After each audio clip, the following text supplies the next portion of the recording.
Markets are unpredictable, volatile, complex, but your trading journey doesn't have to be. Ola Prime TV is now live. Every trading day, join top coaches as they break down real-time setups, key levels, live trades across Forex, futures, and crypto. From Tokyo's early momentum, to London's open surge, to New York's high volatility action. We decode every move live. Get sharp analysis, clear strategies, and insights that actually make sense. And yeah, we don't just break down charts. We crack a few smiles too. Only on Hola Prime TV. This is more than content. This is infotainment and beyond.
Hello, James.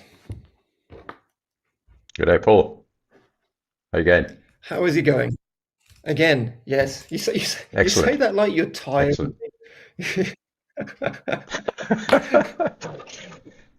Yeah, just a jaded old trader banging away at the keyboard, hoping to make a penny or two, as usual. Yeah. No, it's Tuesday. It's a terrific Tuesday, as I said to my group, and all sorts of markets on the move, as usual. There's no end to this, apparently. Markets are moving up, and we're long, and we have to be. Even though we think it's ridiculous, we're still long. Markets are moving, we've got to be with the direction of the market. What about you?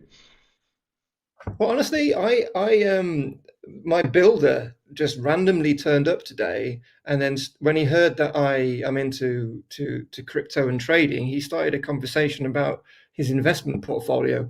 So I was stuck outside for like 15 minutes before this live stream, just giving him advice on what he's supposed to be doing with his holdings, which was, you know what it's like, James, right? You deal with this, right? Yeah.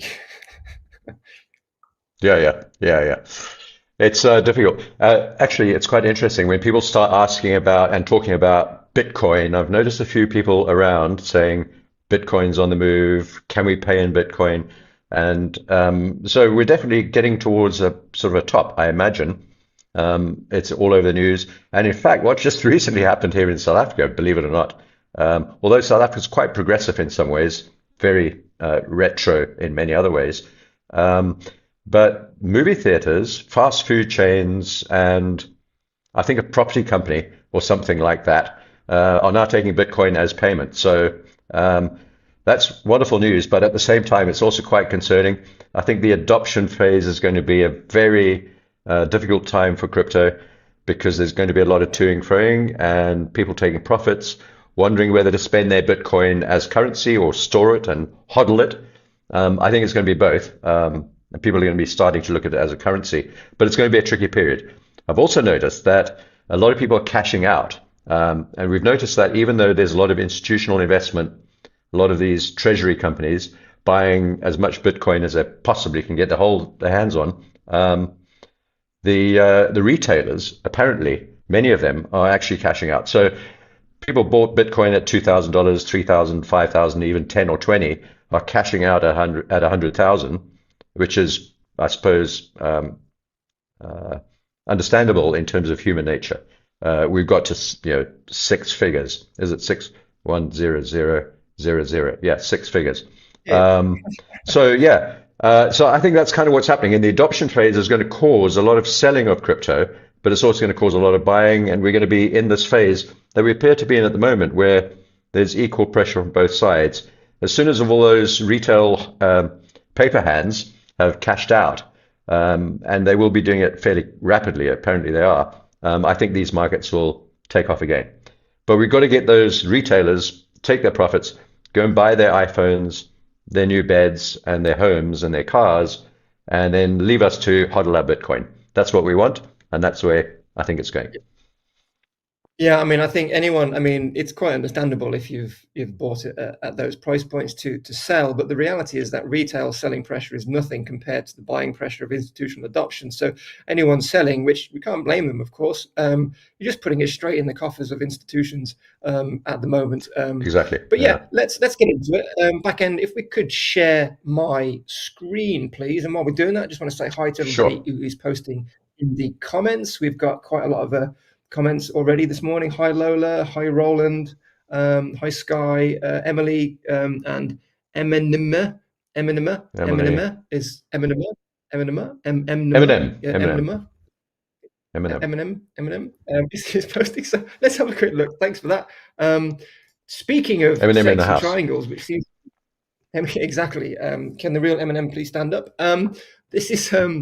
This is another sexy triangle. This time it's total 3, and total 3 essentially is representative of the entire cryptocurrency market minus Ethereum, which is quite big, the queen, and the king, Bitcoin. So when this is trending higher, that means, of course, altcoins are doing really well. Now, this triangle, of course, represents a potential buying opportunity. Now, when I'm looking to make a trade, when I'm looking to enter a long position, regardless of whether it's medium term, short term, or whatever, I always pay attention to total 3 and, of course, Bitcoin dominance to get confluence for my entries. Now, you can see this green zone here at the bottom of this triangle. Now, not a bad place to come into for a long position. So you'll look at an altcoin setup, you'll see that it's kind of where you want it to be to enter a trade. You look at total 3, you see, of course, that it is moving, of course, it's coming into this support area, which is also good because if we get a bounce from here, that is money flowing into the altcoin market. And you get all of those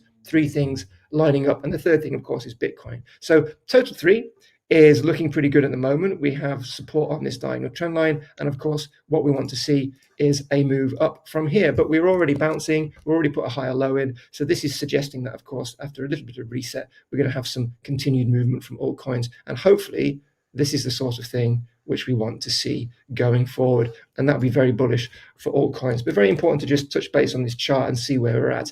And if you are making a trade, of course, pay attention to this because obviously you don't want to be entering a long position when total 3 is up here. But looking good at the moment. But let's have a look at a few setups before we jump into Bitcoin because I didn't get a chance to talk about this yesterday. So this is Peanut. We offer this on Ola Prime X. Nice little setup.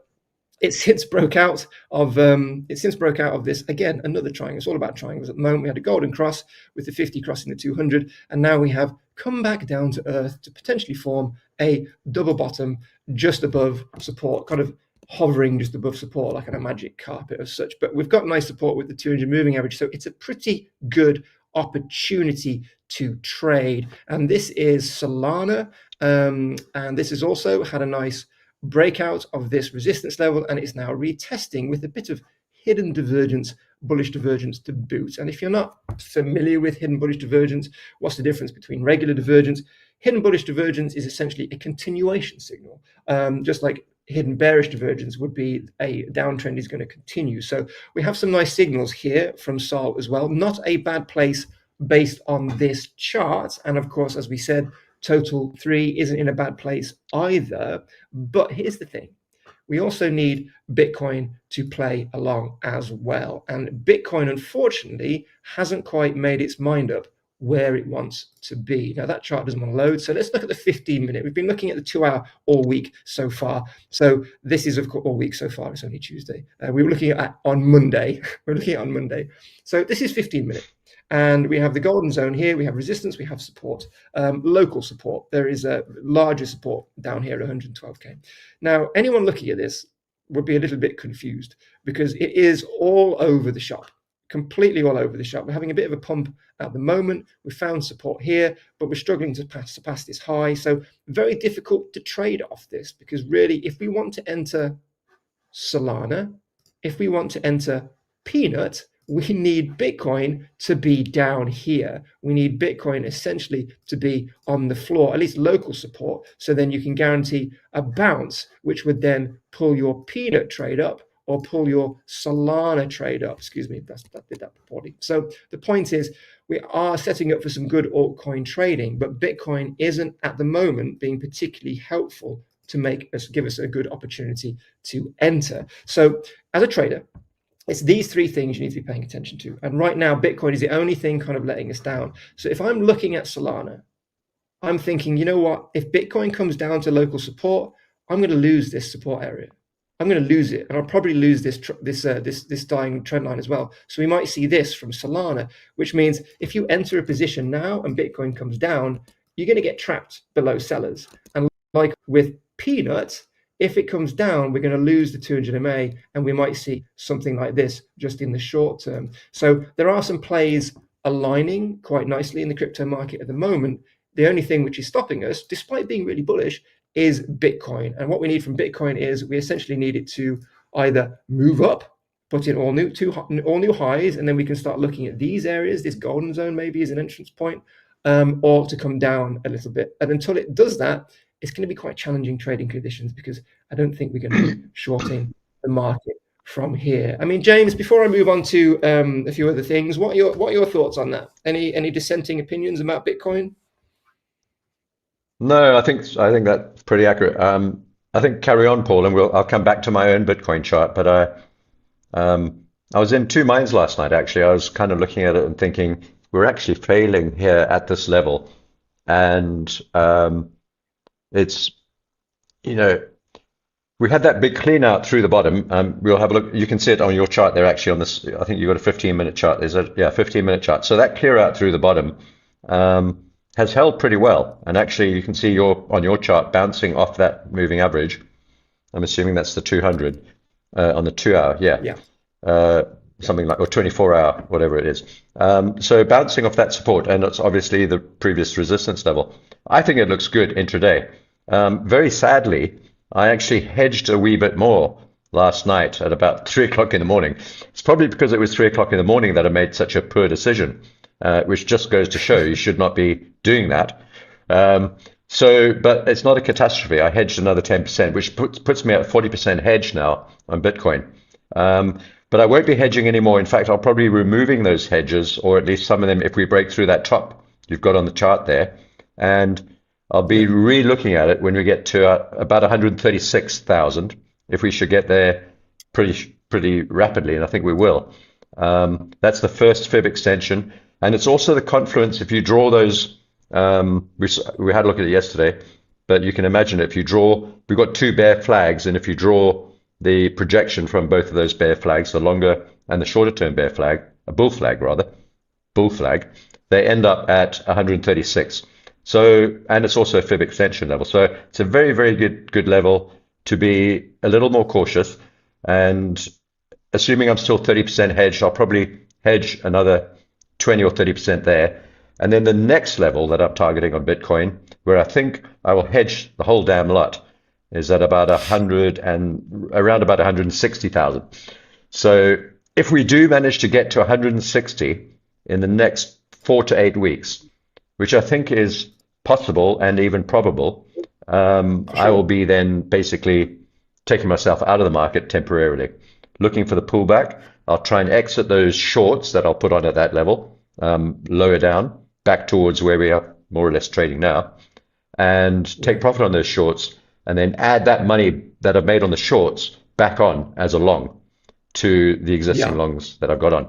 So that's the way I hedge this whole mess, because trading is messy, and hedging affords you the opportunity to be flexible, to take away risk and stress, to manage your position more easily, and to not get out of a long position if you don't want to be out of your long Bitcoin.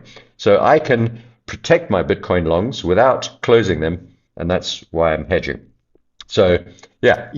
So that's my view. But Paul, I think looking at your chart, I think we're either going to break out like right now, or as you say, we may Yeah. have to dip back down to that dotted red line and then see what happens again for the umpteenth time. Yeah.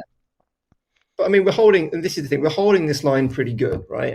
But the issue is, until Bitcoin ascends higher, this is still the ideal place to come Yeah. in, and that's kind of the issue which we've got at the moment. That chart looks pretty So pretty frothy today. yeah, for sure. Yeah, for sure. But let's just before I continue, Yeah. just want to highlight today. And again, this is amazing. We are going to be giving away, and if everyone in the comments just please pay attention right now because you could be chosen. We will be giving away a 25k Forex challenge account in this session at 8:15 CT Central Time, 8:15 a.m. Central Time. So make sure, of course, you have got your email in your bio on YouTube, and of course Awesome. you are subscribed to both Instagram, YouTube, Ola Prime Global, and Ola Prime TV's channels to make sure both Instagram and on YouTube, and you've got your email in your bio, and then of course you could be in the running for a 20. I can't believe it, 25k Forex challenge account, and of course you need to be commenting as well. That's now, crazy. just to point out, That's crazy. it is crazy. But what's even crazier is we don't actually reward compliments to me and James in the comments, but we still encourage them. We still encourage them. Positive comments, appropriate comments, supportive comments. How's my hat? How's James's headphones? All this kind of stuff. But it won't play a part into who we choose. I just want to point that out. But nonetheless, if you want something to say, praise is good. So we're going to announce that a bit later in about 25 minutes time. So that's really exciting. So make sure Rashid, Playmodo, all of these people who are an M&M who are all taking part today, make sure, of course, you have got all of that criteria fulfilled. But let's just, what I wanted to talk, the whole thing about Bitcoin is I had an old student contact me today, and will be a wonderful trader, and she got in touch a little bit frustrated. She had exited the market because she had found the last few months of conditions really challenging to trade. And she was talking about how back in November, when we had kind of a lot of movement from all of the crypto market and Bitcoin and so forth, and then we had the biggest liquidation event in February, everybody got caught out because everyone thought altcoin season was starting right then. Everyone got caught out, essentially. This was it. This was the breakdown in Bitcoin dominance, right? So when you're looking, the most important thing is when you're looking at Bitcoin and you're thinking about buying, right? We've just been talking about me and James have just been talking about retail versus institutional adoption. You have to look after your own capital. You have to trade on your own mentality. And if you want to, you have to say, where are the most buyers, right? The most buyers right now on this chart are here. But the reality is on a higher time frame, the most buyers are, just find the right chart, the most buyers are, the most buyers are here at around the 112k where we previously broke out. So what's your play? Are you doing a short-term trade? Well, this local support, which we were just looking at in the 50-minute, that's fine. That can act as a signal to enter a long trade. But down here, if you're thinking of investing, this is a better place to come in on. And so nothing is created equal. And you have to bear in mind, what is your play? What's your plan? What's an appropriate entry? But whenever you see the price action in the middle of a range, in no man's land, as we like to say here, you have to look at it with skepticism because you need confirmation of a direction, right? So a lot of people are talking about these setups in a Discord channel on Ola Prime X, but the reality is that unless Bitcoin plays along, these will come down a little bit before they ascend higher because the king dictates what they do. So this is what I just wanted to talk about very carefully. Whenever we talk about setups, make sure, of course, you are drawing lines in the sand. Where do I want the price action to be to fit my risk tolerance? And then stick to it. And no matter what the price action does, that's your plan. And if Bitcoin ascends to all new highs, then you throw your plan out and you reevaluate because the status has changed. But what you don't do is you don't chase it. And you don't presume that there's not going to be another black swan event or another dip just because things are looking bullish. Because guess what? Some black swan events are intended They're intended to take your money, to take retail's money and then put it back in their coffers for MicroStrategy or MetaPlanet or a coffee shop in Spain which wants to offset their capital issues with Bitcoin. So this is what I wanted to say about crypto right now as we're waiting for Bitcoin to give us a good signal. But I think we should have a look at the pound US dollar now we've touched base with crypto and see what's happening. Right. So now I know, James, you have a argument against this, and we know this. So we're getting a well-rounded viewpoint of this particular move. But this, of course, is the head and shoulders pattern we've been looking at on the pound US dollar. And we were suggesting the last few days, end of last week, that because there's a bit of an ambiguous floor, there's a couple of trend lines acting potentially as a neckline for different patterns, that we could see a reversal up here and have this reversal pattern invalidated. But it hasn't happened. We've actually had a break, a candle body close below the neckline, confirming, at least for now, the head and shoulders pattern. But as James will reveal in a little bit, there is a question mark over whether we could see more downside from here, and James is going to get into it. And this is also the sort of thing where don't just trade off one chart, right? Yesterday, James, you caught me. I was looking at one of the Forex pairs, and you noticed, of course, that despite having a higher high, I think it was here. Was it the Aussie? No, it wasn't. It was Euro Japanese yen, right? Is that, am I remembering that correctly? Euro Japanese yen. We were talking about. That's correct. Yeah. So I was saying on first glance, just on this quick rundown of these Forex pairs, that we had a higher high.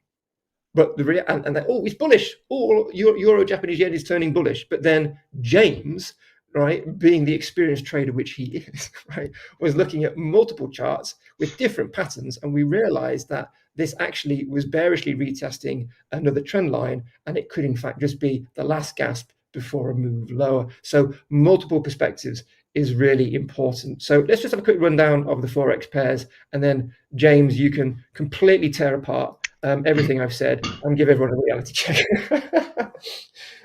Right. So we've just been talking about the pound. No, I think so. With the pound, it is. So, I mean, you can already see, though, right? You can see that there is support, again, ambiguous neckline. There is support below here on the pound we were just looking at. So, the price action has to descend through those support levels first before we can have any bearish action. And we're going to talk about that a little bit later. But Aussie dollar, looking fine. We're still in an uptrend. No problems here. This is probably a nice little dip, and obviously it's a higher low as long as we get a bounce from here. And then we're just looking for a fresh high. And of course, if you are trading this pair, you need to be mindful of, if you don't see a higher high next, then you need to be mindful that we could be rolling over, because we've had this kind of move for quite a while, and it is turning into a bit of a tape measure of sorts. But the trend doesn't lie, at least for now. New Zealand dollar looking a bit ambiguous, looking like a topping pattern to me. I mean, James, do you see something different here on the New Zealand dollar pair? Paul, I just generally, I've got a sort of an overall view that the dollar, and I'm admitting that I could be completely wrong, that dollar's got another 3 to 5% to go down. Therefore, the other majors will go up, including the New Zealand dollar and the Kiwi. The Kiwi is marching up. The Aussie is marching up. The Kiwi's slumbering a bit, slumping. I think they've got inflation and cost of living problems in New Zealand, which are not easily resolved. Australia's got the same issues, but they've got a bigger, stronger economy, a little bit more fat. And I think New Zealand's struggling under that a little bit. Probably not my favorite pair against the dollar yet, so it does look weak. Yeah. But again, obviously, like we were just saying with the altcoins, right? There's always other factors which will move it in the other direction. And you obviously have to be paying attention to what the dollar's doing as well. The euro, I mean, look, there's a lot of issues coming from this potential trade deal, which people aren't particularly happy about in some corners of Europe. Probably me included, and I think this is being quite reflective of that. We need to see how that lands, of course. I don't think people are very happy with any amount of tariff, given that the fact that the European Union feels that it has quite a lot of leverage, certainly in the service industry, against the United States, and people are quite frustrated that the European Union was not as combative. Difficult to say whether that was good or not, but nonetheless, that's what we seem to be seeing on the chart at the moment. And the pound, Japanese yen, it looks like potentially its uptrend might be over for a little bit, but I mean, we'll have to wait and see with this. But certainly we have had a little dip here, and it looks like this range might break, and we could be coming down to this lower range. So a bit of caution here, and then the Japanese yen with the dollar pair. Well, this is simply what you need to watch for. Do we surpass this previous swing high? If we do, then we've got a pretty good bullish continuation signal. But again, we have got some resistance areas above, and bearing in mind what the indices action has been doing, we're just trying to recover, really. So, but a move above here would be quite good for this pair. Just need to watch this previous swing high. And looks like you were right, James, with the euro Japanese yen. That was a bit of a fake out in the wrong direction, and looks like we are coming down, which I think is a fresh low. But here with the USD CHF, we are putting in a higher high. So this could be an indication that we're basing out here for now, following quite a serious, steep downtrend. So obviously pay attention to how it reacts with the next level up. And of course, if we can find a foundation at around 80582. But that's me, and I'm very keen to have a look in the comments and see who is paying attention, so we can pick a winner for today, which we're going to announce about 15 minutes time. But while I'm doing that, James, do you think you could take over and give us your take on the pound US dollar? Be gentle, please. Yeah. Rashid has asked about XRP. Was it Rashid? I'll talk about that shortly. Whoever asked. If we could switch back to my charts, that would be great. And I'll start with the pound that Paul was talking about. Or are we going to start with Bitcoin? Let's start with Bitcoin and we'll go back to the pound. So basically, we've been moving across the page on Bitcoin since July the 25th. This is a 4-hour chart, and we've got this bull flag. There's the move up, bull flag. And that's all contained within this bigger bull flag pattern where we broke out recently. So there's the move up. It's very important for me to draw these things on the chart. If you can't visualize them, it's more difficult to. So, whoops. So here's a bull flag. And I'm just colored. All right. I'm not going to bother coloring in. But there we go. There's the move up. Bull flag, breakout. And you could draw a triangle there as well if you want, but nevertheless, it's a pretty clear pattern. Then we got this move up, bull flag, breakout. Then we got another move up, bull flag, right there, and we're waiting for the breakout. Now, what we do have below us, I'm going to go to the day chart. This is a 4-hour chart. What we've got below us is this very large move up from the breakout level, and that big candle right in the center there is actually a gap.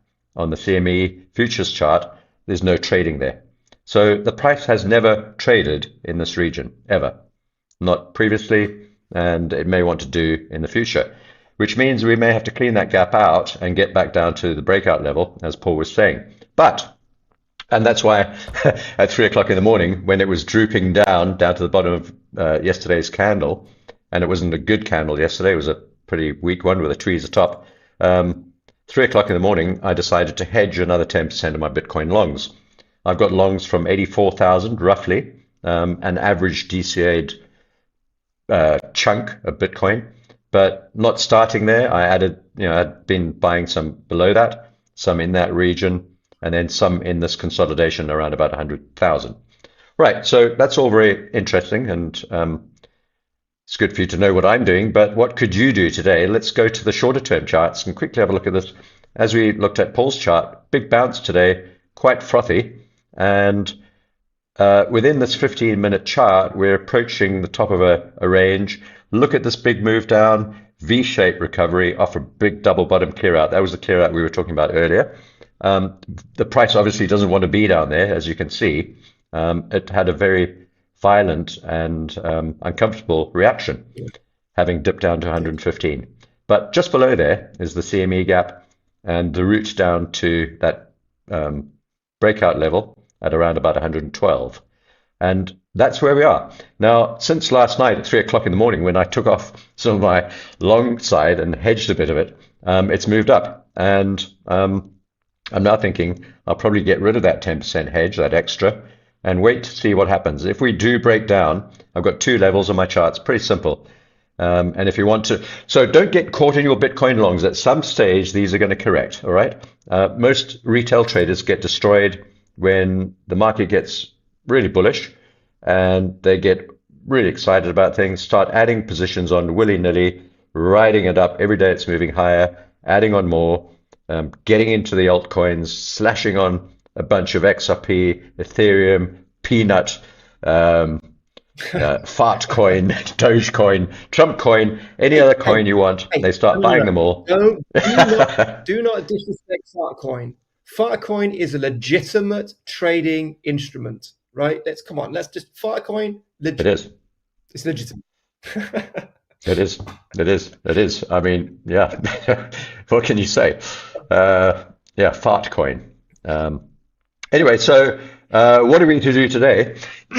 Well, I think really it's pretty simple. We've got a bottom part of this range. This is what I'm going to do. I'm not advising anyone, of course.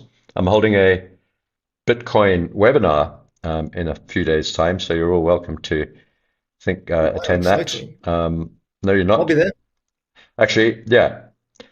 Well, it's just an interesting take on Bitcoin versus physical gold, and where and what we could surmise from what's going on.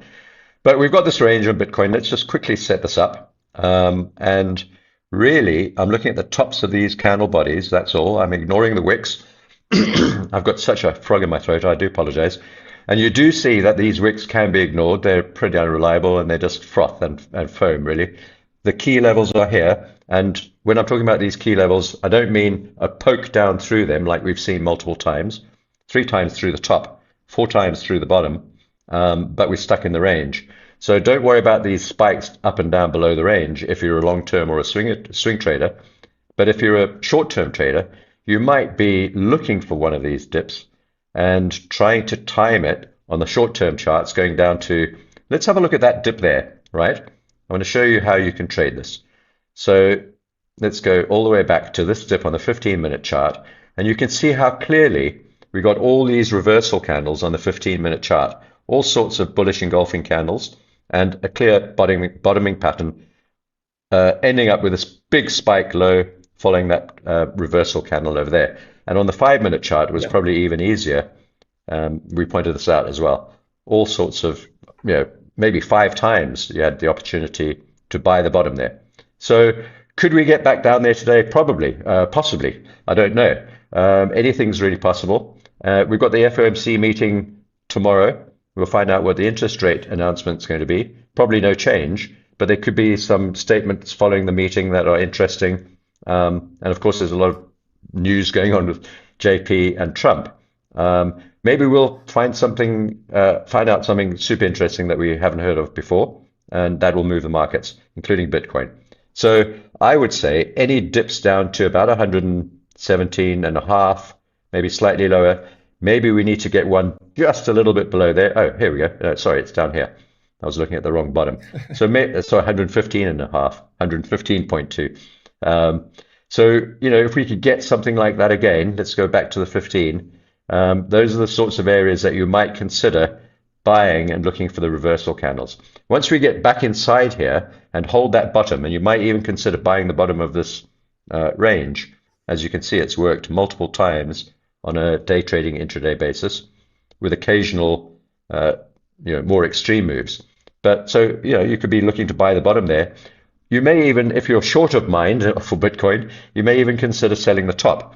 That's not my view of Bitcoin. I think we'll break through this top pretty soon, probably today, and mash up higher. A lot of that depends on what the stock market's going to do. If they do pull back today dramatically, we'll look at that now.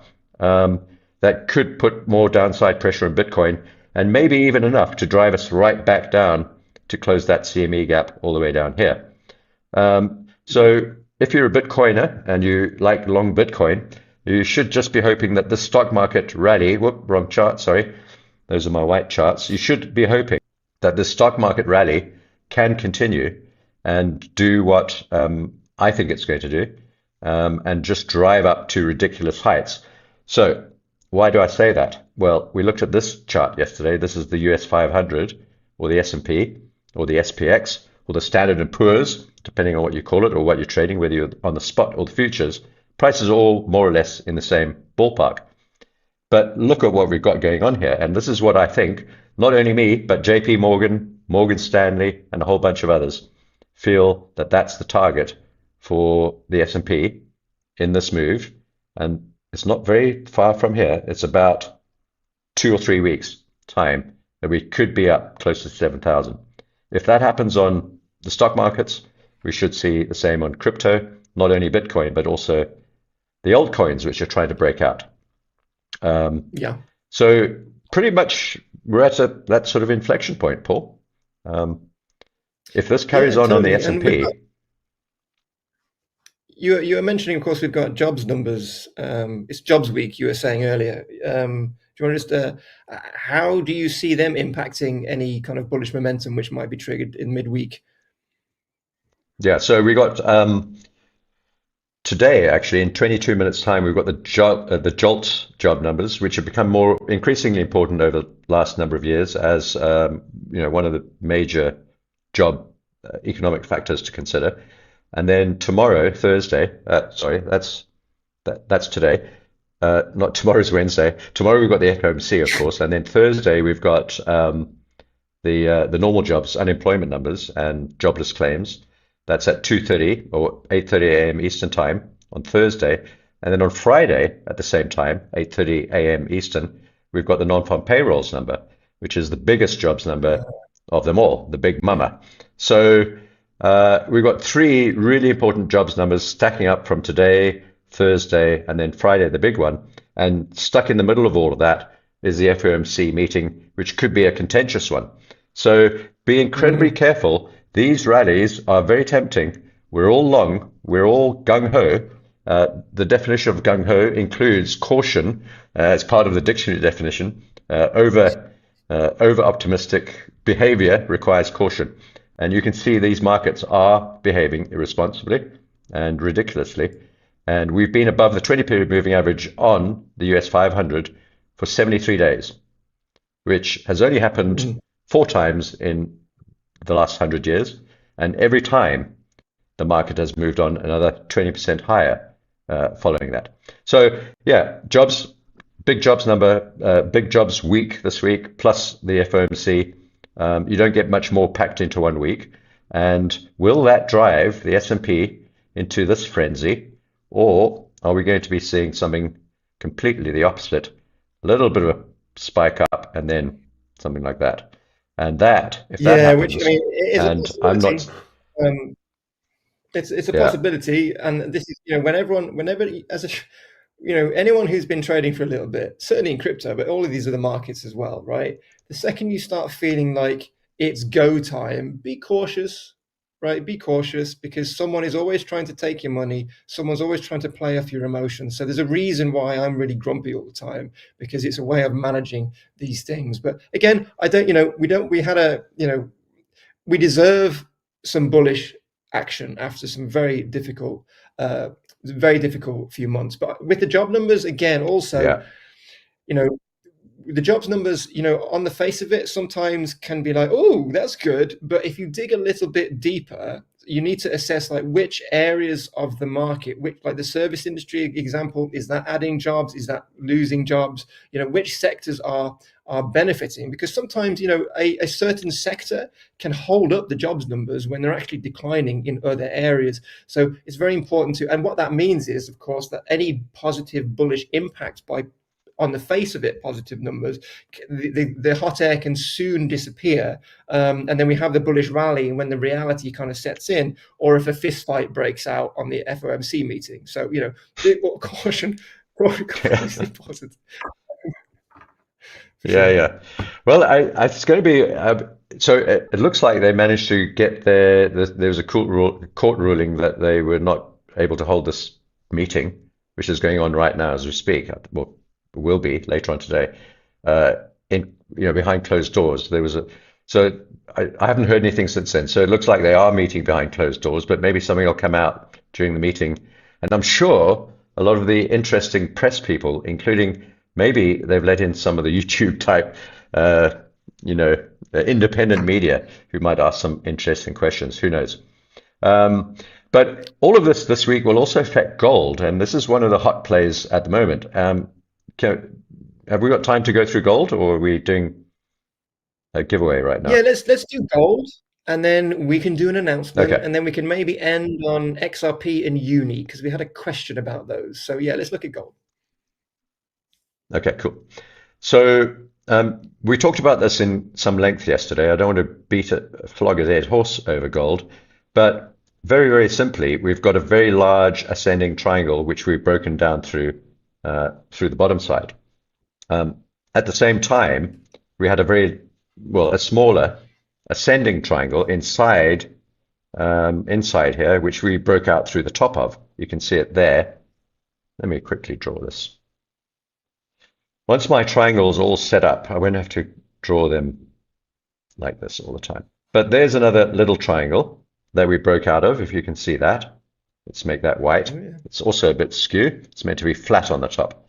But we broke out of that one correctly to the top, and this one should have broken out through the top as well, because it's an ascending triangle. We have about a 65 or 70% chance of breaking up through there rather than breaking down. And normally what you would see is that sort of, let me quickly draw a line, a sort of a path like this. So when we approach there, bit of a rejection from the top maybe, and then up through the top, retest from the top side, and then continue on up. So I was prepping for that path, but the price action at the top there forced me to sell reluctantly, but I did it anyway, and we got short. And we then reached the bottom of this triangle, and actually if you draw the smaller one a little bit better, it's kind of the same zone really, isn't it? So it's the bottom of the small triangle, the bottom of the big triangle, and we broke through it. But before we broke through it, I hedged the entire short position that we got up over there, and I've hedged it, locking in that profit, which is about $60 or $70 on the chart. So what are we going to do now? We've got the profit locked in, and if you're approaching this gold chart right now with no trade position, you'll be wondering what to do. I'll tell you what I'm going to do. If we should rally from here all the way back up to where I got short, remembering I've now got a long position at the bottom here, my hedge. So once again, I'm trying to get this to the front. Once again, this is the beauty of hedging in that I can now take profit on both sides of this trade. I'm trying to get this into the right position. Here we go, visual order, bring to the front. So there's my long position, that purple arrow, and there's my short position. That one's in profit, and my long position is not in profit, 65 or $70 locked in. My strategy here is if we should rally all the way back up to the short entry position, I'll just exit that one at break even, but I'll be holding my long position from the bottom of this triangle. So by the time I get there, that'll be closed at break even, and this will be in $60 or $70 of profit by the time we get up there. In fact, we'll be $33.40, $60 precisely. So by the time we get there, I take that off at break even, and I'll have $60 in profit taken at the bottom. If we don't do that and we move down, which I think we're more likely to do, you can see we've tried a couple of times now to get through. This is a 4-hour chart. Tried, once there, quite a strong attempt. Then the trees are top, then the collapse. And we're edging up back to the underside of the triangle. And I think that that's going to hold, and that will move down to this level here at 31.20, and then decide what to do next. If we don't hold there, I think we're going to 3,000. And I don't know whether we'll hold that or not, or even whether we'll carry on moving down. But if we don't, I'm ready to take the long path. Should we move up, get out of break even, and start adding to this long position at the bottom of the triangle. Very good. That's a very good play. 4,200. 4,200. Yeah. Well, speaking of gold of sorts, we can now announce on the back of that wonderful analysis the winner of the $25,000 account, Forex challenge account. And I'm going to, because we've got a couple of questions I want to answer, and we're going to go straight into this. Are you ready, people, in the comments? Right, 25K account winner for today is, many congratulations to Emily Trading. Well done, Emily Trading. Hey! Unbelievable. Emily well Trading. done. Emily Trading. Well done. And again, please, Well done. enjoy that, $25,000 but account. don't go anywhere. And of course, make sure you are coming back and telling us how your trading is going. So many congratulations, Emily Trading, and of course, for everybody who is Well done. commenting frantically throughout all of these sessions. We really appreciate your support. And here is one reward for your efforts. But we have a few questions. And James, if it's okay, Wonderful. I'm going to whiz through these before we hit the end of the session. So if we could just put my chart at back end, that would be fantastic, while Emily goes around, running around the living room, screaming at the account that she's just won. So we had a very Emily quick question Trading is about here. Euro. Emily's in the chat. Emily's in the chat. Congratulations, Emily. Everyone's saying Very well done to you. welcome. Eric says well done. Very, Wonderful. very welcome. Yes, pat her on the back, everyone in the comments.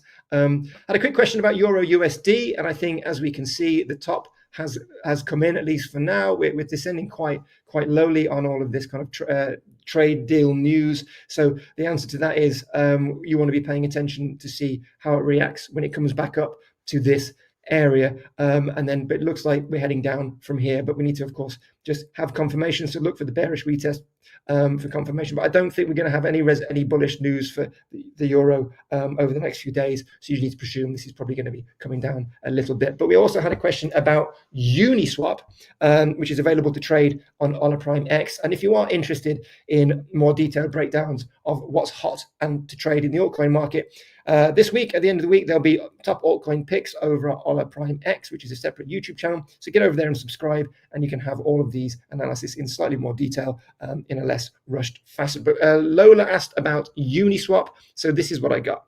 So we have this cup, but where's the handle, right? That's my question. So again, if Bitcoin heads down from here, is this going to be a good entrance? But the thing is, we have all the moving averages in the right order, so we have a lot of support for Uniswap right now. And if Bitcoin does make a play higher, then of course this would be a great place to come in. But where's the handle of the cupping handle? We haven't seen it yet. And psychologically, the handle represents sellers taking control after a first attempt at a breakout. So if you're looking at Uniswap, you think Bitcoin is probably going to come down a little bit, this area at around 9.5, 9.6 is probably where you want to be paying attention to, because I'm not sure we can hold this area just yet. But that's my brief analysis of Uni. So just be caution here. But of course, if Bitcoin does push the market up, then and we get past this high, then this would be a perfect place to come in. But right now, I'll be looking a little bit lower to come in for Uniswap. But that's essentially that. And I think we have XRP, sorry for being so rushed.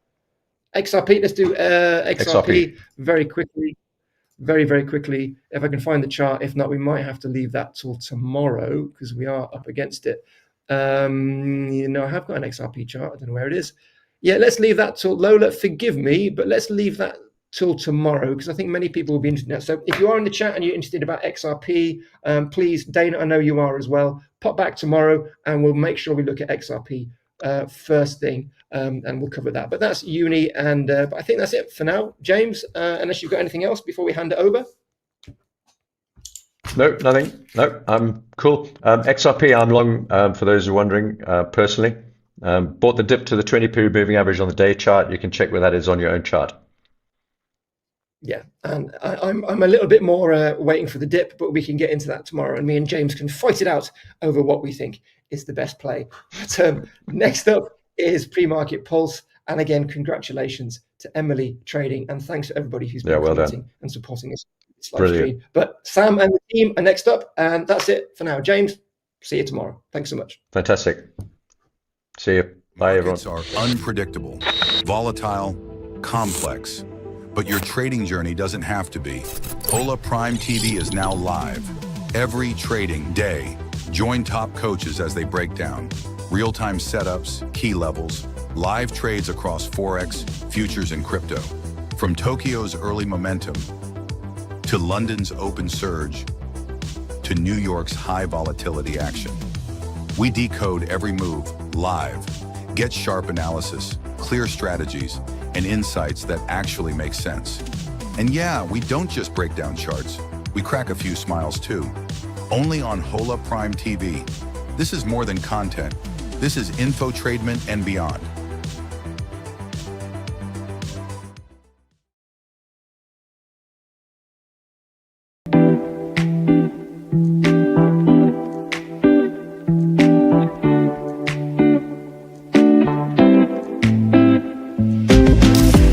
Hi, I'm Sam, one of the coaches here at Ola Prime. And in this video, I'm going to give you a short glimpse into my life beyond the charts. Outside of the charts, I love to cook. Anything with fresh local ingredients has a thumbs up for me. And when the weather's good, I like to go out, have a quick jog, keep myself healthy. I started trading almost 15 years ago, and believe me when I say, it wasn't an easy journey. There was a lot of ups and downs, mostly downs at the beginning, and it took me, I would say, almost 10 years before I could actually call myself a trader. Personally, I like to travel. I like to go to different places, see different cultures, meet new people. I also like a good spa day, just sit there by a pool, relax, get a massage. You can see from the screens behind me, it's just a lot of stress, a lot of digits, a lot of moving, a lot of fast moving markets. You can't spend your whole day in front of a screen. You will burn out, and sadly, you probably won't be as successful as if you just relaxed a bit more.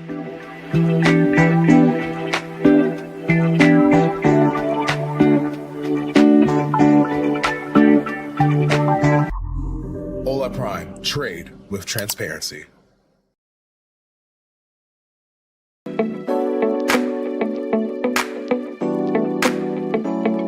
Hey, I'm Troy Epperson. I'm one of the coaches at Ola Prime, and this is a little glimpse of me outside or beyond the charts. Outside of trading, I play golf with my son. As you can see, I have a laptop and multiple screens. I've been trading for about 15 years on my own and about 25 years before that, even with a lot of interest in the market. I've realized over time that it's not about the strategy or the method. It's about implementing whatever that strategy or method is, which is super, super important to become consistent as a trader. Everybody wants to get profitable and make thousands of dollars a day, literally overnight. But it's about taking those small incremental trades just over time, taking the same boring pattern over and over again that creates that consistency and develops discipline to make money trading currencies, futures, or stocks, or whatever you're trading. Golf is great because the parallels with trading are immense. Discipline, doing the same thing over and over again, getting your setup correct, knowing when to do a layup and when to actually go for it. All of those things apply to trading. Balance is super important and is the edge when it comes to trading.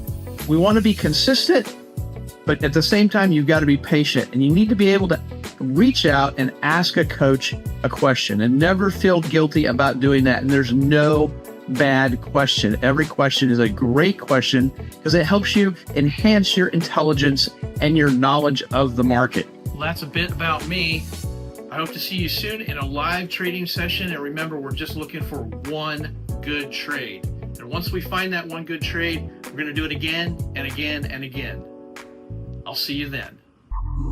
Ola Prime, trade with transparency.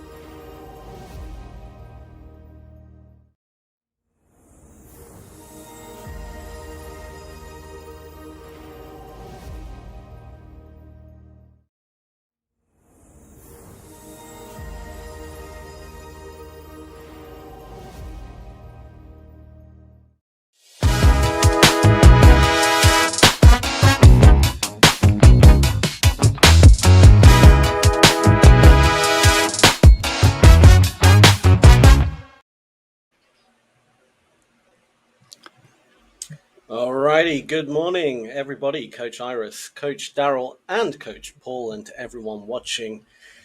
Hope you're all doing well. Good morning, everybody. We are. Sounds good. Yes. Sounds good.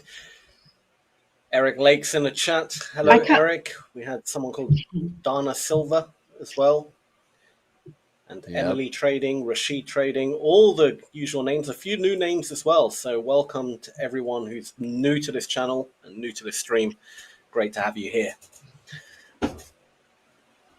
Emily Trading just won a 25K account with Oh, wow. Paul P and James. Yeah, I just happened to see saw that. that, So that's great. Congratulations.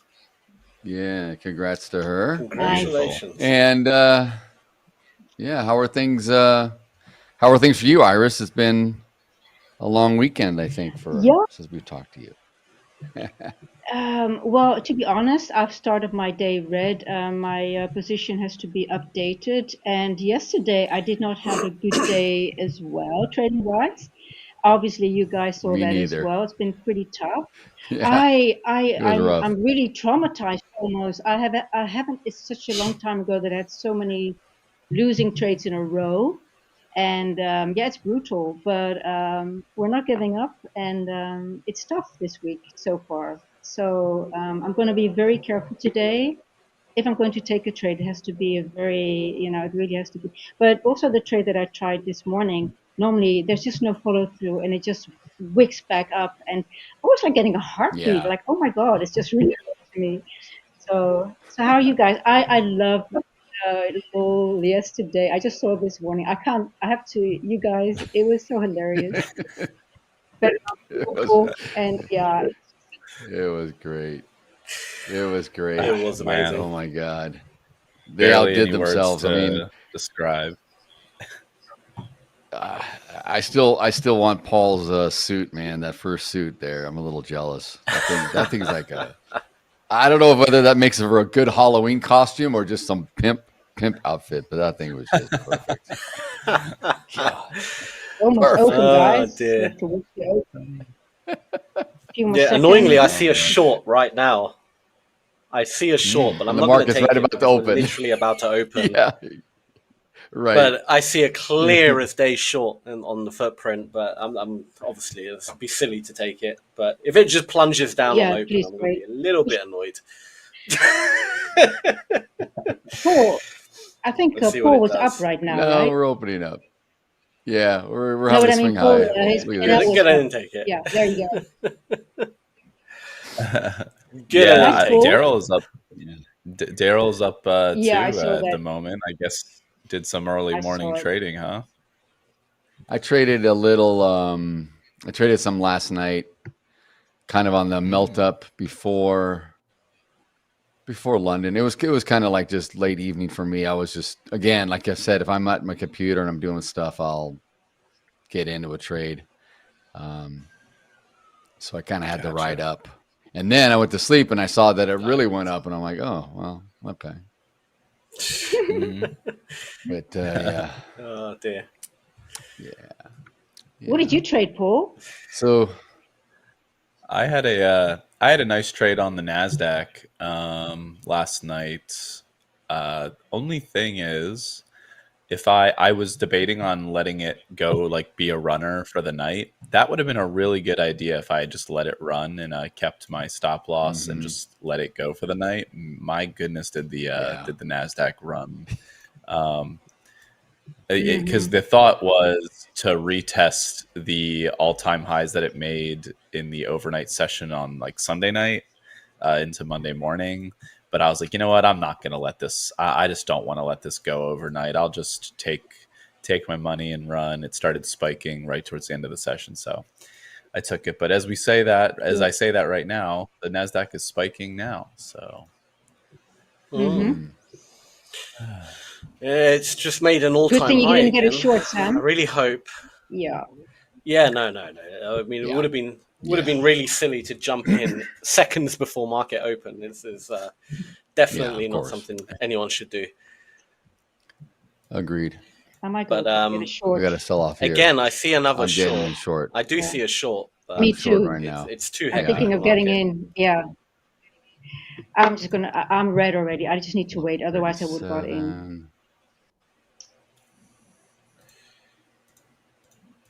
This was a level I was looking at in the morning. Right second. Yeah.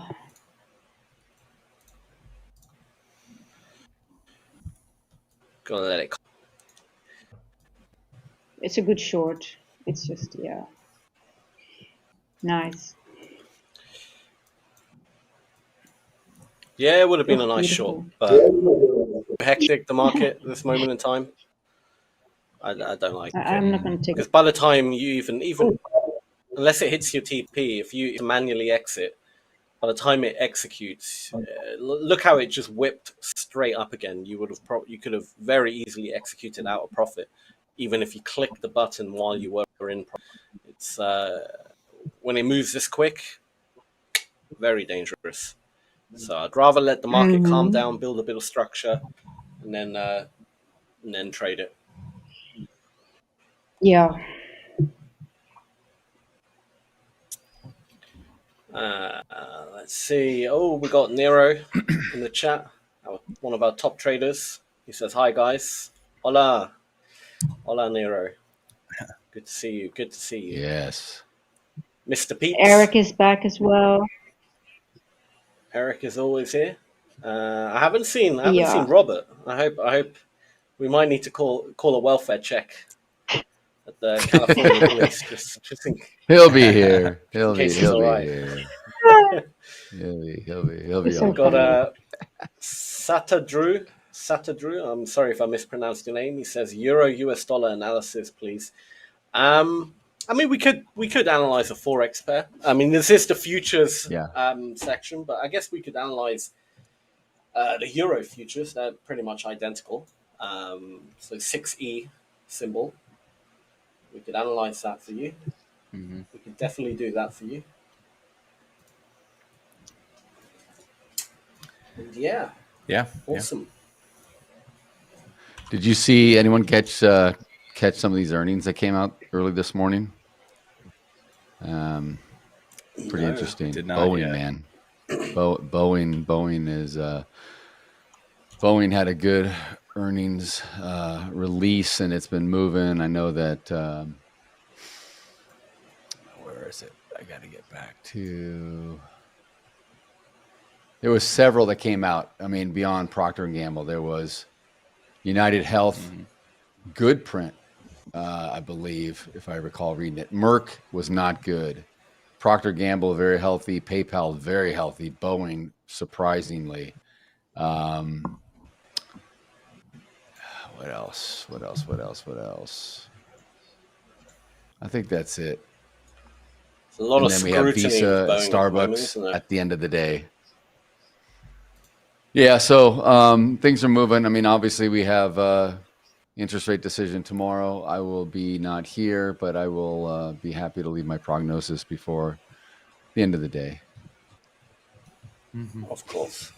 Where are you off to, Darryl? Whether I have a crystal ball. I'm off to Mexico. I'm off to see Mr. Michael, Coach Michael. No, I'm not going to see Michael. Oh, I'm going to be on a different part of Mexico. That would have been amazing. Yeah. No, I'm not going. I wish I was going to Cancun. Yeah, I wish. No, I'm just going down to. I'm going down to what they call Land's End. You guys, anyone know what Land's? I know Paul probably knows what Land's End is, or what we call Land's Where's End. that? Land's End is the very southern tip of the Baja California Peninsula, which is Cabo San Lucas or San Jose. And so they call it Land's End because that's at the very, very, very is where the land meets the sea, right? It's just the very end. But, I was there. It's an easy Baja flight. California. Yep. I used to work for Carnival Cruises, so we did go to Baja. Oh yeah, so you go down there. Yeah, so yeah, you would. Yeah. I remember that you get like when you order one wine, you get 2 wines and 1 tequila. That was not. I couldn't do that. That was like happy hour. Not a bad deal. Crazy stuff. You know, Darryl, it was difficult not to make any Heisenberg jokes if you going to Mexico. Yeah, you could. I was going to say I I know. I really wanted to, but I thought, I'm going to hold off here. No, you can't. You can do. I just can't say it, but I got to be careful about saying it through customs, right? That they'll detain me. But other than that, Yeah. Please, please do not say anything. Please, we do not need that. No, we want you back. No, of course not. They Yeah. monitor all your phone. I might just text you ferociously whilst you're at the airport. Yeah, you can. Just loads of Make sure I got keywords. through. Very keyword rich text messages.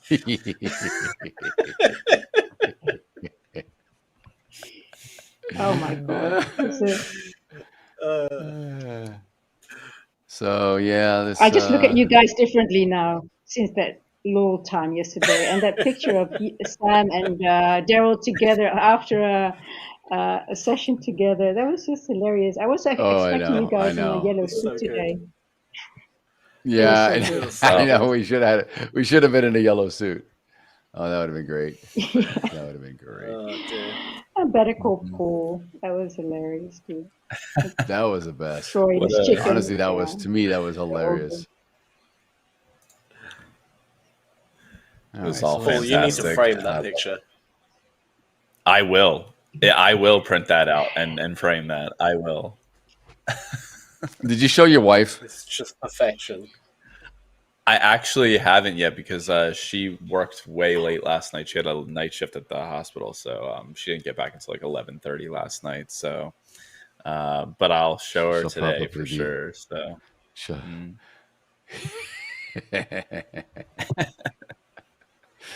Yeah, so like, what did they do to you? So what the heck did they do? So I'm just Go ahead, wondering, I don't know if you already asked maybe yesterday because I haven't been here. Because for me, it was really one of those days that I haven't seen in a long time. And I was really struggling yesterday and as well this morning. So I'm just wondering how the chat, how people in the, our listeners are doing today. Because I mean, for me, it's really challenging. And I'm just wondering how things are going for you guys. And also, well, we've talked about it already, but yeah. Anybody want to comment? Yes, I'm just curious how people are generally doing as well, yeah, and how they're dealing with it. Yeah. Or they just want to talk about the. Yeah, well, everybody is still on the law session, I guess, of yesterday. But I think it's very important for days like this. Sometimes it's hard to just sit on your hands and just watch if you don't really feel it. And yeah, so and do not blow your account. For it's sure. not worth it today. To keep on trying, to keep on going. Yeah. It is remarkable how much the Nasdaq is just how resilient the Nasdaq is. It is pretty remarkable, honestly. Wow. Yeah. Oh my! I mean, my it's trading great buddy for is me. here. But Your trading buddy. Delane. Yes. Delane. There's a Delane. Yes, we go back a long time, and she's actually a big part of my trading journey. And I think that's Delane, awesome. I'm so happy to see you.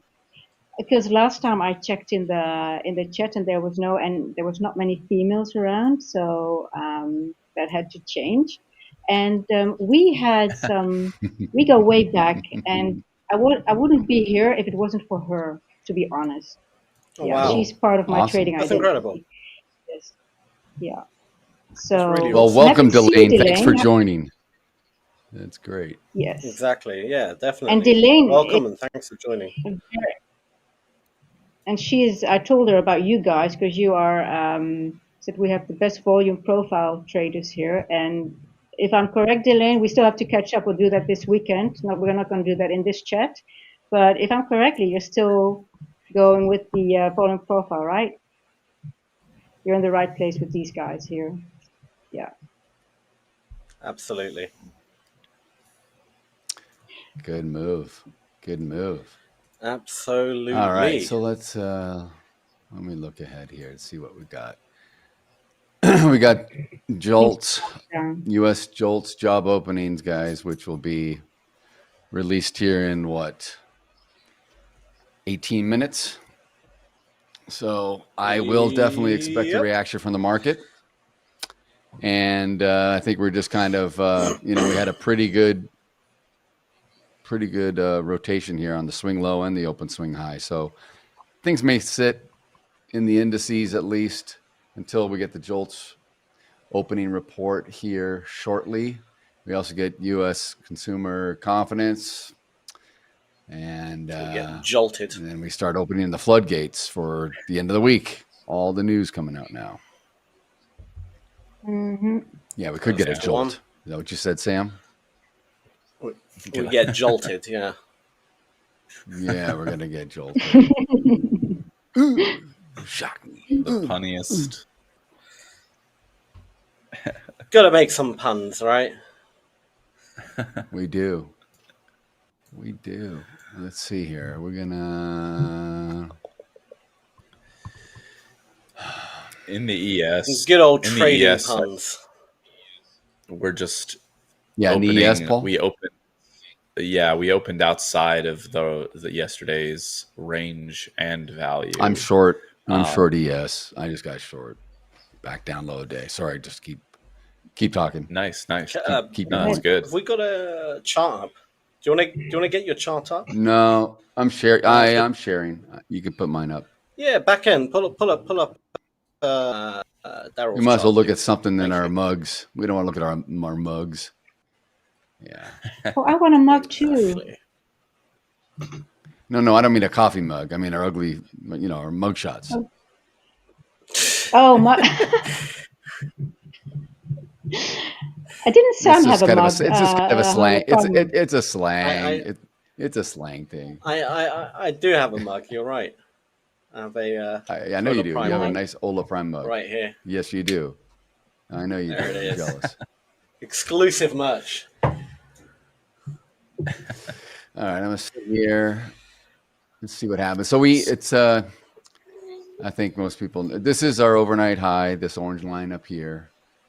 We have not come up to retest yet, nor have we come to retest the overnight low, which is down here. The pink is point of control, but that is not the current developing profile point of control because we've just opened. I need to switch to I want a 15-minute candle because I was just condensing. I'm going back to a 1 minute. And then we can get a little micro here while I'm in this trade. So macro. I just like to see how things are looking. Little fractal, if we will, on the. So we opened up back here. Let's see, 6:30 my time. Boom, and not much to write home about, right? We got pretty even shape distribution. Just came down to the bottom retest, and I'd like to see it go down. I don't want to take me out, but I'll be okay with a loss on this if it. Because I got a really tight stop. I got in at 34 half roughly, and I've got a 2-point stop. So I'm keeping it real tight this morning. And we'll see if it comes down. I could pick off. I've got. I do have 3 contracts on, so I got in a little strong.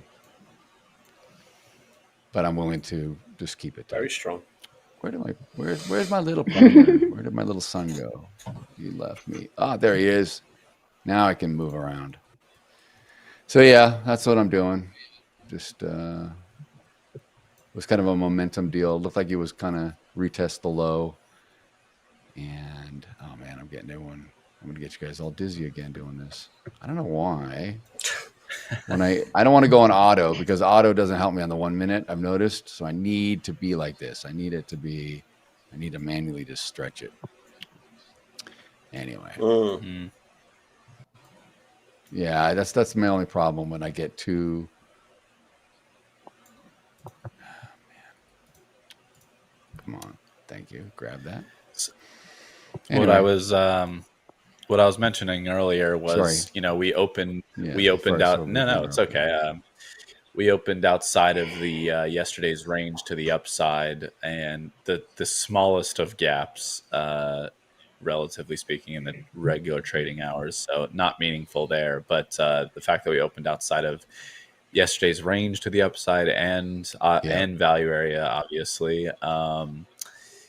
telling me to be slightly patient in the morning. I'll probably wait until after the 10 a.m. Jolts jobs number to come out.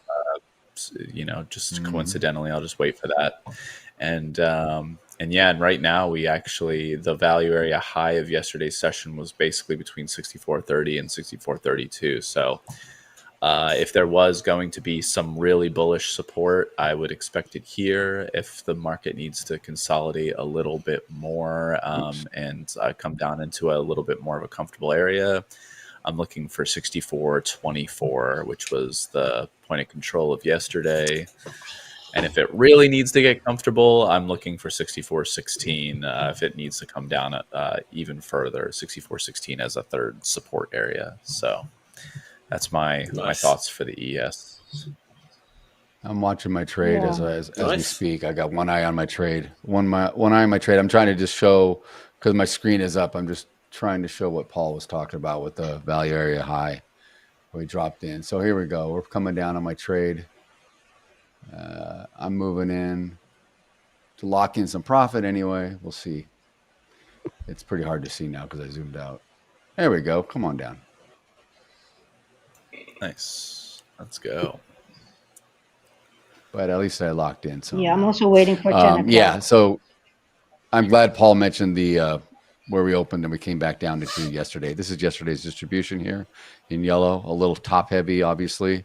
Yeah, I know, Iris, yesterday was a very hard day. I had a hard day. I went back and reviewed the whole session. Oh yeah. But I mean, foolishly, I keep trading power hour, and I'm going to stop doing that because I don't do it. I don't normally do it at all with my cash accounts. So I'm doing it here. I think Coach Sam and I've had, and Paul, we've all talked about this. I think when we're on stream and we've got viewers and we're trying to educate, it's hard not to be into trades. So I think I'm just, at the end of the day, it's quiet for all of us, and I'm just getting into a trade, and I really need to stop. If I stop, I wouldn't have. There we go. Take me out. Nice. Beautiful. Very nice. I should have held for the low. I should have held for the overnight low. Anyway, yeah. Anyway, that's my thought. I'm going to go back to that in a minute. See, I was trying for this. Did we? Were we just signed up? Yeah, we're going to have to rejoin the Zoom. Rejoin everyone, please. Thank you. Okay. These technical glitches. No problemo.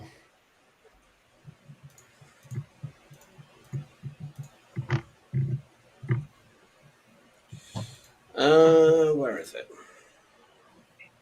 All right. I'm back. It's still coming down, man. I want to get in. So this was what I looking for in Jolts. London. I'm gonna hold off. This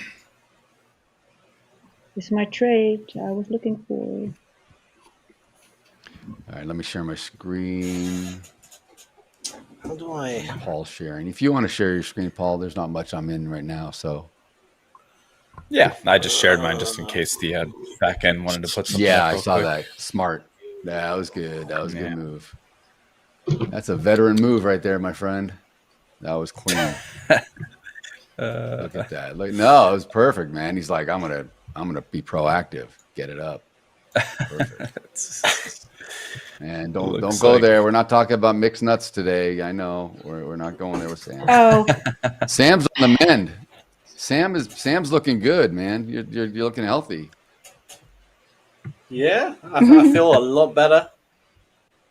Yeah, you don't look like you have jaundice or anything anymore. You look like you're gonna live. No, you're gonna live. You know what? I feel a hell of a lot better now. You and I putting our faces in that 55-gallon drum yesterday. That'll take some years off. That was your life, it. I'll tell you right there. Exactly. Yes. Oh my God. Yes. That killed me. It will kill any disease you may have. It'll just eradicate everything. Exactly. Including your life. That is exactly what I needed.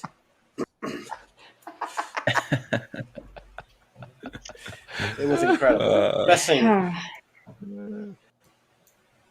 All right. I was hoping for this Best trade thing after that could have 10. happened. This was exactly what I was looking for, and I was hoping it would happen after 10-ish. Yeah. It's really And you know, frustrating.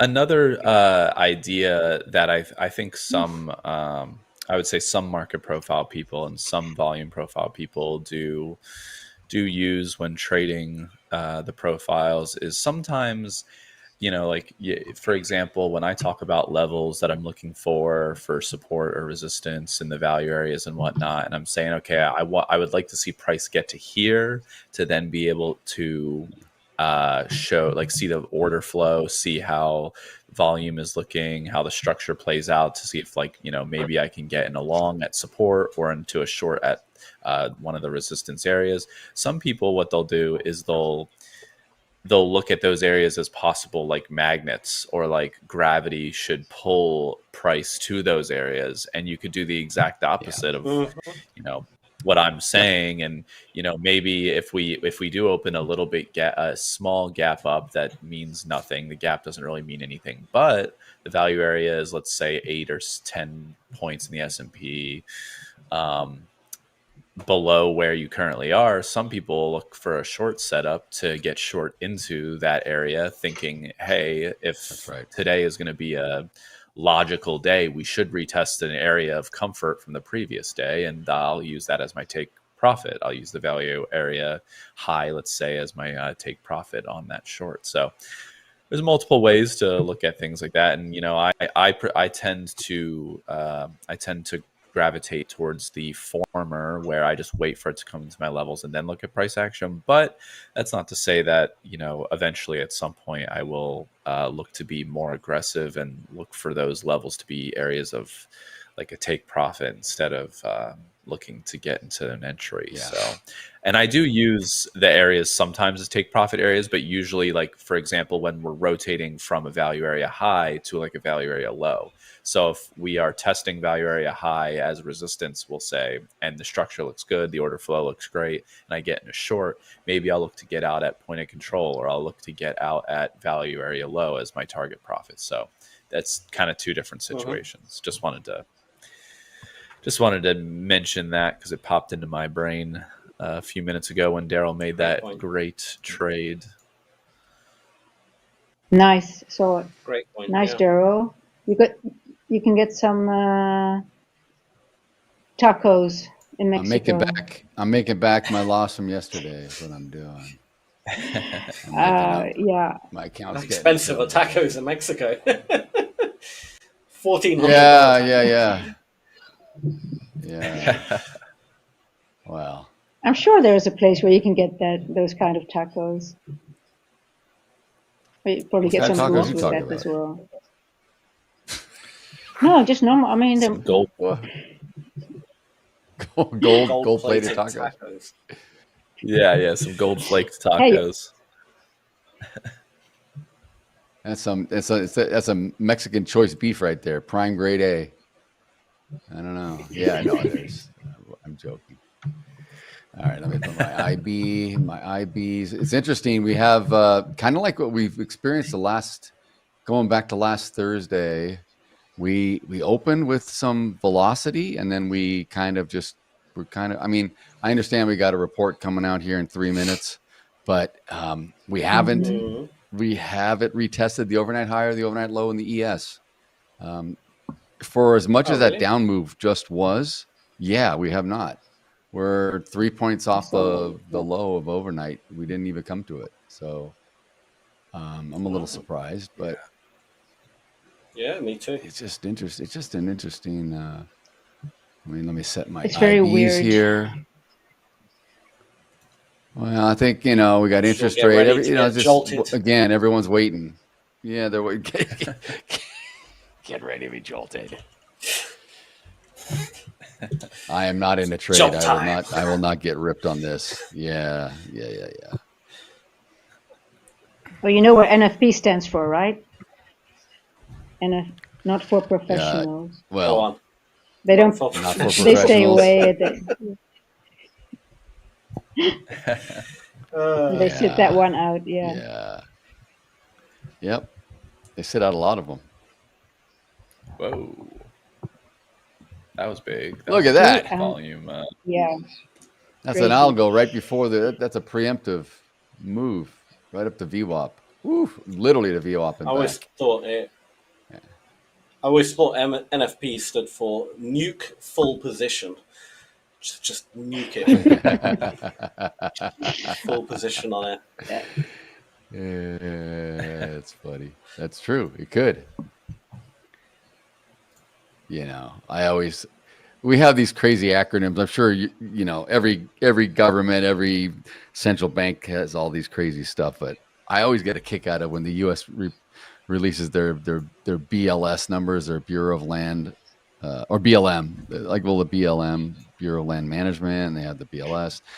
To me, I just always, for whatever reason, I'm thinking I take the L out. I'm like, this is all BS. These are BS numbers because it's all made up and they're always changing it. They're always taking stuff in and out to massage the figures for themselves. And I'm always like, yeah, those the BS reports coming out.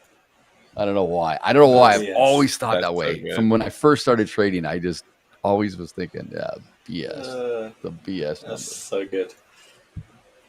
Now that's all I'm going to think of. All right. Now look, are you guys seeing the book, how the book got thin? And it is like all the liquidity levels are going away here. So what this means, everyone is, you have a lot of you'll have a lot of slippage in the Nasdaq. You're going to have a lot in the ES too. Normally you wouldn't in the ES because you have a lot of resting orders sitting in the book. Whereas like the Nasdaq can slip a lot. Like 10 points is pretty common. The ES maybe you'll get. It's hard to move through 2 points, but here we go. We'll see what happens.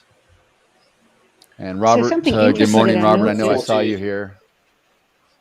Hey, Robert is here. Yeah, Robert's here. Eminem's back. 40 seconds. And then Marshall Mathers. Eminem.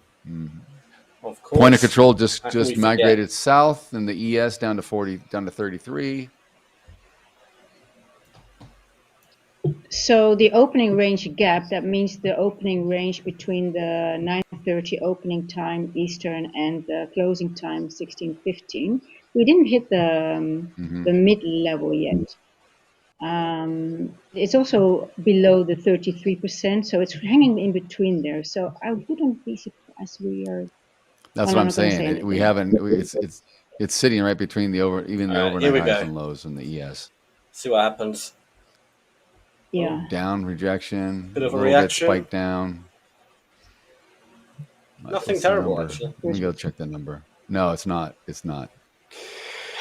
Where are we at? Jolts, job openings. It is a 97.2 consumer. I didn't get the Jolts yet, but the U.S. consumer confidence forecasted at 96 comes in at 97.2. Really? Are U.S. consumers really a little happier? Okay. Here we go. Jolts 7.437 million, just shy of forecast. All right. So jobs. Yeah. Openings are nothing. Not too bad though. They're in line. They're not way off. It's not off by hundreds of thousands. Crazy. It's off by 50,000 or something. Yeah, this is not. So this is always kind of like a leading indicator going into interest rate decision day, right? I mean, I know the Fed already has these numbers, but I don't think Powell's going to do anything tomorrow. I think we're not lowering rates yet. Yeah. That's just me. I don't think he's going to roll over for Trump, to be honest. Not in July, and not with the way things are right now. I agree. And you're right. What you just said, Sam, is exactly right. He's not going to roll over. I think I'm getting short. He's not. Yeah, I know. I'm just looking here as we're starting to get some action. I'm just waiting a few more seconds. Time is it? 10:01. I don't want to get short right here because I'm right at point of control and VWAP. Yeah, that's the main. Yeah, it's starting to get a bit annoying. I can't read it. The party's over. The party's over now. What are we going to do for the next 6 hours? Well, it didn't hit the mid. Yeah, I'm sure. I'm kidding.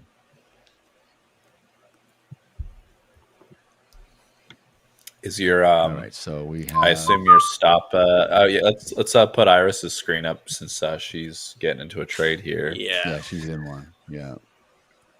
It's not really a good, like normally I would have a normal setup and I would just use some time levels, but I'm just using the mid of that opening range gap. I just talked as a profit target. And if it runs through that, I will my midnight is below my 4. I use the 4 o'clock, my 10-4 model. Daryl, I haven't been on that. I talked about my 10-4 model with you. So I hope actually that before you go on holiday, I can have my 10-4 model. That means that if the 10 o'clock prints, it will run to a former 4 o'clock time. So the 10 o'clock is printed. We have an old 4 o'clock from, let me see, I have to go back because I cannot do that in project. It was a former one, and that is 23,547. That's the level. Oh, that's already exactly half of the opening range gap. And people say it's just random. Okay, it's already exactly, I already had that level. So I'm just aiming for that level. And please just do one trade, just run to, just do what you normally do, algo, please. I beg you today. I've suffered enough. It's just, I need to get back. I need to get some confidence back. I just had nothing went. Now you're going to go back. Normally it would just run. Mm-hmm. Yeah, these. So I use time. No, I agree, Iris. This is a tough one to hold. I mean, like, hopefully it breaks through right now and just kind of flushes for you. Hopefully it looks pretty thin. Look how thin this liquidity in the book is. There's no liquidity that's come back in. This is. But you see, it could swipe normally back when you get now, a report. Yeah, no, I'm just saying the liquidity hasn't returned. It's very interesting. It went away. Normally, get a release will come out in 30 seconds to a minute. You start to see some of the levels come in, liquidity that's been sitting in the book. Just basically revisit. It's freaking pretty dark in this book right here. You see what I mean? Now it's going back up again, and it just doesn't run. It just doesn't run. See, I'm stopped out again. It just doesn't go. I mean, I'll just sound like a broken record here, but I'm sure Sam and Daryl saw exactly what I was probably. My eyes looked dreadful during that setup there because of my infamous pattern that I despise. So yes, the big H, the great H. But that's a real micro H. Like that's a real tiny small time frame H, right? Oh yeah, definitely. You look at the overall coming down. No, definitely. But at least if it happens over like a 20 to 30 minute time period, I start noticing it. When it's happening over like a 7-minute time period, then that's super micro. Like that doesn't matter. But when I see it happening within like a roughly like a 25-ish minute time period, I'm like, oh gosh, that's not good. Yeah, but it looks like it's pretty weak right now. I mean, buyers tried to defend there, and they didn't really push up much. So it came up to the mid, and the point of control. We're almost at point of control in the ES. Developing point of control. It's early. I'm still on my short.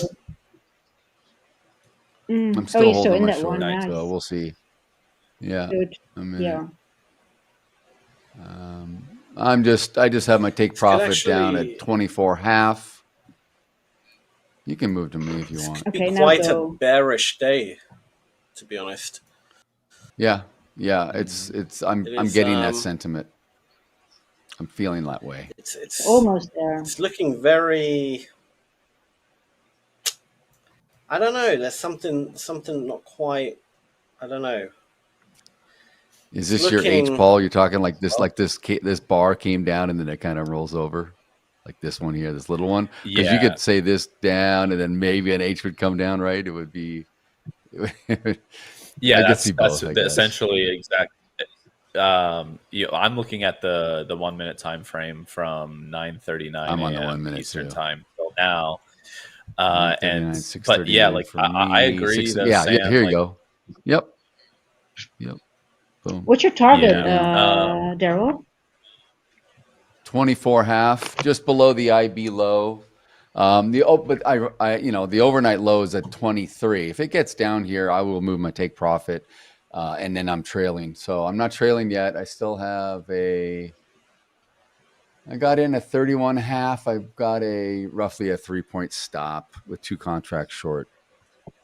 So, and I'm below low volume. It wasn't an ideal, but the way this thing wants to, like I think Sam was just saying, it looks like it wants to sell off a little. I just get the feeling. Doesn't it's just going back up. I think we've entered the range for now. Oh, and for sure. Daryl, I was talking about the NQ, by the way.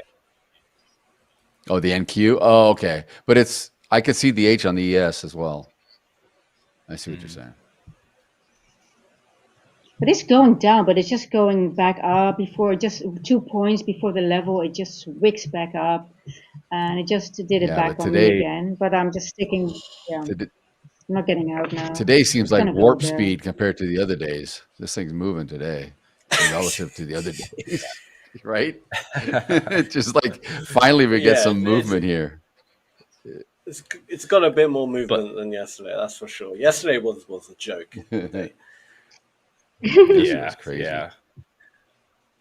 I mean, I understand the bearish sentiment relatively, or the feeling of bearishness, just generally speaking. I mean, you can kind of back that up with the overnight session, like in the NQ, for example, was so bullish. There's a lot of overnight, bull inventory essentially. So it wouldn't be it's not surprising to necessarily see this kind of shorter sell-off here into maybe the mid-range of the overnight session in the Nasdaq, or maybe we could sell off a little bit more into like the closing print of the Nasdaq before we find any footing again.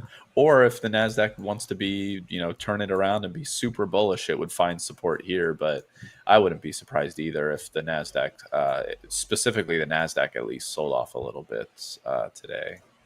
Just been on a tear. And we're the day, we're going into Powell, the Fed's interest rate decision tomorrow with a follow-up conference. So usually, I mean, it could be some posturing and people setting themselves up for, whether they expect a good result and retest the all-time high. But I mean, today could be, we could just as easily get up there and make a new high. We're not far from any of this stuff. It's just right now, it just looks a little. Nothing works for me today. I have another. It's just well, it's not funny actually, but it's getting very annoying. But you have one of these days, it happens. Don't force it. Just sit and wait. Just let it. Yeah. Wait for it to come to you. We got all day. Exactly. Day to trade, so. No, but this when you have a specific setup, it just goes there and it just doesn't run like normally. Sometimes it stops maybe 1 or 2 points, and this is just it stops three or 4 points. So basically, all your setups, and even though if you take a little bit wider, for me it was already. I took it a little bit wider already, and it still did not go. And then it just flashes up within even in my time, my time windows that I trade. It's sort of like I think they just override the algos on days like this. They just switch it off, and I think there's some people making fun of us, like, oh, we know that the algo normally does this, then let's do exactly the opposite or do things differently. I don't believe any of that crap. No. No. What? I don't know what they do, but it's definitely on NFP weeks. I have my most read trades in the whole month. Yeah. Yeah, no, it's Well, and I mean, you bring up a very good point, Iris, because there are times of the trading year or the schedule where it's sometimes best if you know it's a bad, for whatever reason you don't trade well. Sometimes the best decision is not to trade at all and protect your capital, because that's ultimately what we're about. I mean,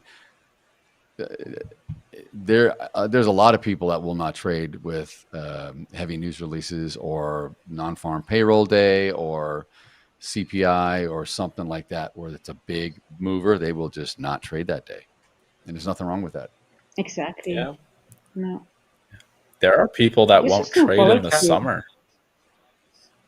Yeah, that's I true know. too. I mean, that's I a know bit quite a extreme. few. But Yeah, it's. I mean, it is what it is. Like, they look at the summer and they say, like, look, the main moves aren't happening, in the month of like halfway through July to halfway through August or whatever, like right before kids are going to school and stuff, and they'll just be like, no, not for me. I'm like, all right, well, I can't do that, but I'm good on the people that can stay away from the markets for that long and take a little vacation. I'd get withdrawal symptoms. I'd be like sitting there scratching myself. Like, I need another hit. All right, I got a request here, boys, and Mr. KC, Mr. Kansas City, I see you in here. I had this up the other day, brother. The tiger. But you were sleeping probably. More profit, but we got to put it down here because I needed to go south. I needed to go south. We need to hold that tiger. We need to hold that tiger. Hold that tiger. Dun, dun, dun, dun. There we go. Look at that. And also, Mr. Barry, wine. Coach Barry, I had another thing for you. Where was it? Oh yeah, look at this, buddy. I'm gonna put this on. Look at that. Look at that. I'm Eula in the chat. No one has won yet. We haven't announced it. We will be announcing it later on in this session, so don't you worry. Don't you worry. Is there an emoji with red wine? Red wine. Oh yes, yes there is. Yes, it says UB40 next to it. For me. Oh really? Okay. Well, for me, it's red wine for now. But you should know me by. You should know me by now. It does not say it, but that would be pretty cool. Yeah, I'm just looking for it. Oh dear. There you go, Iris. Have a drink on me, as ACDC Thank likes you. to say. Have a drink on me. Yeah, I mean it's evening for you. You're ready for it. I still want more coffee. But I'm gonna have some coffee as well. well, no, it's not evening yet. It's not that. What is it? It's what time is it for you? 3:15. Still light here. Yeah, what is it? 3? 4:15? 4:15. 4:15. 4:15. So anyone in I don't like this. our listeners, how are they doing? Anybody has a good green trade?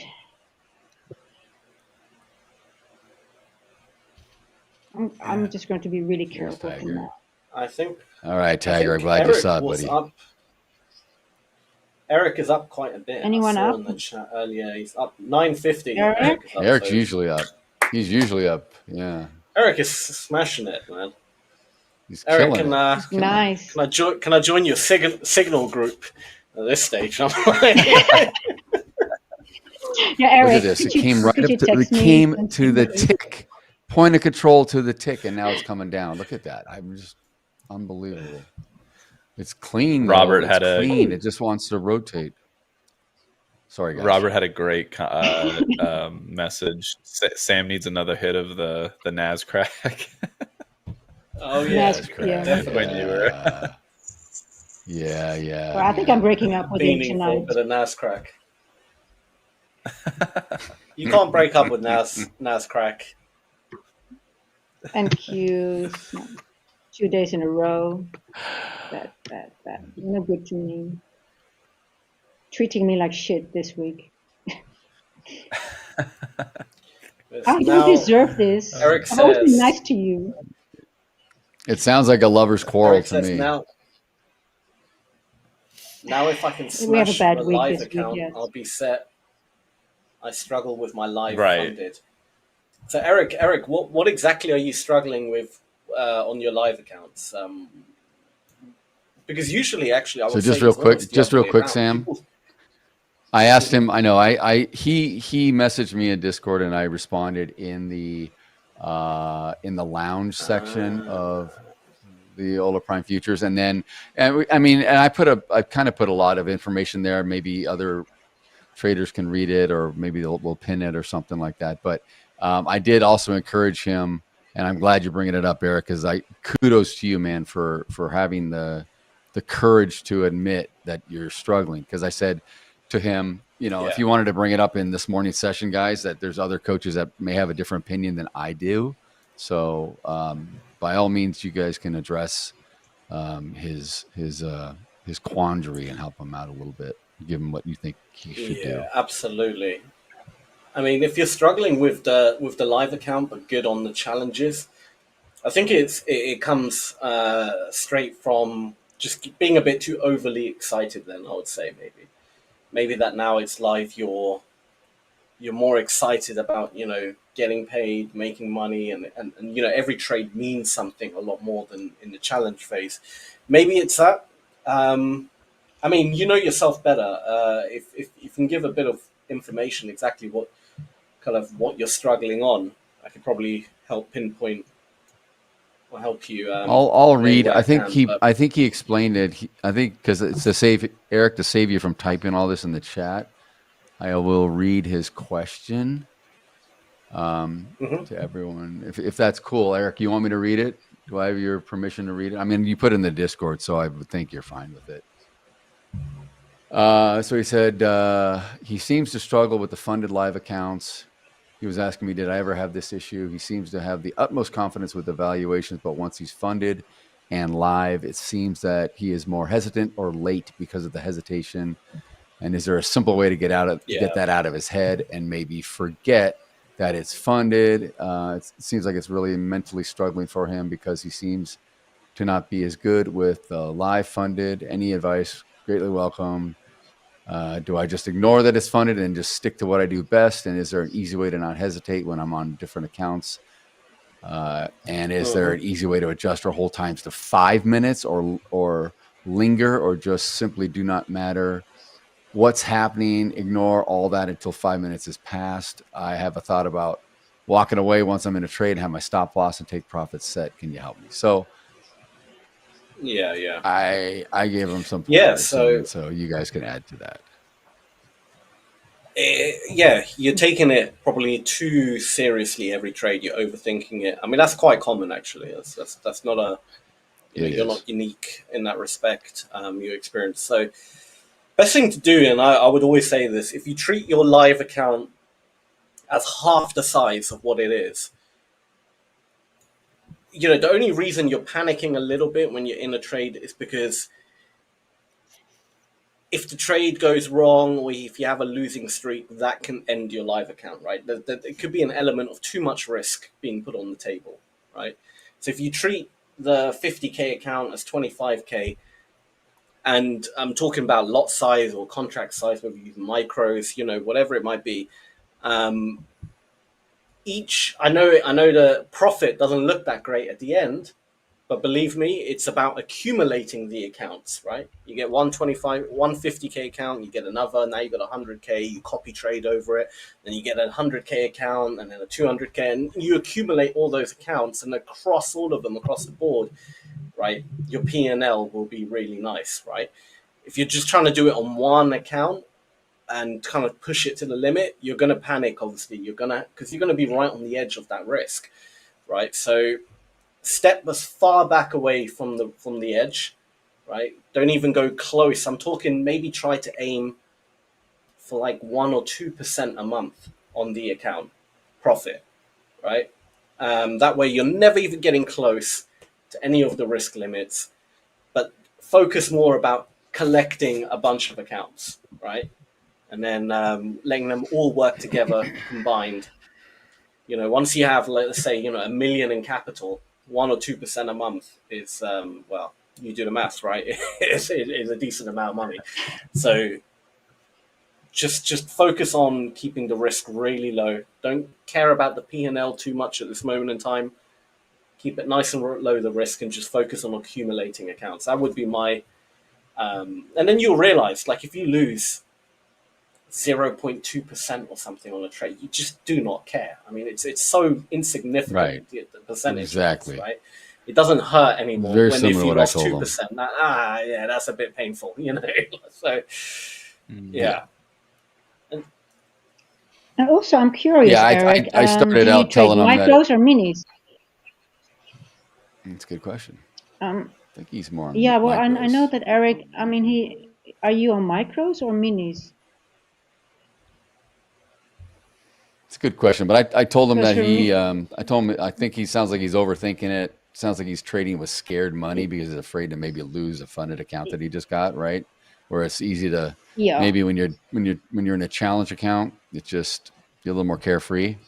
So just keep it simple, keep it small, very much like what just Sam just said, just don't be in a rush. yeah. But if you're on Yeah. minis and you go to a live and you go to your micros, it also takes a lot of away from the stress He because you trades micros. Yeah. these are micros. Good. Yeah, Okay. he's micro. Okay, that's good. He's Yeah, he micro. just said micros. You'll get there.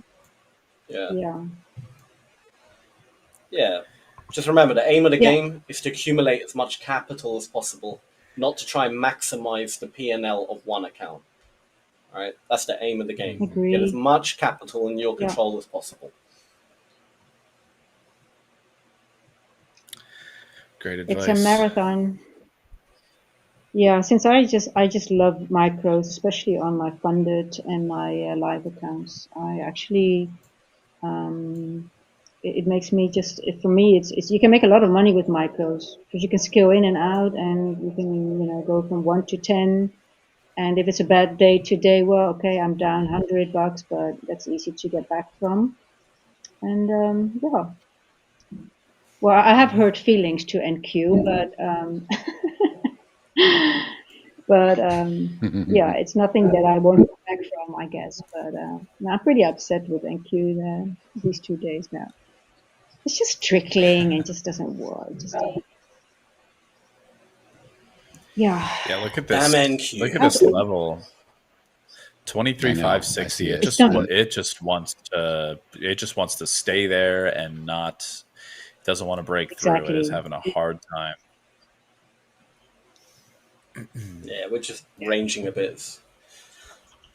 This always happens. You have a bit of an aggressive move, and then you get this range, and then it just kind of waits around for ages, and then we end up just cracking jokes for like an hour, and then finally it wakes up. Yeah, I know. Yeah. Do you have a laxative in the pre-market, emojis? Do we have a what? Do I have a laxative? No, for the NQ. I heard not that for you too. guys. That's funny. I think it's a You polite way of guys don't saying need it. any of Oh, she wants the NQ to take a dump, to drop. That's so funny. That is so It's a feminine way to say it, yes. There we go. I'm with you. To the mid. Boom. Yeah, let's feed the NQ a laxative. I needed to Yeah, go how do we beyond do this. It that keeps with coming here emojis? and reverting back. Let's get down. Exactly. 4 minutes to the IB. Come on. It's right in my little purple range, man. It's like the purple people eater right here. This little thing. Let's go. Let's go. If you guys didn't know, when we were talking about Eric and his funded, I did move my stop real close, and I got stopped out for like a point, but I'm back in. Because I mean, this is I'm trading my plan. I want to go south, so it gave me an entry, and I'm just going back in. Right? I get out, I get back in. Oh my God, the chat is so I have funny. the opposite of Iris. I don't have a problem getting into trades right now. I'm not a commitment phobe. No, for you know what I love about your trading style, because I know it's going down, but for me, it's just when Here we go. This is the only way to trade the way you are doing today. Is get in and just just sit through the wicking and stuff like that, and it's going, and it hit the level, right? I trade like this all the time. There we go. Hit my level. Yeah. But that's good. So I captured some profit there. I Awesome. captured back my loss, and now I'm back. Now that's good. See, but it didn't give me all what I wanted. It's crazy. It's really, it came close to the. I mean, this is the low of day, the IB, the yellow, and the orange right down here where my little circle's at. That's the overnight low. We seem to have these. This is why Coach Troy loves being short, because, and I know Sam, we talked about this too. You get these more quicker volatile movements than we do, right? Up moves tend to be 100%. a little more methodical, a little more solid. These drops come in hard, and you get excited. But look, all it's given us is like 2 or 3 points, and it's like, that's all you're going to get today. Sorry, no. I'm going back up to point of control. It's like what? And our range is not great. Still not that big. But you got in before the consolidation, right? I did.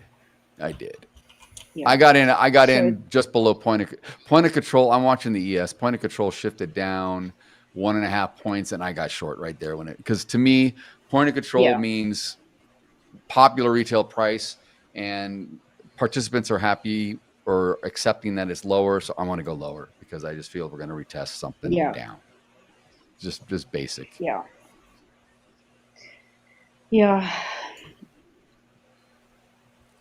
I normally just play the distribution side of, if I can recognize the accumulation, manipulation, distribution. I get into the distribution, so then you have the long, like a large move. But when I get into a short move, then it just then I got chopped. I get chopped up, like you just saw happening again, because it just didn't go to my level. It wicks back up. It's my risk reward. I get stopped out. If I didn't get out of this trade. If I didn't trail right there, I would have. If I sat like I normally sit, I would have eroded all my gain in my unrealized gain. Right, I would have eroded all that. At least I captured some of this crap. That's what I'm saying. Today is just very. And Sam, you're right on the money. Sam saw it from the frickin' open swing, man. He's like, no, today's a consolidation. I'm sitting. It's a range day. I mean, kudos to Sam. He knows, he can recognize this stuff. That's pretty good. That's being aware as a trader, right? Where your strengths and weaknesses are. I have a secret weapon. I'm a time traveler. That's why. You can Venmo me the $100 now, Sam, for saying good things about you. You can send it over. And I don't want $100 US dollars. I want 100 pounds. Okay, so I get like $120 out of it.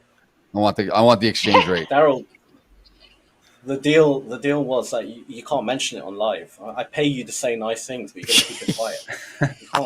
You can't. Now everyone knows. Exactly. All the compliments are just paid for. The heck, Coach Daryl, my goodness. I'm hiring Paul now. Paul's my new. All right, Sam, you are amazing.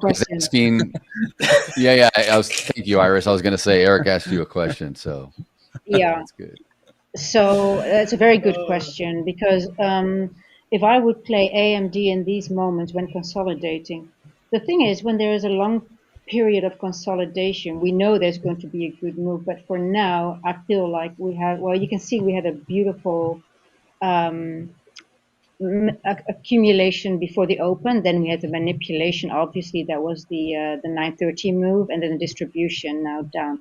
But as you can see, again, it goes back into consolidation very fast. So it's more consolidation, one big move, and then so you have to be really, like Daryl played this one pretty well, even though he just got into just before the consolidation, and he knew it was going down, and he sat through the consolidation. No, I would not. I tried to stay out of consolidation. I got in the consolidation, you saw that, and I have a red trade again because I was just in a wick back up.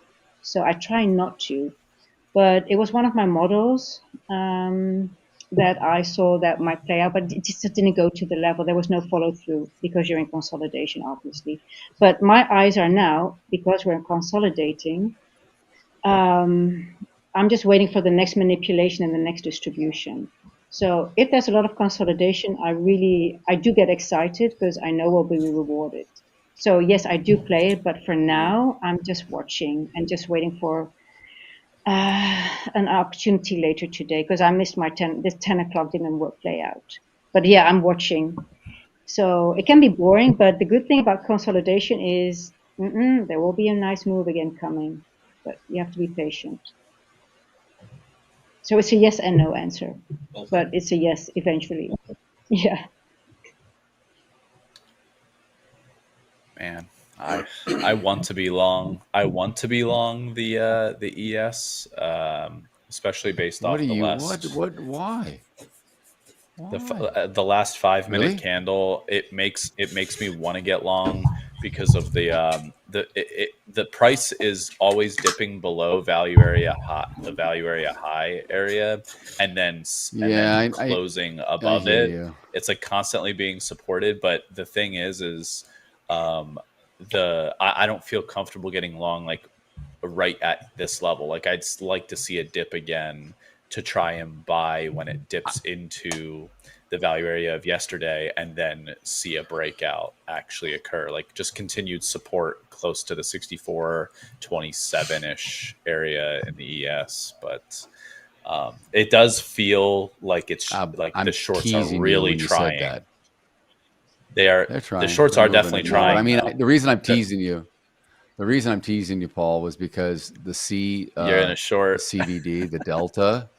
I've been in the shorts since like the last minute or two, but the CVD has been pretty negative on and it's not moving down. So usually, like you said, at holding that value area high or a certain level, whatever that may be, usually means you're going to get an opposite reaction, right? Because it's like sellers are pushing, they're not getting the move they want. So then it doesn't take much for buyers to go and take the opposite. And that's one way to look at CVD. It doesn't always work out on the delta. But see, again, I got a nice little move, and I'm just kind of hung out for, I mean, I don't mind taking a 2-point profit, but God, give me something more. All right, whatever, that's cool. I'll take my little $200 here and there if it wants to do it. But it is weird, man. It just, I think Jerome Powell is sitting underneath his hands holding this thing. He's just pushing up.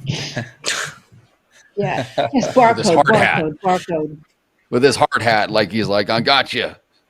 I should get a little Jerome Powell emoji, a little Fed head.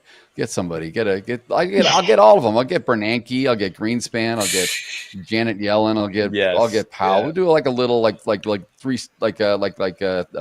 am I thinking of? Seven Dwarfs. We'll do the whole thing. Seven Dwarfs.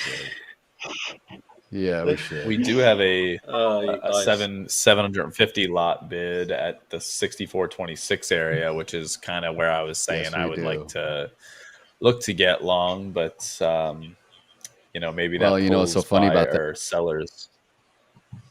Yeah. This is a good what you did. So this is how you were explaining this to Coach Iris earlier about where liquidity can sometimes act like a magnet or it can repel it.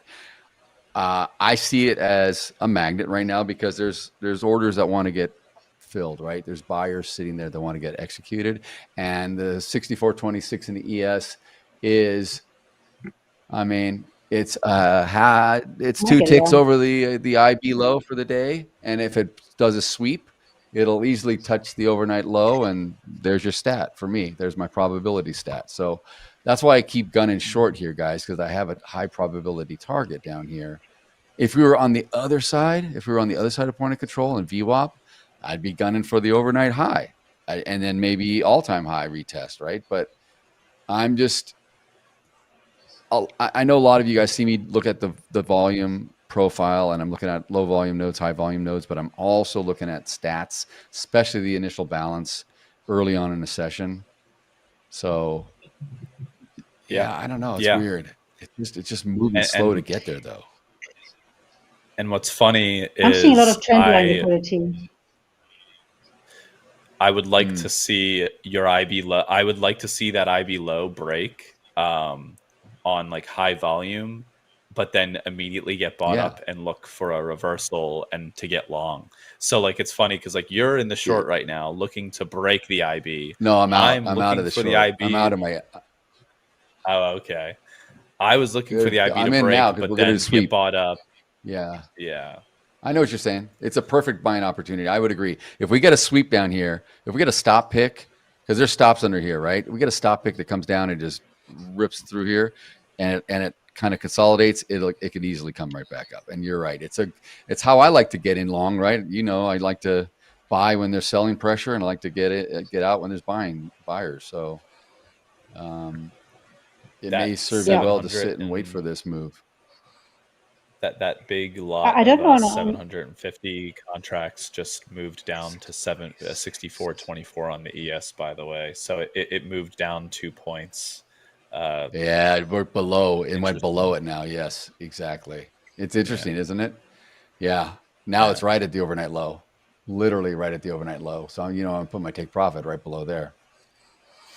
So we'll see what happens. Are you looking at the NQ or ES, Paul? ES. I'm looking at the ES. Okay. So if I look at the NQ, it's like we call that trend line liquidity. If it makes its way down, down, down, and you can make a really nice line. It looks really juicy that it's going to go up at some point, and just it's going to be a low resistance liquidity run.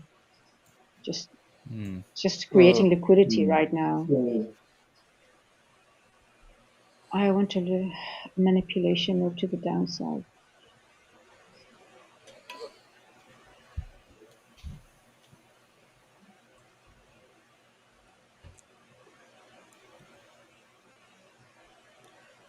Yeah, this is just a game of patience.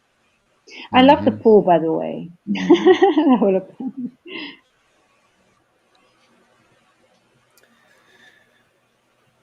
But you know, like what I was just saying earlier with like breaking the IB and then possibly having buyers come back in and then look to get long on the reversal.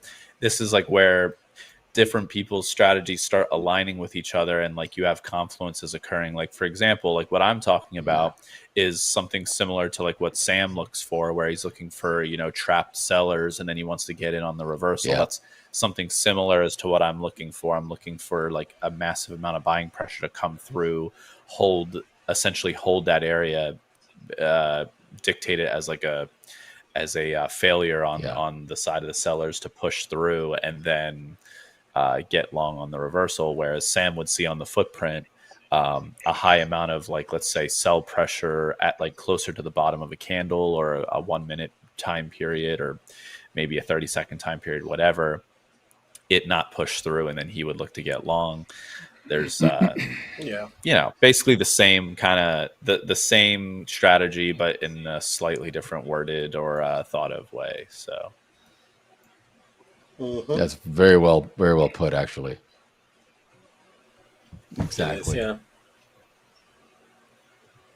And it's also how two different traders can be both in a profitable trade and take opposite side of the same trade, essentially. Yeah, with somebody being short right now, and then getting that small break, getting out, and then it reverses, and you're out of the trade you had, and then I get long, and then I get exactly. Yeah. One person doesn't mind to draw down for a bit, and just right. Come on. There we go. Come on, at the point of control. Nice long maybe coming up.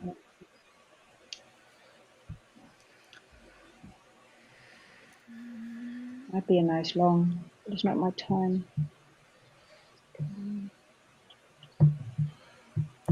The Dow is just continuing to give up everything. It's just continuing to go down, which is kind of holding the ES from going off to the races here, I feel like. Well, we had and some of those earnings are Dow component. Is Boeing, I think, a Dow? I think I have to look it up. But I think most of those were Dow. I think Boeing is, stocks. Yeah. Pretty sure Boeing is, yeah. Yeah. I mean, basically, yeah, when you look at the Dow and you look at like the top 10 stocks, you're just like, geez, Louise. Like, that's why it moves. That's why it has correlations like, you know, NVIDIA, Microsoft, Apple, Amazon, JP Morgan, Walmart, Visa, Johnson & Johnson, Home Depot, Procter Gamble. Visa's coming out. Visa's coming out after the close today. Visa reports, Okay, and then nice. someone else I have to. Yeah, but Nice. But Come on like, you know, down. you had earnings on, like you were saying earlier, Coach Darrell, Merck, you know, is in the Dow, and United Health Group is in the Dow. So there are these huge companies That's right. that are not very sexy, but they had earnings and they're big parts of the Dow, and reason why it's kind of coming down now. 23 liquidity's down to 24 on the nose.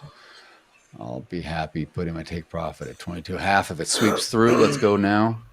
I've added another contract short, so we will see what we get. This is a very Could this be the moment we get to the boring IB? market. Could this be the moment we've been waiting for? I've been waiting for anyway. Could it be the moment? Let's have a look at the chat.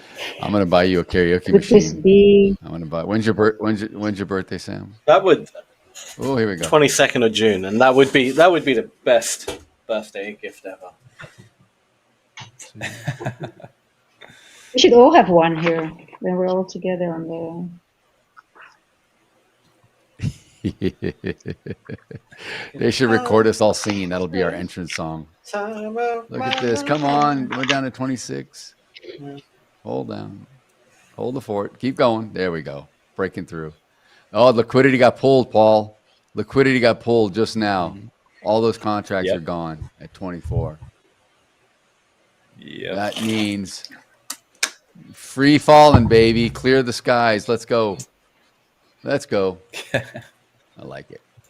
I like it. It's a slug. There we go. There's our IB. Got my IB stat. Will it continue? Will we get a continuation or a failure? Either way, I'm not willing to play. I'll lock in $87 if it comes back on me. That's all I'm willing to do. Go to the overnight low. We didn't do it yesterday. We did not get to the overnight low in yesterday's RTH session whatsoever. Oh, this is good. There we go. Way to go, ES. Way to go, ES. Nice. Let's go. I'm feeling better about you now. We take back everything you said.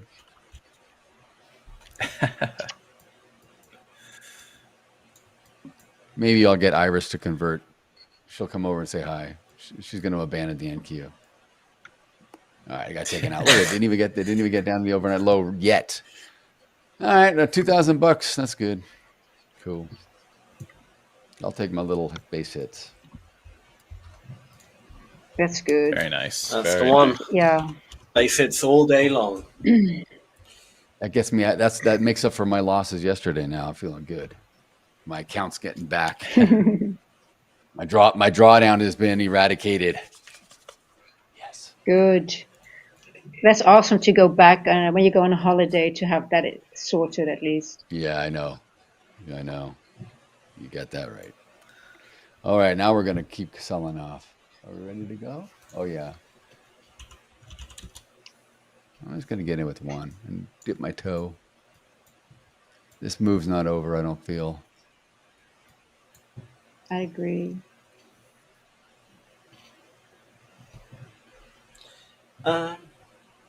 So this, The time of my I want to see, this is like what I call an IB, this is my IB stat, whether it's peer. So it was taken out and it's hovering right there. I want to see it either continue to go through it, which is to the downside, or if it fails and it'll come back up and go, to mid or VWAP, excuse me, or point of control. So I just entered short with a contract. I'm waiting to see if it'll continue to move. And I'm obviously targeting the overnight low, just a little bit beyond. Nice. So far, it doesn't look like it wants. Now it's doing what it's been doing all morning, right? Just gives you a little, says no. Yeah, it was just like hanging these little sausages. Kind of stair stepping. Just kind of stair stepping. Just down, consolidate, down a little, consolidate, down a little, consolidate. Yep. Let me get rid of it's my boring consolidation. All right, now we can see it better. Just how it is. All right, overnight.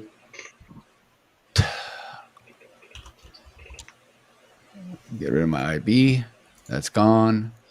We took that out, and I could put in another level. My RTH low on the day. That's the current low of the day.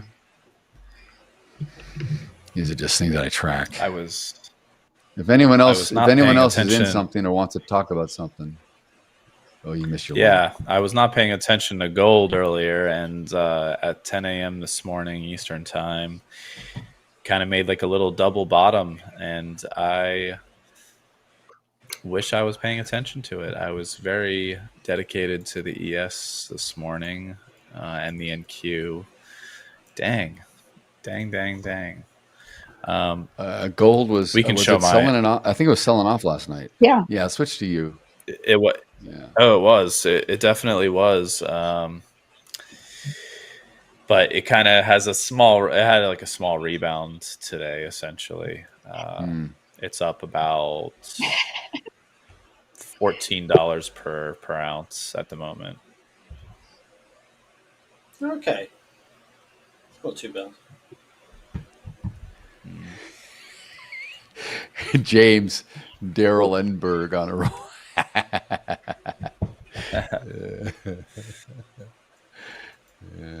Bravo Zulu is also funny. Sat on my hand so long today, I might need a doctor, not a setup. That's a good one. Oh yeah, that's Tom. How you doing, Tom? Welcome. Good to see you, Tom. You got to get the blood flow going, man. I feel you. Some days are like that for me too. It's just like, oh my god. I'm telling you, I'm gonna write a story. I'm gonna write a movie about Tom's life, because that man, his life needs to be in the cinema, and I'll become a billionaire film producer. Yeah, you only want to take advantage. Is he on the of the story. interview? Look at you. Yeah. Yeah. Tom was at incredible the story. interview. I saw it. Amazing. That was really you know, amazing. Being in a really good corporate job, Inspirational. to losing it all, to his marriage breaking down, to looking after his 4-year-old daughter with special needs, to becoming homeless, and then building his way back up, and now funded trader within like 4 months of getting started. I know. Respect. I know. Incredible Amazing. story. Yeah, was it the March? The March. That was like he started in March. Yep. Yeah, that's right. That's the one. Was it really March? Amazing. Chapeau. By the way, that all that liquidity that parted ways, Daryl, we were just talking about, it moved down to 6,400. I don't know if you saw that. Yeah, well, see, and I was playing the 6,400 yesterday when we were coming down. I never got there, but yeah, I see it for sure. And it's interesting. You're right. It just came in. There was nothing there all morning, right? It just came into play.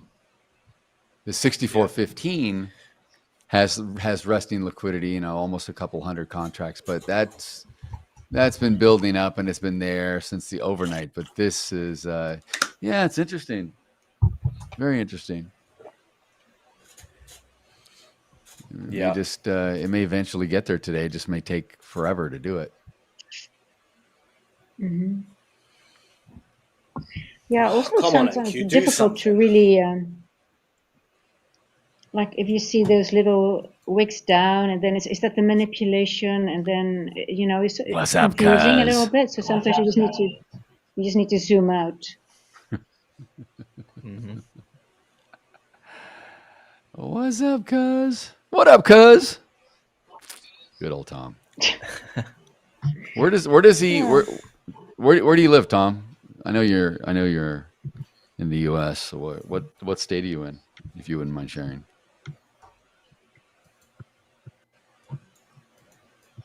There we go. There we go. Overnight low taken. Beautiful. Beautiful. Very nice. I love it when a plan comes together. Very nice. Like the A-team. You guys remember the A-team? With B.A. Oh, of Baracus, course. Mr. T. and- Doo-doo. come on. I love it when a plan comes together. I know. Pity the fool. Pity the fool that don't eat my cereal. Mr. T starter kit. Isn't it You gotta have minimum 6 chains around your neck, boy.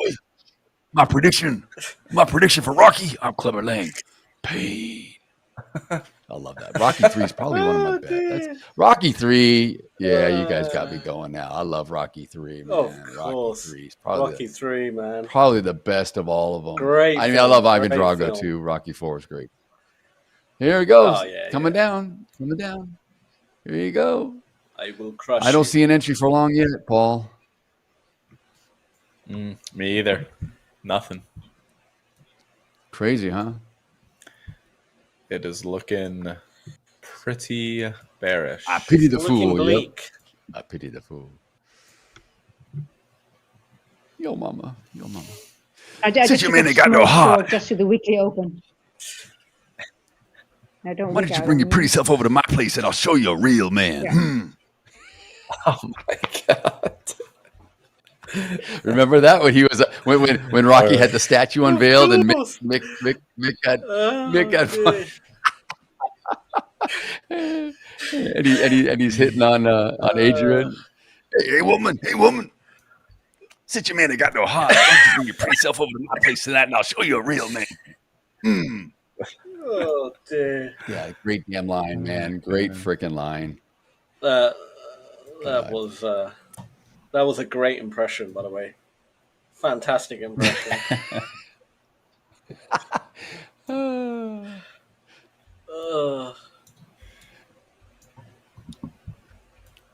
Daryl, you're a man of many I wanna talents. It really is. Tom That's, enjoys it. See, Tom's probably close in age with me. We grew up with this era of craziness, and it was perfect, man. TV was great back then. Today, there's nothing on. Oh yeah, that does. Today, you just got to 100%, stream, and you got a million channels. There's nothing on. Wichita Linesman. Oh Movies yeah, and everything back then. dude. James has got the history, man. Look at this. This is pretty impressive. That's right. Robert, what happened? You got scared. You pulled your short. Now where it hits where your TP is less than the self. Yeah. Beautiful. It's okay. You're good.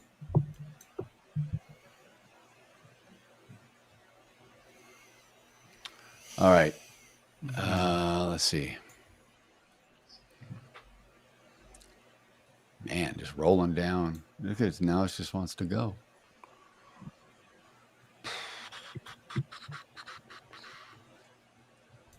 Overnight low's done. I can get rid of this. Get that off my radar.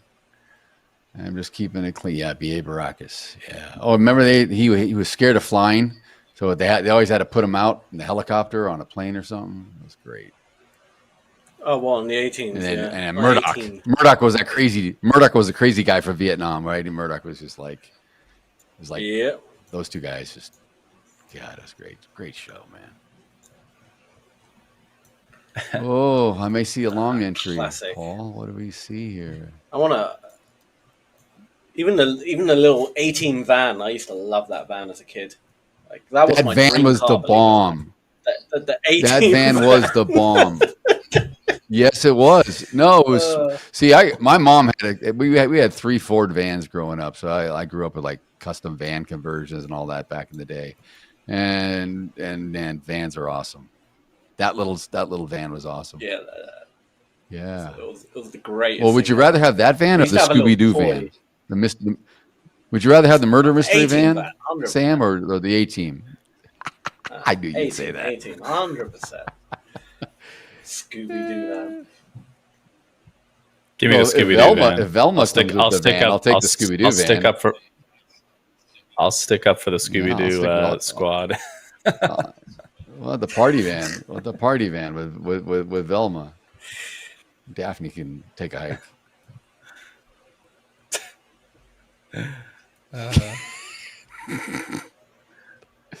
Yeah, you know, I actually just want Scooby Doo. Right That's what I want. I want Scooby Doo, man. I want a talking dog. That's what I want. You know what it is? Because you have a cat at your house, dude. That's why you need a dog in your life. Do you have a dog, or you just have a cat? No, but I mean, I grew up with dogs all my life. My family has had dogs. But I do not have a dog myself. Dogs are the best. Apologies to any cat owners. All right. Let's not get too hasty. I think it's scientifically proven dogs are better than cats. Not really. I love all man's best friend. You know? Come, Dolly.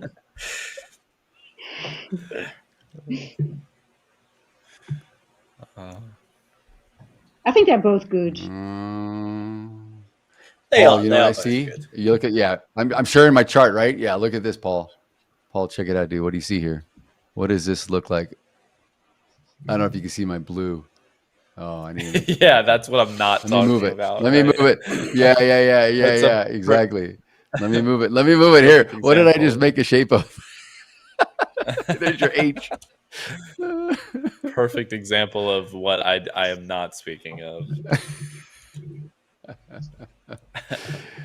Oh man, and look at it's and it. See, this is crazy though, because I thought for sure it would move. I have another red trade. 4 points down. Yeah, me You too. have another trade? I have another red trade, so I'm really consistent today. Well, you wanted red wine, Iris, in the beginning. Red wine. See, you wanted red wine. You got. At least I'm having fun. That is the aim of the game. I am. Well, I'm actually really. Well, because I'm with you guys, I'm still enjoying myself. But it's not. I mean, I don't like it, but it's okay. I can deal with it. Come on, my kitty cat. I need some comfort.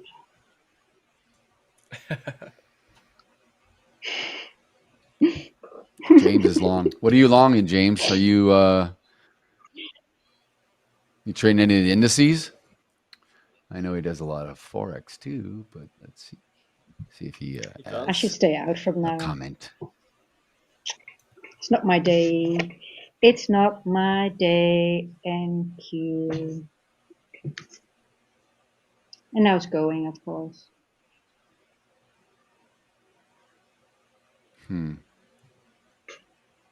You know, this price action gets to, you know that it's built around fear and greed, right? And it's always like I notice when days like this, I do get this. I normally don't have that, but it's just because of the wicking and the barcoding. I just get a little bit of anxiety, not like really anxious, but like, oh, is it going to wick up again? And it just, and then I get out too quick. NQ. And then eventually it still goes, right? Yeah. James is long the NQ, boys. It's probably a good move. Oh, wow. Yeah, we just hit the weekly open. I would agree with that. All right. Well, I think I've earned myself a cup of coffee, so I'm going to take a 3-minute break, and I will be back because I have to go downstairs to get coffee. Nice. So let me just put it here. Enjoy. I'm gonna let the guys know here. Enjoy your coffee. My coffee talk. You were in New York City, Sam. You know. Hey. How do you drink your coffee? What do you? Oh, Are you an espresso guy?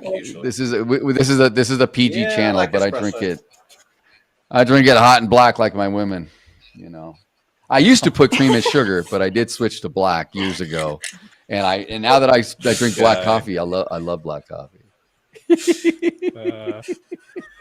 Jeez Louise. Guys, I'm not in a trade now anyway. I know. You guys are like, shut the hell up. Wow. Go get off. Go take your coffee, man.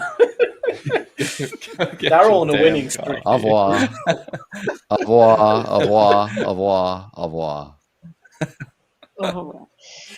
No, Machado team, I'm out of my short. It was a red trade because it wicked up on me again. So no, I'm not in any position right now.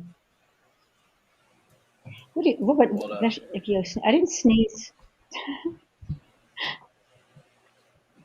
I was trying to sing, I think, Robert.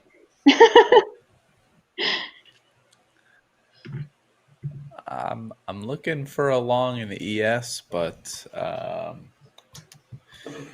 nothing as of right now. I would like to see it be closer to the 64.16 area, 64.17. That's where I would like to see more support come in to possibly get long. But today has been just so obviously bearish. I really need to see more volume step up. Like we saw just a few minutes ago, some decent volume, some decent buyers step up to try and push the market, but not even close to what we're seeing in terms of sell volumes. So still looking for some sort of better confirmation on the order flow here to get long. Yeah. I mean, what I should be doing, I guess, is instead of constantly looking for a long, I should have been looking to get short at some point.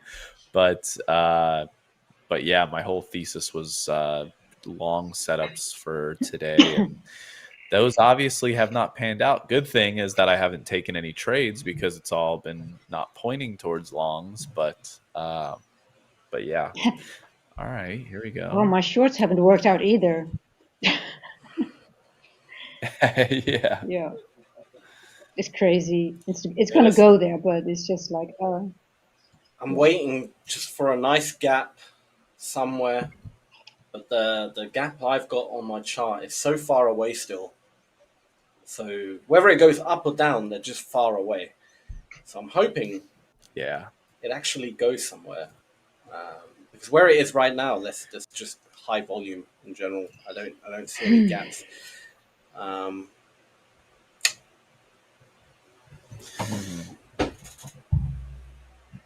Might have to switch instruments actually. I might have to have a look at well, I think the ES will be pretty much the same, but maybe I don't know. I don't know. Let's see. The Russell, micro Russell, also looks relatively the same. So small caps are looking very similar to everything else today. It's nothing good there. Look at gold now, man. Last few minutes, it's just gone up another few dollars an ounce. This is the double bottom I was talking about this morning. When the equities opened up, it kind of came down here, made a bottom over the next half an hour, retested that bottom, and then just was off to the races. So, yeah. Anybody paying attention to gold and who was able to snag a long, good job. So, Paul, I've heard a few people say that trade gold, that they mainly trade gold between 7 and 9 a.m. Eastern, because that's for some reason seems to give a setup almost every day. I haven't looked at it myself, but I was wondering if you have been eyeing that a little bit, or you have noticed that too. No, not specifically for me. The most volume trades in the open outcry session. So, sorry, there seems to be some sort of echo or something. Usually like between the 9 a.m. to 11-ish is where I would be looking to get into some sort of position to maybe hold for a little while, but that's just because that's where the most volume is. But I mean, there are plenty of people that take advantage, I feel like, of the morning, that 7 to 9 area. I could see that being being areas of opportunity. Honestly, any time of the day, there's definitely areas of opportunity to exploit. I mean, for example, on the quiet market session, sometimes I was trading gold between 9 p.m. Eastern and 11 Eastern, and I've had a couple of good gold trades in the quiet market session. So, Nice. Yeah, gold's an interesting one for sure, and it's going. I'm going to join you. I'm going to join you in gold, but I need to do some more back testing or look into it before I really trade it. Yeah. Gold and CL. Any CL trades lately? No, actually, I've been having a hard time making any of those. I mean, any trades on the crude. So nah, I've just been staying away from it for now.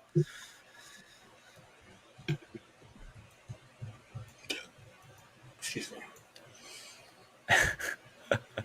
Sounded like that Robin Hood guy again. It's that's too good, man.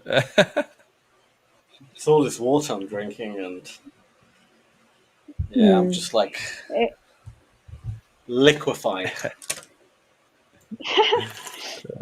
You know, so funny. Last Thursday, I was cooking in between our two sessions, and I was like, "Oh, I want to add some garlic," and I'm like, "Oh no, I can't." Oh no, I'm like, "Oh no, nobody can really." You know, that's the good thing about being online together. You cannot really, you know, have any problems with me eating a lot of garlic.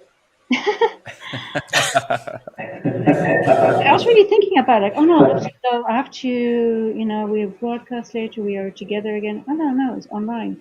No worries about that. Just chuck another spoon. I just love garlic.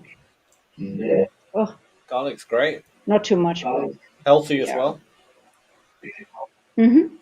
Ginger, garlic. Yeah. Yeah, especially if you're sick as well. If you eat a clove of garlic just raw, it's disgusting, but oh my god. Wow. Like it's pure medicine, basically. It's incredible. I wouldn't recommend it if you had company, but if you're by yourself. No, not on your first day. Yeah, I agree.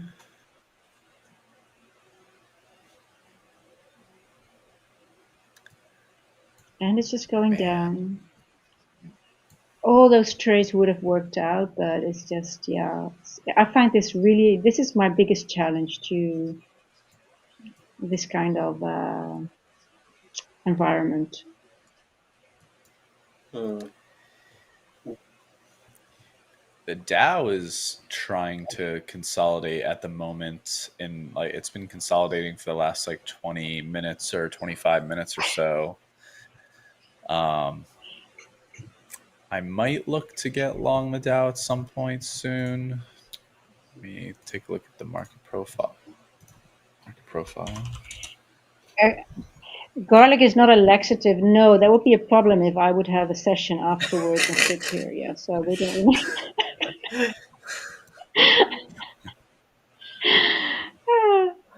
You guys are so funny.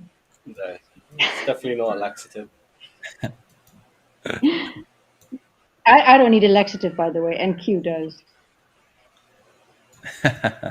It does. NQ definitely needs.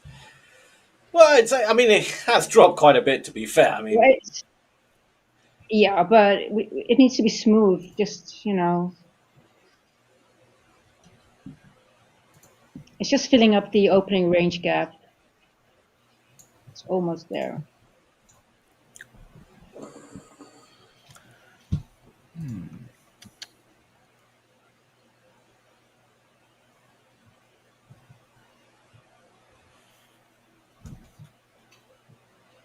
Okay. This is one of those days where I think in the trading, like when you're trading a day like today, and I think a lot of traders share a similar struggle, is when a move is already happening and you have a trouble finding an entry to get into that like kind of matches up with a relatively normal risk to reward. and you just continuously, the market continues to either melt downwards and doesn't give you really another good entry point, or it melts upwards and you just relatively don't feel comfortable trying to get in on the move, because there's not an area that where you could get in and feel like you haven't already, you're getting in like you're not getting in late. Today I feel like is a relatively good example of that. Where it's kind of difficult to jump in on the move if you haven't already been in on it. The only one that I'm seeing right now is I'm seeing maybe some support on the ES at the moment.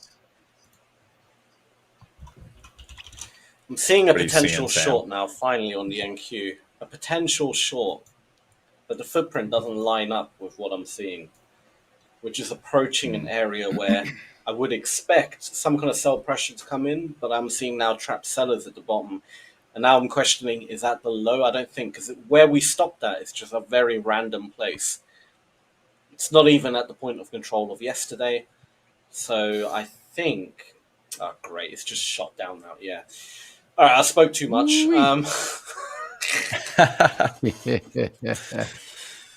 It's got to eat through this liquidity, though. Just give me a trade. Seriously, NQ, this is ridiculous.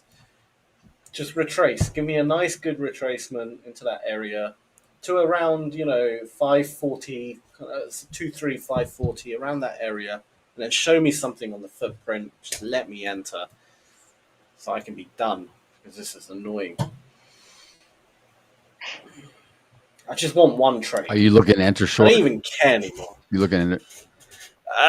You're trying to go short? Yeah, I'm more leaning short than long. I haven't got any long trade until we get all the way down to 23,484. So we're still quite far away from any potential longs for me. Oh, yeah. I see a good level for a short for NQ up to 23,490.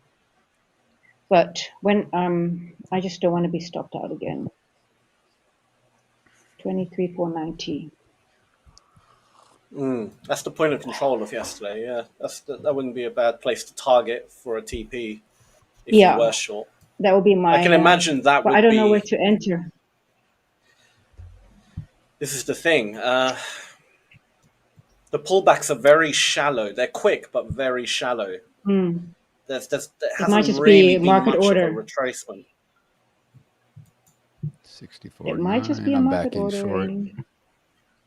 Yeah, I'm with you.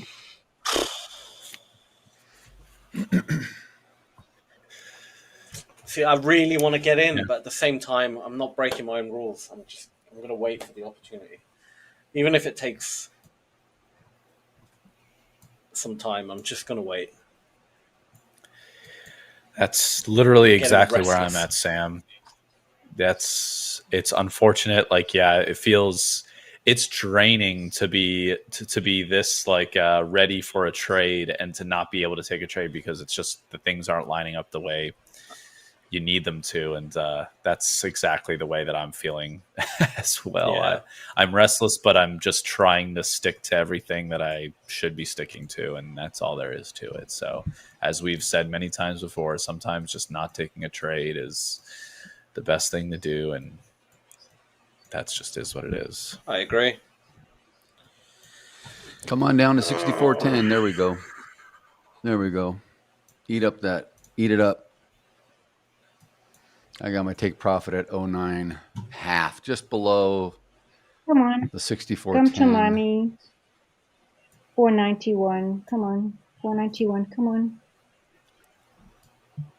It's having a hard time getting through this. Finally. There we go. There we go. Now we got the sellers going. There we go. That's it. Drop. All the way down. Yeah. Good. There we go. Okay, I'm kind of happy now. Oh, again, keep dropping. it We're just getting- wicks. See, no, it's not. It's just wicking up just before the level again. We're getting very close to Come the on. area I want to buy soon, so I'm getting happy now. Come on, keep dropping. I I can I'm just smell taking a some trade profits, in the guys. horizon. I just got out before it hit GP because I know it's going to go there, but I just don't want to be wicked out again. So I've got a little bit of a green trade. First one today. Yay! Good. Nice. All right, Come on. Come on. Third attempt to push Please through the not go. liquidity here. Yeah, 64.16 on the ES. I might re-enter. Gunning for 64.10 and below. I know it's going to go there. 491.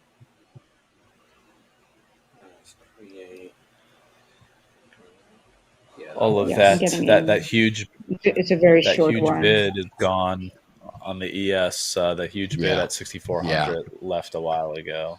Yeah. Oh, I'm not down that far. I'm looking at 64.10. Yeah, you're right. It all. It was only there. God, it left a while ago. It was only there for. It was there for 5 minutes, dude. It's crazy. Mm-hmm.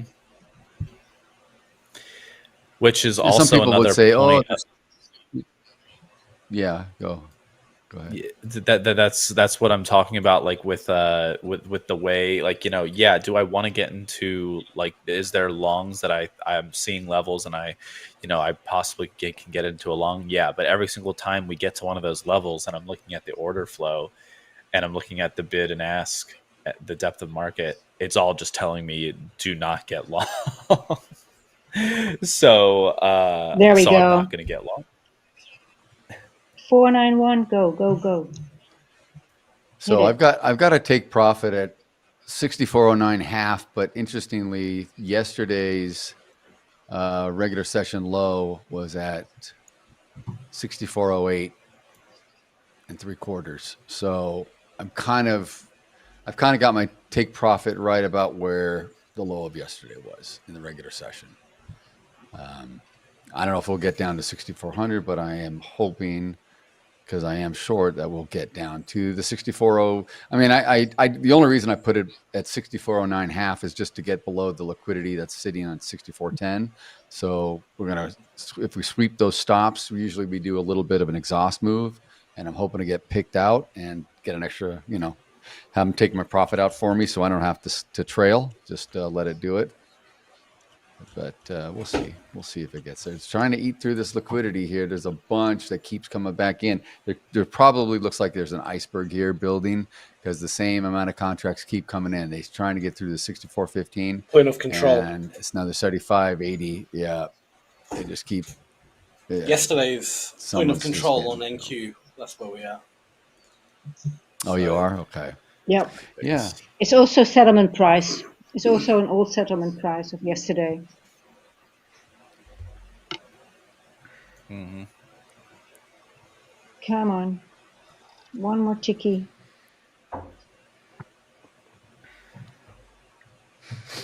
Thanks for the vote of confidence, Eric. We're up. My boy. Eric's my boy. One of my all-time favorite movies is Old School with Will. Oh my God! Now I'm blanking. Smith. What's his face? No, not Will Smith. We already talked about that yesterday. The slap heard around the world. No, Willem Dafoe. No. I see him at my Kings game. I go, what's his name? Will Ferrell. The comedian. No, Will Ferrell. Thank you. Jeez, Oh, was that blanking? Yeah. Old School. Will Ferrell. Old School, and Will Gates. Oh my God. The old man who pledges for the fraternity, Old Blue. And Eric's like, "You got this, Coach D." I'm like, "Yeah, you're my boy. You're my boy, Eric. You go. I got you." That is a classic movie. Classic. Unbelievable movie, dude. Unfreaking believable. That and Step Brothers too. Step Brothers, I still tear up every time I watch it. God dang, it's just ridiculous. So good. Did we just become best friends? I know. Did we just become good housekeeping? Yes. So bad. All this room for activities. Actually, I think Sam was talking about Talladega Nights the other day, wasn't he? Another. Oh yeah, we were talking about throwing Grandpa's war medals off the bridge. Yes, off the bridge. Yes, here we go. Let's break through the liquidity. Come on. What? Come on. There's the kids in the movie. They're like, we're gonna hey Chip, Grandma, you're gonna break us hard. Go. What the hell are we talking about? I have no idea. Talladega Nights, dude. Talladega Nights. And they have dinner. They got all their sponsors. Dear little baby Jesus, thank you for Taco Bell, Pepsi, Cheetos, whatever, Doritos, right? All the junk food. Oh. Right. The drum set's the best.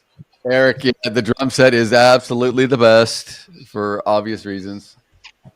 If Sam doesn't know, he likes mixed nuts, so get hit A over bag the of head nuts, by the symbol. way, here. What was that, Iris? I also have a. I thought I need some snacks as well here, but where are you? There you go. Oh, Iris is a nut What is collector that? too. Like fancy snacks. I thought it was cat food. I'm a pescatarian. I'm a pescatarian basically. So Oh, you're a I give them pescatarian? meat. Yeah. So Very nice. yeah. Yeah. Well, Come on down. There Come you on go. down. I've been surviving off Please. tuna. So oh, nice. basically a pescatarian right now. Yes. I've probably got mercury poisoning at this point. You might need to chill out on the tuna. Honestly, you might need to. Yeah. You do, yeah. So what do you eat for I need to fat Google if the you're science on of- keto? I have put olive oil in there, and I sprinkle a little bit of like mayonnaise. Not sprinkle, you don't sprinkle mayonnaise, but a bit of mayonnaise in like the sauce just to kind of fatten it up a bit. But you've got keto mayonnaise. It's really good, by the way. Oh no, I just Keto the mayonnaise? real It does- fat mayonnaise stuff. Yeah, Full fat mayonnaise. we have Didn't know that's in keto. South Africa. Keto is a big deal. We've got like a whole brand that is, and they just put on talking about laxatives, by the way. They use the erythritol sugar, which doesn't spike your insulin, right? But if you take too much of it, it does work as a laxative a bit. But it tastes really nice. It tastes good. And also monk fruit. I don't know if you can use that as a sugar. Yeah. Very expensive, but very nice. But no, we have a whole, like all sauces, they're all no added sugars and very keto. We're very keto minded here in South Africa. Rah, very strong. That's awesome. I So do Coach keto James, diet, is that a news release you're putting in there? Or are you being facetious, James? I think he may What's James doing? be tongue in cheek on me. Because I don't see anything I think James unless also lives he's in- messing with me.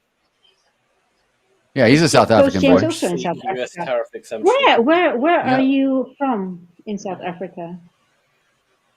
I Are we think he's Cape close? Town, but he can answer. Are you I don't Cape think we're Town? close. Well, I was in Nature's Valley. I'll let him answer. A few months ago. I think we have quite a few South Africans there. Oh, there you go. Daryl, are you still short? I'm out. I trailed and I'm out. But yeah, now it's coming down to my I think Daryl's- 64.10. That's okay. I think you're going to add another week to your holiday okay. now. Yeah, maybe. No, I can't. I got to come back to you guys. I'll miss you too. No, you have to. Yeah. Oh, I feel so special. Yeah. See. We will miss you. We will miss you. No, I have to go back as I got things to do. Kids got school. We got to get situated. We're just taking a quick break, a quick last minute Yeah, deal. Yeah, that's nice. That's nice. They're always good. The last Look at minute, this. little Some of them. getaways where you just kind of enjoy. I love them. Yeah. It's great. Mm. Can't beat a last Well, I'll minute. tell you Right what. to where I thought, man. I wish I held it. I wish I didn't trail so tightly. It would have played out perfect, but that's okay. You did good It's today. okay. Yeah. Love it.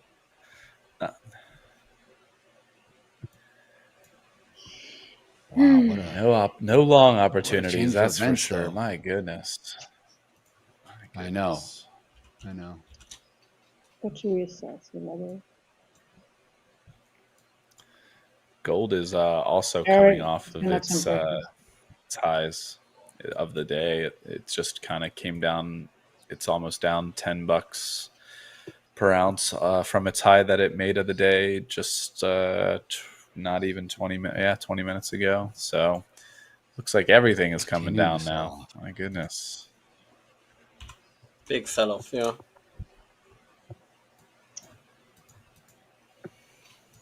Yeah, the monthly candle is quite a big long. It's just we're going back into the. It's making a nice break now. Nice. Let me see where the 20% is.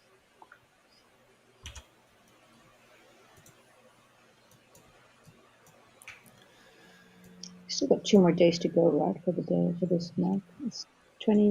We've got 31 days, so we've got 2 more days. Okay.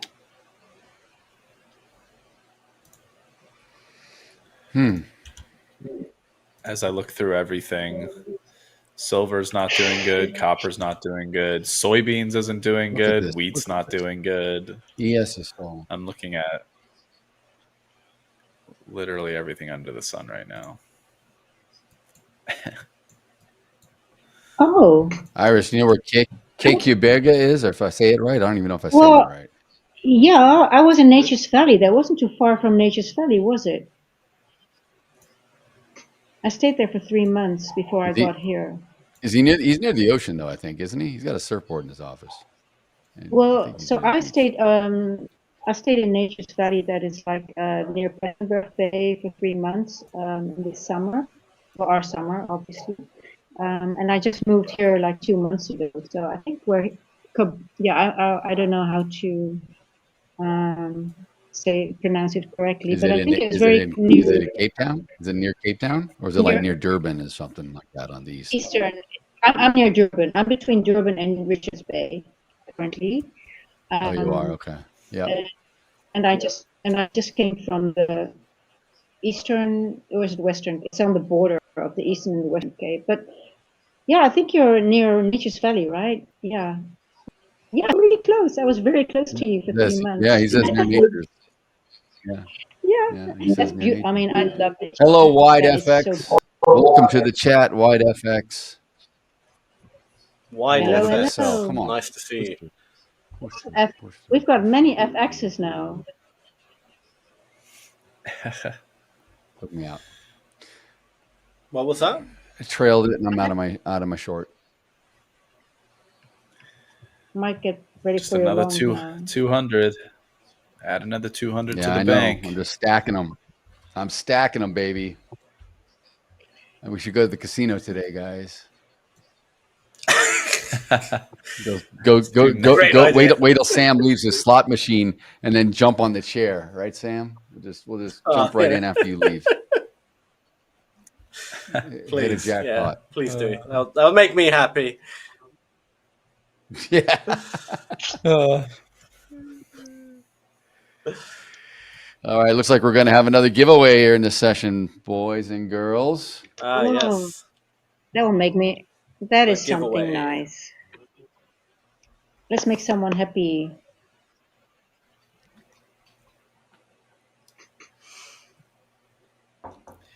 It's always good to have We a gave giveaway. away a 50 account. We gave away a 50 account, or a 50K account in the quiet market session last night. That was nice. Split eights. That's Oh yeah. double money. Nice. Double money, Eric. Let's do it. So anybody that How you doing, is, Rashid, you know, today? make sure to check out the me and Coach Tiger are on Monday, Tuesdays, and Thursdays on the quiet market session between 9 p.m. and 11 p.m. Eastern time. So you guys, if you're awake at the time and you know you're just hanging out, you want to jump in the stream, feel free. It's every night is a quiet market session nights, Monday through Thursday, and then Sunday night I believe they do it as well. And it's a good time. I usually try to stick to the Nasdaq and gold in the overnight sessions. It's just a different kind of session, less liquidity. It's just fun to learn and dabble a little bit and take some trades and talk strategy and whatnot. So definitely give it a check. So. Absolutely. Is that where you took the trade last night? Were you on quiet markets last night, Paul? With him? Yeah. Were you guys online? Yeah. So Sam took a trade. Again, lasted hold the press. 30 seconds. But again, I'm the only one red. Oh my god! It's not bad. I'm the contrarian. I made like today. $96 on it. But I took a short as we broke through an area that I had. I was looking to long it at first, but there was just no long opportunities. Like the footprint showed nothing. And then as we broke through it, we kind of came back into it. I took a quick short, went back down to the last low it made. And then it started bouncing off, and now it's pushed up again. So I'm glad I actually got out of that quite quickly.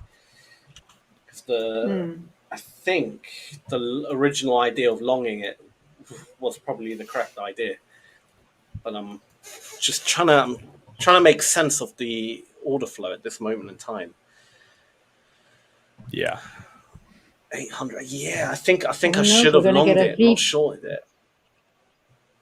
I think my original idea of longing it around this time was the correct idea. Damn it, that's really annoyed me because I was waiting to long it. When we got to 4.7 roughly around that area, but then the footprint just wasn't showing me any buy aggression come in. I thought, nah, this is actually going down. So I thought, okay, let me short it then as we made a little retracement, and now it's looking, this is actually could potentially be a long now. That's so annoying. Why didn't I just stick to my original plan? Actually, no. No, it's fine. I did what the footprint told me. End of story. You did good. You have a winning trade. Exactly. You're green. You got a winning trade. More than I can say today. Right. Yeah, Irish, you're nothing. You got $100 in the red. Yesterday I was big time in the red. Oh my god. You've got to send me some money today. No, it's not. You're not going to get any tuna today, and you're not going to get any shrimps today. No. The cats are just getting some kibble. Skyboy, welcome to the chat, Skyboy. Glad to see we got some new Skyboy's back. We got some new people though in the chat. It's great. Yeah. Awesome. Everybody, Hello, Skyboy. I like the name. It is a wicked name. Mm-hmm. Yeah. It's really nice. I like it. Are you a pilot by any chance, or something of that nature? Yeah. I think of as the weekend song Starboy, but putting Skyboy in there. Yeah. That's a really nice song, by the way. I'm a Skyboy.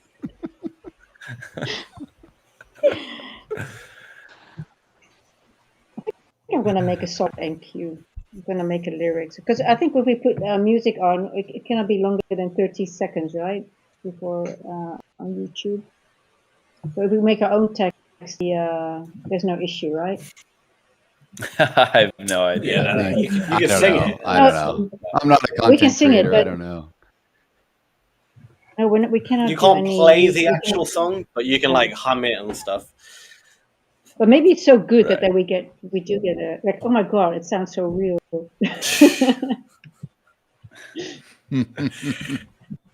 Well, it's so funny. I start singing, and Robert thought I was. Then you're in the wrong job.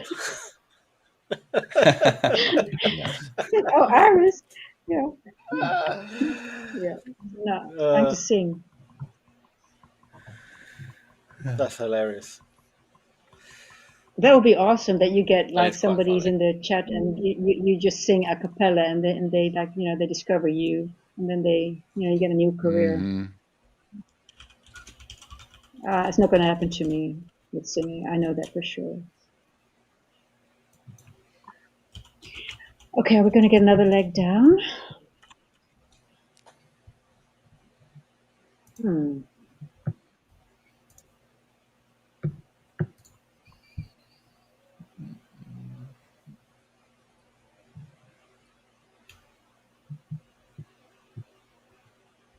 I've got another level, 23,421-ish.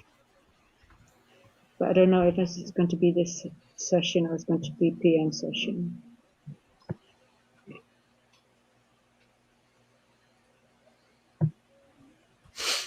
What's that song though? What do you I sing? can't sing to save my life. I'm not even that's Starboy song. I'm a star boy. I'm a star boy. I took a little long. High. I can't do it either. Took a long. I took a little long. You took a long in the Just Nasdaq. Super scap. I'm ready. I'm already out. It was like 40 seconds. Made about $100 on it. So I'm all right. He's like, Sam. I took a long. Oh my god. You blink and 2 the seconds guy later, I'm is out. just in and out of 7 I know. trades. I know. I just Faster saw than a praying something on the mantis. This footprint. guy. On the Really? footprint. I'm gonna call you. I I'm gonna saw, call you Mr. Mantis. I mean, all right. Let me share my screen, and I'll show you what I saw. Yeah, share your Well, I can't screen show while you I because it's on the create. footprint, but give me a second. Which screen? Take it is away, Sam. I Someone- am. Sam. I am. Green eggs and ham. Take it away, Sammy. Sammy. I'll full screen it. Will the back end get angry? If the back end want to pull up my screen real quick. Oh, we're going down. Yeah, so on this big candle here, exactly at this spot, on that big candle, there's 222 buy contracts that were executed, and they pushed the market up quite nicely. So when we dipped into it, I just thought, you know what, I'm gonna hope that they defend it. So I just jumped in, and I got out pretty much at the close of the candle. So just from there, really quick. Because truth be told, I mean, this market, like part of me is saying you should short the market. The overall other stuff in the footprint is telling me short it.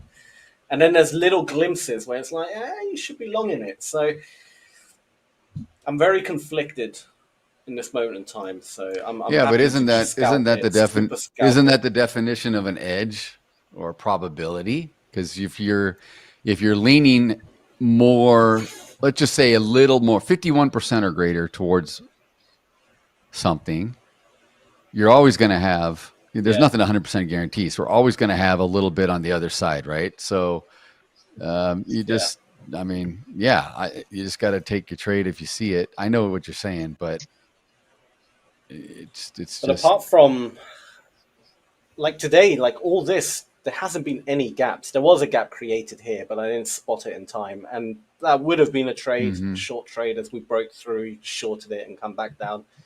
I missed it. Wasn't paying attention. There's one right at the top here, which we've never visited. But apart from that, and the volume profile, there's nada, nothing, no gaps. So I'm all this. You're just sitting through, just waiting for something to happen. So I would need a breaker for me to confirm to go long. But I'm short, by the way, and I'm aiming for 23.51. Nice. Do you want to get your screen up? Because there's not Sure. much on mine at this moment in time. If the back It end might want be a to red pull up trade Iris' again. screen, please. It might not do it now because it's not really big. We'll see. Come on, yes, please. Good sell off to 6,400 in the ES. Here we go. There we go. Nice short. Well, I'm at least. Nice short. This is, I'm going very slowly. Nice short, baby. So we filled That's the what weekend. we're talking about. We filled the weekend gap now. You call CME gap, right? Yeah, it's completely weekend filled gap, now. There was yeah, some I mean, wicks. same thing. Yeah, we call it N-walk. New week opening gap. Mm-hmm. I'm Come on, calling push my way through. back. There we I have go. to reach. Bada boom, bada bing. I'm chasing Daryl. I have to get to Daryl tonight now. Oh, my head is actually hurting. I'm staring. Come on, baby. Come on, baby. Hit me. This is a session that Like Troy should Britney have been Spears, on. like My Britney goodness. says, hit me, baby, one more time. One more time. My loneliness is killing me, killing baby. me. I must confess, I I do believe. Really? Ah, come on. Come on, Britney. Oh. I was in love with Britney back in the heyday when she was hot. I love Britney. Oh, that's so cute. That is so Boom. cute. We used to, so did you have posters Yeah, I of her as remember. well? No, I didn't. But she's you want to not hear hot anymore. a true story that's really funny? This is a true story, guys. So when I was dating my wife, we were just dating, and I invited her to one of my birthday parties. So it was we had it at my parents' house. My parents were out of town, and I think my youngest sister was kind of hosting me. So she bought this cake, and then she ended up putting a little Britney Spears like little plastic doll or something on it, right? And it was like all about Britney. And I was unapologetically, I didn't care. I'm like, I'm in love with Britney, man. Hell yes. It was so funny. So we still talk. I still tell my wife. My wife's like, yeah, he took me to a birthday party. It was like in love with Britney Spears, or the cake was Britney and everything. I'm like, yeah, it was. That is so cute, actually. All right. Yeah. Got an announcement to make real quick. We are ready to announce the winner of the $25,000 challenge account. I actually don't have the name in front of me. Can back end tell me the name? Sorry. There we go. Oh, okay, cool. You see it? Gotcha. All right. Yep, I see it now. So, let me just pull it up. Ladies and gentlemen, everyone. Drum roll. Yeah, Gotta get the gong. I'm telling you, the gong would be awesome. Yeah. Boom. So, the winner of the $25,000 challenge account today is Bravo Zulu FX. Well done. Nice. Bravo Zulu Way FX. to go. Yay. Tom. Way to go. Congratulations, Tom. You have won Way a to $25,000 go, Bravo challenge Zulu. account. I just love those names. Excellent job. I love giving away these accounts. This is so Awesome. much fun. Mm, Oh, yeah. it's Promote. really nice. I did jump in for a little buy as well. Didn't hold I think it. those mugs might be popular as well as a giveaway. Oh yeah, sure. I think that All would the be swag. awesome. Mm. All right. Let's see if Bravo. Do you Sam did took you another confirm? trade. You want to confirm in the chat? Who did? Yeah. I did, but again, it was Sam? a 20-second trade, like $40. Yeah.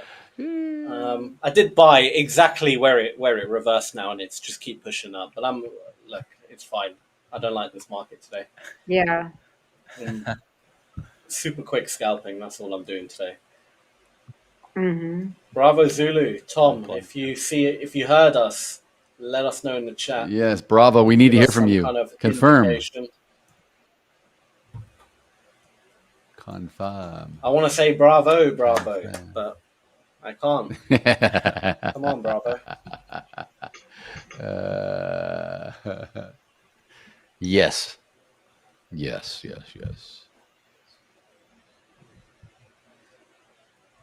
Where you at, bravo?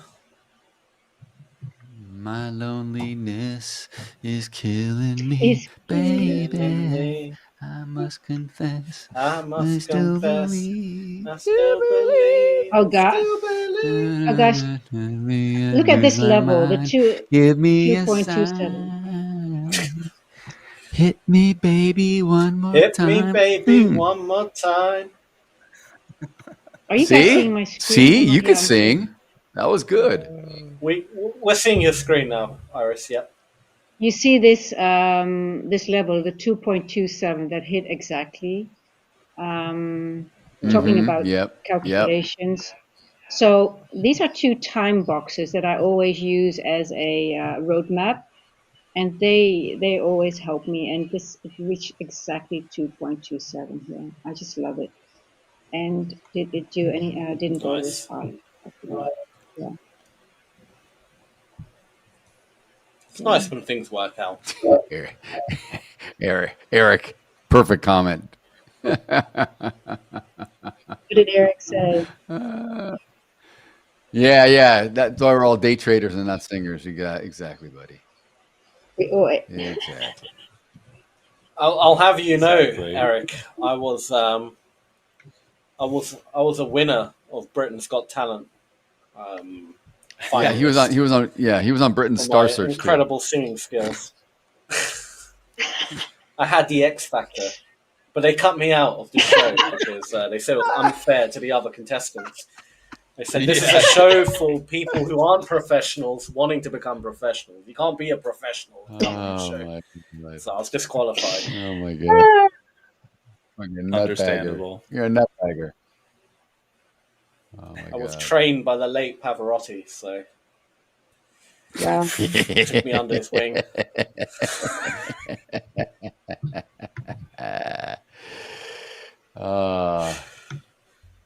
Getting a nice reversal here. Exactly. Yeah, I'm pissed I didn't hold that. I literally entered. See, now I've got well. my breaker. This is my breaker trade. Okay, I might get long now as well. My breaker, I don't think we're gonna get a retest. But I'm a little bit insecure after all these losses, guys, so shouldn't jump in straight away. If you see a trade, you got to take it. Don't be insecure. Conviction. No, but normally I wait for conviction. No. It's a breaker retest. I want a retest, but if it's going to be a V shape, that's fine. It's Then going to go up. Okay. So, but now this might be the retest. See, there it's going to go. Yeah, might just be a market order in and just ride it up, baby. Ooh, look at this going up to. Why did I hold it? With some gusto. Broke right through that 64.10 retest on the low down. So this may be a fake out. There were stops sitting right there. This is what I would consider. No, it's continuing. No, but it's not a fake. It's not a fake out. It's not a fake out. It's not. Yeah, it's a breaker. Yeah, it's going. It's good. It should be time. Yeah, time. There we go. Come on now. Oh, but today anything is possible with weird behavior. Oh, yes. Let me make you a happy face. I'm gonna change you because you're getting smaller now. Simon signed you. Oh my god! If I'm gonna tell people I'm with 3 guys and they are Britney Spears fans, everybody's going to laugh really hard. Britney is an icon. No. If we weren't Britney Spears fans, then you'd have to worry about it. So it's the opposite. Most men. I mean, if I told you, Britney Spears. if I told you I love Wham, George Michael, what would you think? I mean, come on, you gotta, I love that. Yeah. Careless whispers. Oh my goodness. Last Christmas. Oh my God, she's singing Last Christmas. Perfect. Perfect. Hey, I Oh, told so you guys. romantic. I know. I think Paul and Sam heard me. I told you about this '80s that 80s cover band we go to see, right? Once in a while. Yeah. So they one of my wife's close friends. We tend to go out with we go out like couples when we do this. So her husband, he kind of likes '80s, but he makes fun of it. So he's always teasing everybody. He's like, if they play George Michael Careless Whisper, I'm gonna go on stage. So we had the singer, we put in a song request to play Careless Whisper. So they started playing it, and he gets up there and he starts dancing where he's hugging himself with his arms and doing it was the funniest damn thing. Oh my God. I was like, oh my Lord. And then one of our other friends takes his shirt off, starts like dancing with him. I'm like, oh my God, you guys. Hilarious. Oh, jeez. Too good. That's all. That's why I got Careless Whisper in my head, because that happened about a month ago. It's still in my head. I can't get it out. I burned a hole in my vision. I can't get it out of my thoughts. Can't unsee it anymore. Where is Bravo? Bravo Echo Zulu. Yeah. This is sorry. He'll be back later. And we'll are you a pilot? Yeah. I know. I'm teasing.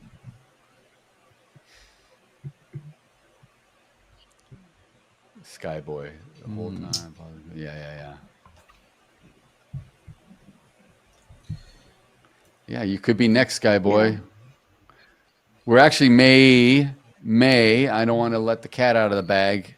Iris and Paul, cat out of the bag. Gotcha. We might be giving another giveaway later today. Am I right or wrong, Mr. Sammy Sam? Do you know if we're giving away? We more? are indeed giving away. Stick around if you can, boy, and you may enhance. We're giving away a $50,000 challenge account. Nice. So very nice. Yeah. Or alternatively, you can have 50,000 50-cent accounts. No, 1 cent accounts. Robert, my boy. Robert, you missed out on a lot of shit. Oh, sorry. You missed out on a lot of stuff, Robert. We've been singing Britney Spears, George Michael. Sam was on Star Search. Britain's Got Talent, and then Simon Cowell kind of accosted him on stage. It's been crazy. It's been a crazy morning. Or wherever we are. Yeah, I got on stage and Simon was like, "Sam, what are you doing?" And I'm like, "Simon, stay out of my business. You know, this is what I want to do." It's like you're a you feel threatened. You trained all these classical singers. What are you doing here? You know, you should be on the judges' side. You shouldn't be on stage. And I'm like, fine. You told him you were trained by Pavarotti, but he prefers Andrea Bocelli. That's the problem with you. You shouldn't have told him that. Yeah. It's crazy. I mean, I don't know. Yeah. So talented. It's a curse. But you're multi-talented, Sam. You know what? That's you know. I got to give Sam credit. Sam is scalping like a maniac, man, and you scratched out 250 quid, dude. Look at you. Look at this. It's not bad. You know what the annoying part is? Where I entered on the last scalp I did, I only took like $40 or $50 out of the market, but where I entered was literally to the T of where it reversed. So if I stayed in for that buy, I would still be in and I'd be up thousands and thousands. Obviously, there's no way in hell I would have ever stayed in this long. It just doesn't happen. I mean, the day I'm able to actually hold a trade that long would be some kind of miracle. But still, yeah, I could have probably held longer than $50. That's for sure. In fact, how long did my trade last for? I'll give you an idea. Where is the? I made another 20. Definitely less than a minute. I'm getting rich today. Good. All right. I'm crawling back. Digging out of the hole. I'm crawling back, baby. I'm just. That's all that matters. I know. You know, normally I'm about long distribution trades. You'll see someday, Daryl, you'll see, oh my gosh, you can trade actually. But today, after so many yesterday, I'm like, oh, I'm just happy with $20. kidding. But you know what? No, I don't We got 4 minutes left we got 4 minutes left, and I'll say this about what you just mentioned, Iris. And I think it's important for all the developing traders and newbies and viewers. It's very much like sports, right? Trading, we talk about it. It's performance. It really takes a lot of effort, mental acuity, a lot of, you almost have to grind it out. But for you to be in the hole and to start to get some wins near the end, and then we're not done for the day yet, but it's almost like, how in sports teams they're getting blown out, but then they finish the end of the game pretty good. So they have I won't say a mental win, but they're building on it for the next game. They're not going going into the locker room totally defeated. It's good because you're getting some of that confidence back for tomorrow and what have you. And who knows? We're going to have a little break here by the time you get on the later session. Maybe you're killing it. So. Oh yeah. So guys, well, if the opportunity really is there, quick. but I need just. Yeah. Sorry, Sam. So I made $65 on that trade. Guess how long I was in that trade for? Just all three of you have a guess. 24 seconds. Okay. How long? 3 seconds. 3 3 seconds. I said 6. And Paul, you nailed it. Paul said 6. To the T, 6 seconds on the dot. 6 seconds? Really? Jesus. 6 seconds. I stayed in that trade. 6 seconds. It went straight up to like $60, $70 and I just exited. I was like, I'm out. I don't like it. Don't care. That's great. Good stuff. It's not good stuff. That's taking scalping to a ridiculous level. Hey, but you do it well, so that's the point. Is like you do it very well. Yeah. So. You know what's crazy is he was really aiming for a 5-second trade, but he had a 1 second slippage with that mouse click, so he's not happy about it. Probably. God. Probably. Always that 1 second mouse click will always get you. 1 second mouse click. Oh man. My God. Oh man. I love my breaker. See, it just always works. That's the confirmation I need. It's good. I love It's you. great. I love you again. You. I'm gonna change this little. You're gonna go back to smiley face. You're a good boy today again. There you go.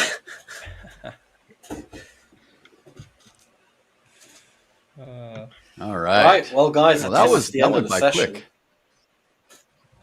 Yeah, it was good.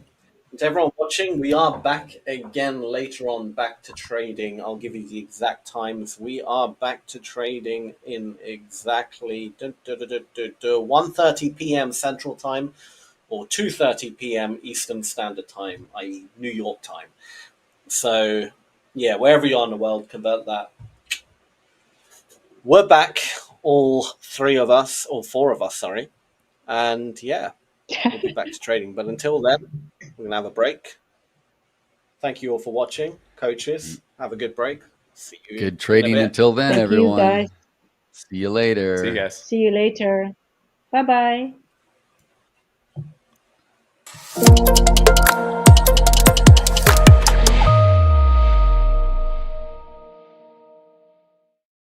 Is our commitment to inclusivity. By adding futures to our prop trading offerings, we are meeting the needs of our traders who want to explore these opportunities. I'd say this is the perfect time to dive in. Futures trading might seem intimidating at first, but with the right education and support, it can be an incredibly powerful tool. Remember, every expert was once a beginner, and at Ola Prime, we are here to help you at every step of the way.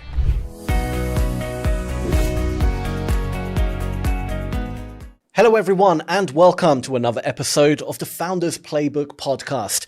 Today, I'm joined again by our founder and CEO, Mr. Samesh Kapuria, and we're going to discuss about a new offering or new product that Ola Prime is introducing, and it's all about trading the futures market. Samesh, thank you for joining us. How are you doing today? Excellent, Sam. And always a pleasure to be here and talk about what new Ola Prime has to offer. So today we have some big news to discuss, and as many of our listeners already know, we've been a leader in prop CFD trading, but now we're taking a bold step forward by offering prop futures trading as well. This is a huge move for Ola Prime, and I know our audience is eager to hear more. So Samesh, let's start with the big question: why futures and why now? Great question, Sam. Decision to dive into futures wasn't made lightly. It's a natural evolution for us, and it comes down to three key factors: demand, diversification, and opportunity. So first, let's talk about demand. Over the past few years, we have seen a significant shift in the market. Traders are increasingly looking for new ways to access more diverse asset classes and strategies. And futures trading has always been a cornerstone for the financial markets, offering exposure to commodities, indices, currencies, and more. Yeah. So by adding futures to our prop trading offerings, we are meeting the needs of our traders who want to explore these opportunities. Absolutely. I've definitely noticed a trend going there. So it's a great time to enter the market. And it makes a lot of sense. And it's true, futures trading has been around for decades, but it feels like it's ultimately gaining, even more traction in recent times. But what about diversification? How does that play into, this decision? Exactly. Diversification is the second big reason. At Ola Prime, we have believed in empowering traders to spread their risk and explore different markets. Sure. While CFDs are fantastic for certain strategies, futures offer unique advantages like standardized contracts, high liquidity, live order flow data, and the ability to trade on regulated exchanges. So by adding futures to our platform, we are giving our traders more tools to build robust, diversified portfolios. And let's not forget, futures trading also allows for more precise hedging strategies, which is something many of our institutional and professional traders have been asking for.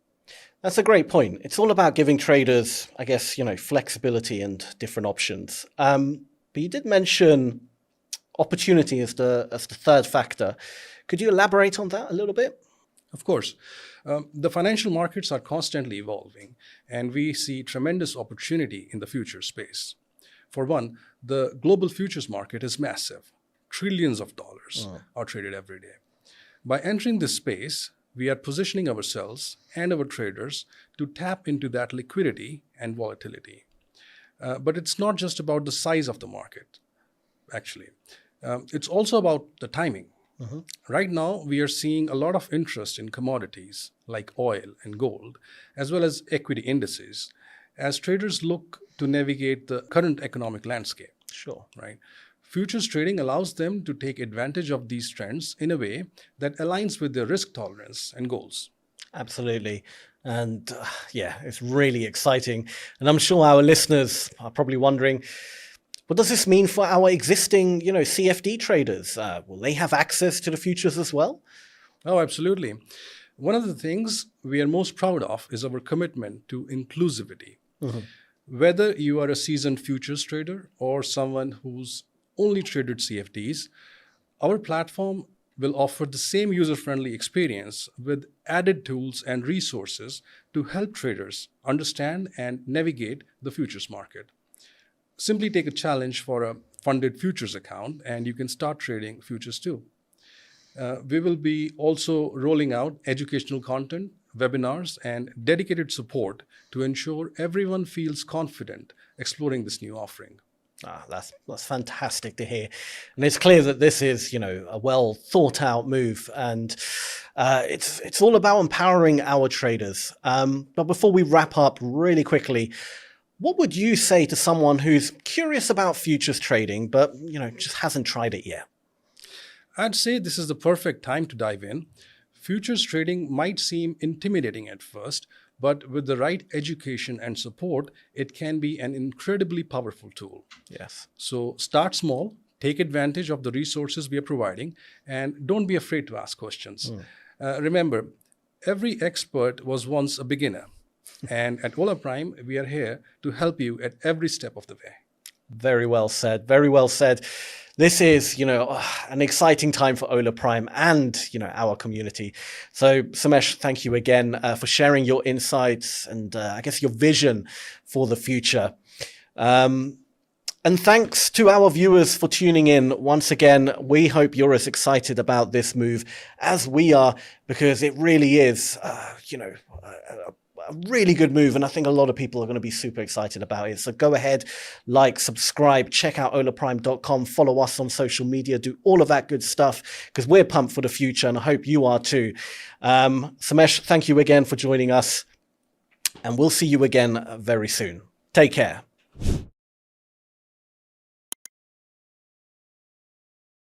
The thing about failure is that it happens, but it can be a blessing in disguise. As for Ola Prime, one of the biggest mistakes earlier, we thought we could just focus on the trading side of things, but quickly we realized that traders needed more. They needed trust. Sure, we made transparency our top priority. I would say, don't be afraid of failure. Embrace it, learn from it, and use it to build something better.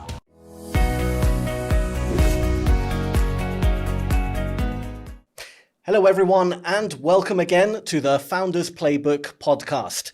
Today, we have a very special episode with you because we're going to be delving into the topic of the top mistakes or pitfalls that help shape Ola Prime's journey.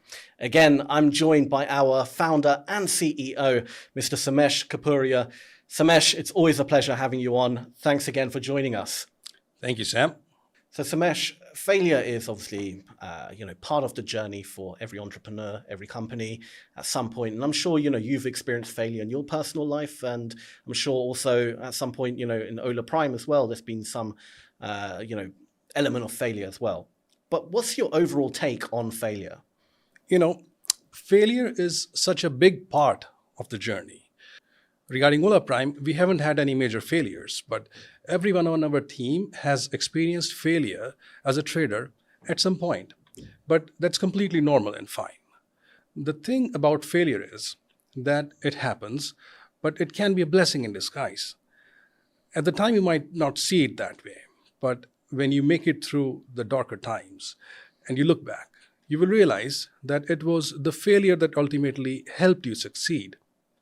It's important, therefore, to learn from mistakes and ensure that it doesn't happen again. As for Ola Prime, one of the biggest mistakes early on was underestimating the importance of transparency. We thought we could just focus on the trading side of things, but quickly we realized that traders needed more. They needed trust. Yeah, I couldn't agree more. But could you also elaborate on how you pivoted from, I guess, that mistake early on to where you are now with Ola Prime? Sure. We made transparency our top priority. We introduced the price transparency report. We streamlined our payout process. And we made sure our trading rules were crystal clear. All of these things were done to benefit our funded traders and not ourselves.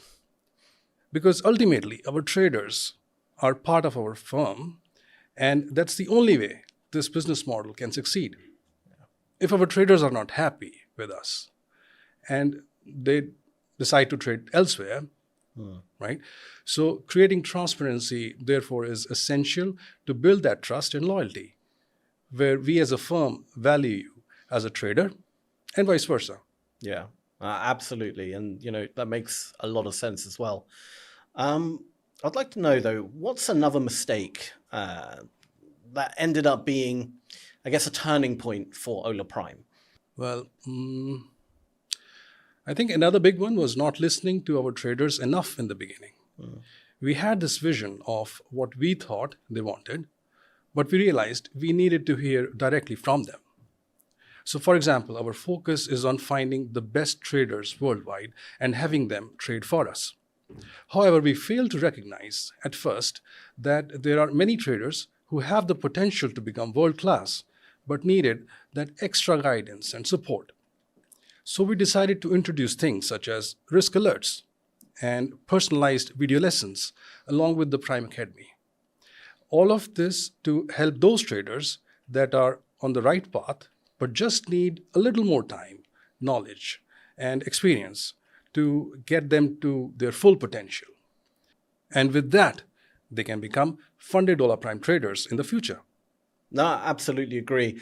And that's such a, I guess, great example of turning, what some people would call a mistake into, I guess, an opportunity, right? It's clear that Ola Prime is all about learning and growing. But before we wrap up, I guess what's one piece of advice you'd like to give to someone who's facing failure right now? I would say, don't be afraid of failure. Embrace it, learn from it, and use it to build something better. Every mistake is a stepping stone to success.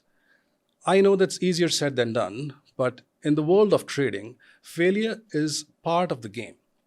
Giving up is the only way to guarantee permanent failure.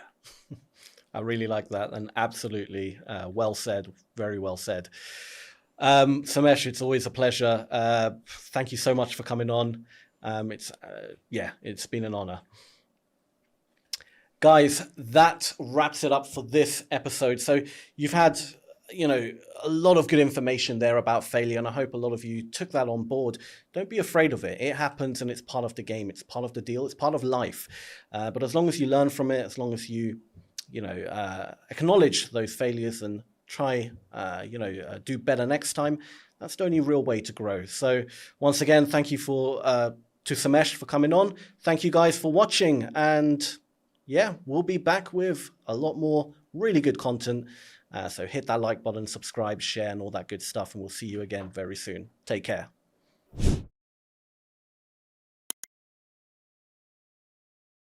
Crypto is still in its early stages, and I believe we are just scratching the surface of its potential. What sets us apart is our focus on innovation, transparency, and creating a supportive ecosystem for traders to thrive. At Ola Prime, we take risk management very seriously.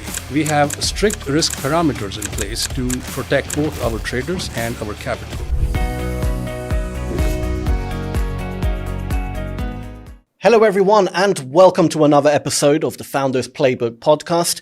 I'm joined again by our founder and CEO, Mr. Samesh Kapuria, and we're going to be delving into a very exciting new product that's coming out soon here at Ola Prime. Samesh, as always, it's an absolute pleasure you joining us. Thanks for being here. How are you doing today?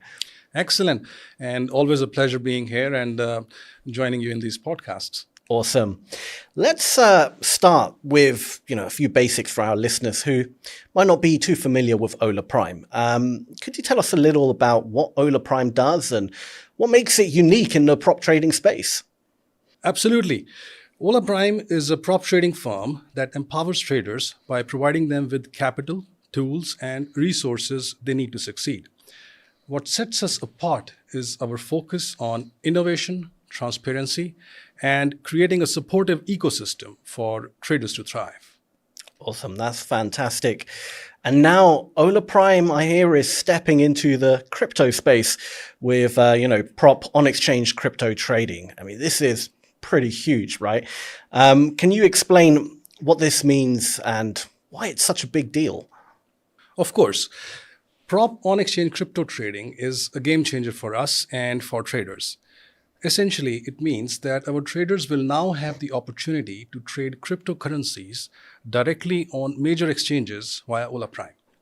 This is different from off-exchange or OTC trading because it offers great transparency, liquidity, and also access to real-time market prices. Crypto markets are incredibly dynamic and fast-moving.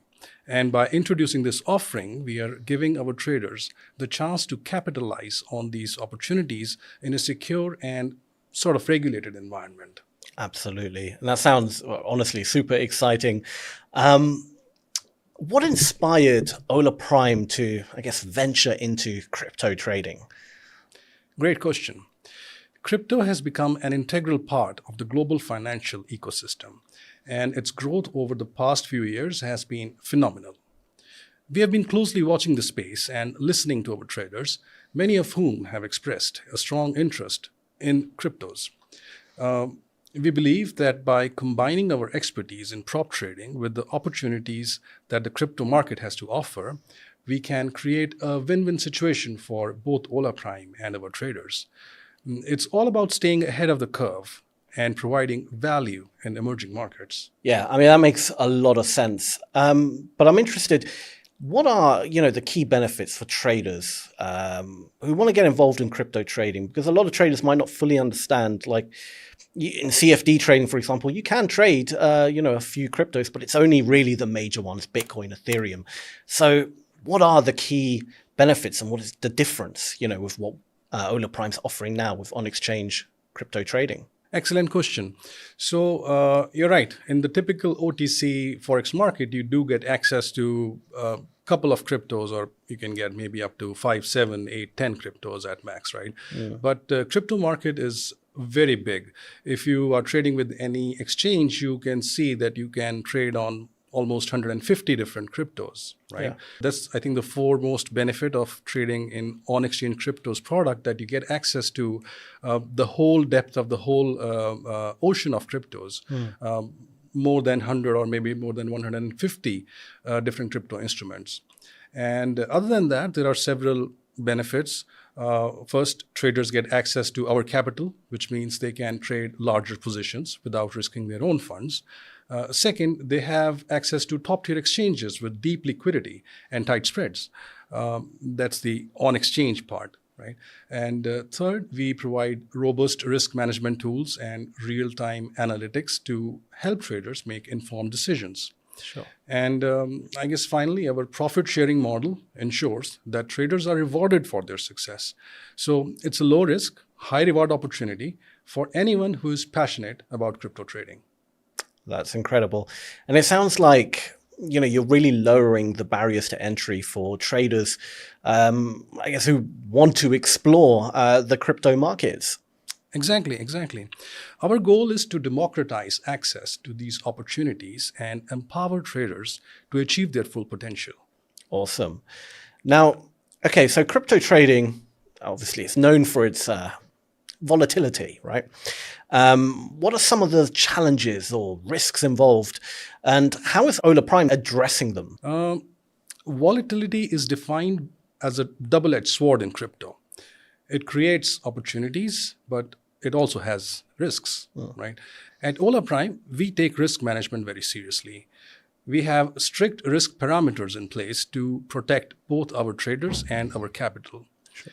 Additionally, we provide comprehensive training and resources to help traders navigate the crypto markets effectively. Our platform also includes advanced tools for monitoring and managing risk in real time. The key is to strike a balance between opportunity and responsibility. Absolutely. I really like that. Looking ahead, where do you see the future of crypto trading? And I guess, how does Ola Prime plan to stay at the forefront of this, huge industry? I guess it's been more than a decade now, but crypto is still in its early stages. And I believe we are just scratching the surface of its potential. Yeah. As institutional adoption grows and regulations become clearer, we will see even more innovation and stability in the market.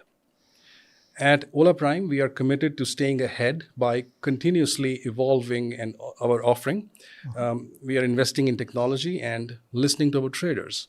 Our vision is to be a leader in the prop trading space, not just in traditional markets, but also in emerging ones like crypto. Yeah, absolutely. And you know what, for me as a trader, this is also exciting. Somesh, for our listeners who are interested in getting started with Ola Prime's prop on exchange crypto trading, what's the next step? Well, it's very simple. Visit our website at holaprime.com and start a challenge for on-exchange crypto trading. All rules and targets are clearly laid out. There's never any hidden rules. What you see is what you get. Nice. And if you pass the challenge, you will officially become an Ola Prime funded trader, and you will have access to our platform and resources. Whether you are an experienced crypto trader or just starting out, we would love to have you join our community. Awesome. Really cool. Samesh, thank you so much again for sharing your insights, for giving us, a sneak peek into the future of Ola Prime. I'm sure our listeners are as excited as I am about this new chapter. And to everyone listening at home, hey, if you're into crypto, if you want to trade crypto with a prop firm, Ola Prime has entered the game. So go ahead, go to olaprime.com, get yourself a challenge, become funded, and see where it can take you. So once again, thank you for watching. Like, share, subscribe, do all that good stuff, and we'll see you again very soon. Take care. Thank you, Sam, and thank you to all the listeners. We are looking forward to having you on our trading platform very soon. Absolutely.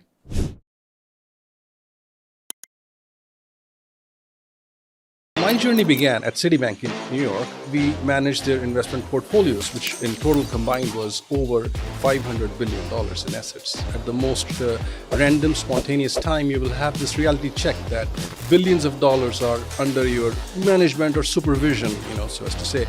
And you kind of just stop for a second and your mind tries to come to terms with how much that really is. Where do you see Ola Prime in the next 5 years? I see Ola Prime as one of the market leaders in prop trading industry. I thought to myself, how much talent is being ignored out there by not giving them a fair chance? If they have talent and skill, we are interested.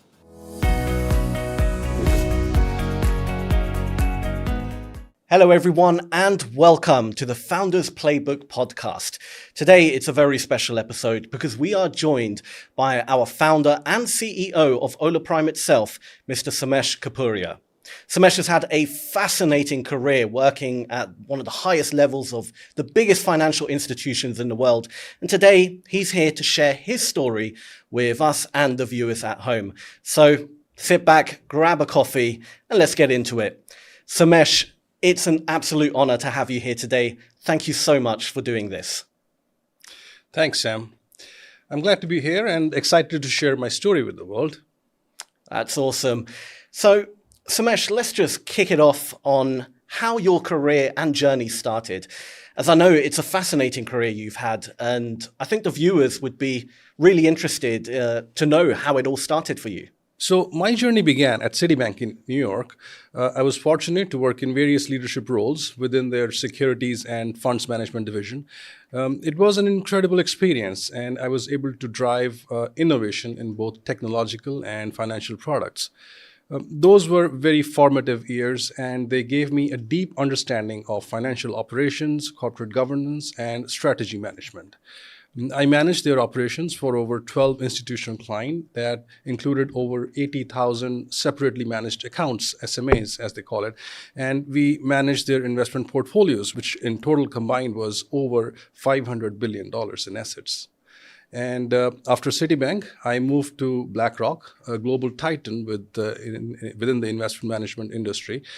However, I always dreamt of starting my own venture. So after many years of working at some of the highest levels in the largest investment companies in the world, I felt it was the right time to use my experience and create my own venture. I mean, that's pretty incredible. I mean, the wealth of experience you must have gotten from working with these institutions, it must have been really incredible. Well, totally. You're dealing with numbers that are impossible to fathom. And sometimes at the most random, spontaneous time, you will have this reality check that billions of dollars are under your management or supervision, so as to say. And you kind of just stop for a second and your mind tries to come to terms with how much that really is. I bet that's quite a surreal moment. It really is. But when it's your job and you do it every day, you get conditioned to these huge sums and it just becomes normal after a while. It's only when you stop and really think about it, you realize how big it really is. Oh, absolutely. Yeah. I can imagine that's quite an experience. But speaking of experience, though, I can imagine working for an institution like Citibank or BlackRock would have given you a perspective of the financial world that most people just will never experience. Oh, absolutely. I could see the inner workings of financial markets. But more importantly, I could see where improvements could be made and where there's a gap in the market. You see, one thing I noticed is the barrier to entry on the professional level of investment banking is extremely high, especially when it comes to speculative trading. We had some amazing speculative traders on our trading floors. However, they only got to that position through a combination of a lot of hard work, the right opportunity and education, the right connections, and of course, a sprinkle of good luck. So I would see retail traders send their portfolios into our HR department, try to connect with any of our senior members of our team to try to send in their resume, desperately trying to get our attention because they were eager for the opportunity. But they were very simply ignored. And it wasn't because they weren't skilled enough. It's just the avenue to landing in the position like this is very, very structured. So some of these retail traders had decent portfolios that outperformed some of our senior traders as well, yet they were not given any second thought. That's where I spotted this gap in the market and thought to myself, how much talent is being ignored out there by not giving them a fair chance? So ultimately, I decided to open up my own trading floor where we recruit the best of the best speculative traders, regardless of their education background, whatever. And if they have talent and skill, we are interested. Wow. I mean, that's truly refreshing to hear because, you know, opportunity is so important. And how did that venture plan out? How did it go? Oh, it was extremely successful. We started out with our own capital and with a few traders, and we quickly expanded to larger offices with more traders. We have traders for every different market and different asset class. We have traders all specializing in one field from currencies, commodities, futures, options, and more. Our trading floor is still open today, and all of our traders are performing exceptionally well. So we are still a closed capital trading floor, meaning we have never managed outside funds, and we have only always traded our own capital. What all this has proven to us is that a focus on recruiting the best people for the job based on actual statistics and performance is what matters. All of our new traders go through the same process. We start them off in a simulated environment, and we track their performance. If we see potential, we give them the right training and education until we feel they are ready to trade with live fund. No, I couldn't agree more. But I would love to know, and I'm sure the viewers would love to know too, how did Ola Prime come to be? Ola Prime is a natural extension to our trading floor. Having a physical trading floor does come with limitations. You see, many geographical ones. As a trader from other side of the world may not be willing to drop out of their current life and come to work for us. Many years ago, when we started, a trading floor was necessary because we were able to provide our traders with the best tools and solutions. However, with advancement in technology, retail home traders can have access to those same tools today and perform on an institutional level, right? All from the comfort of their home office. So Ola Prime is simply opening up the same opportunity, but on a global level. We want to recruit the best traders out there. We want to build the best community, and we want to change the face of prop trading by treating our funded traders as an integral part of our trading floor and not just a member on the screen.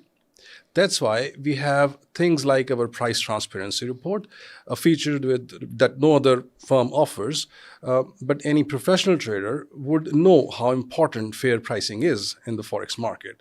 It's vital as it shows we are on the side of our traders and we want them to be successful. We really do. So their success is our success too, right? Yeah, I mean...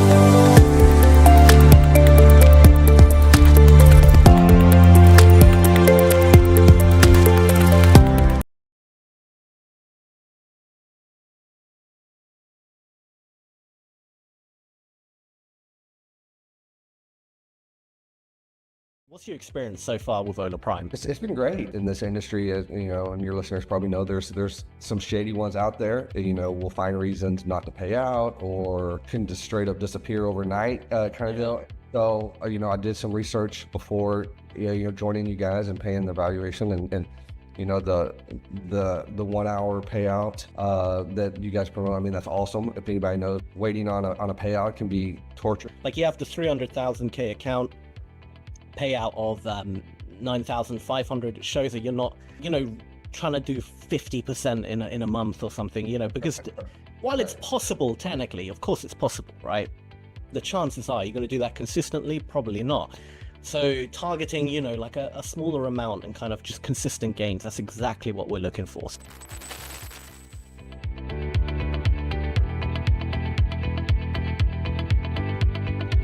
Hello everyone, and welcome to another Trader Stories podcast here at Ola Prime. Today we're joined by one of our funded traders, Jeremy from Texas, who controls a $300,000 account, a two-step Prime account with us, and he's now eligible for a $9,500 payout.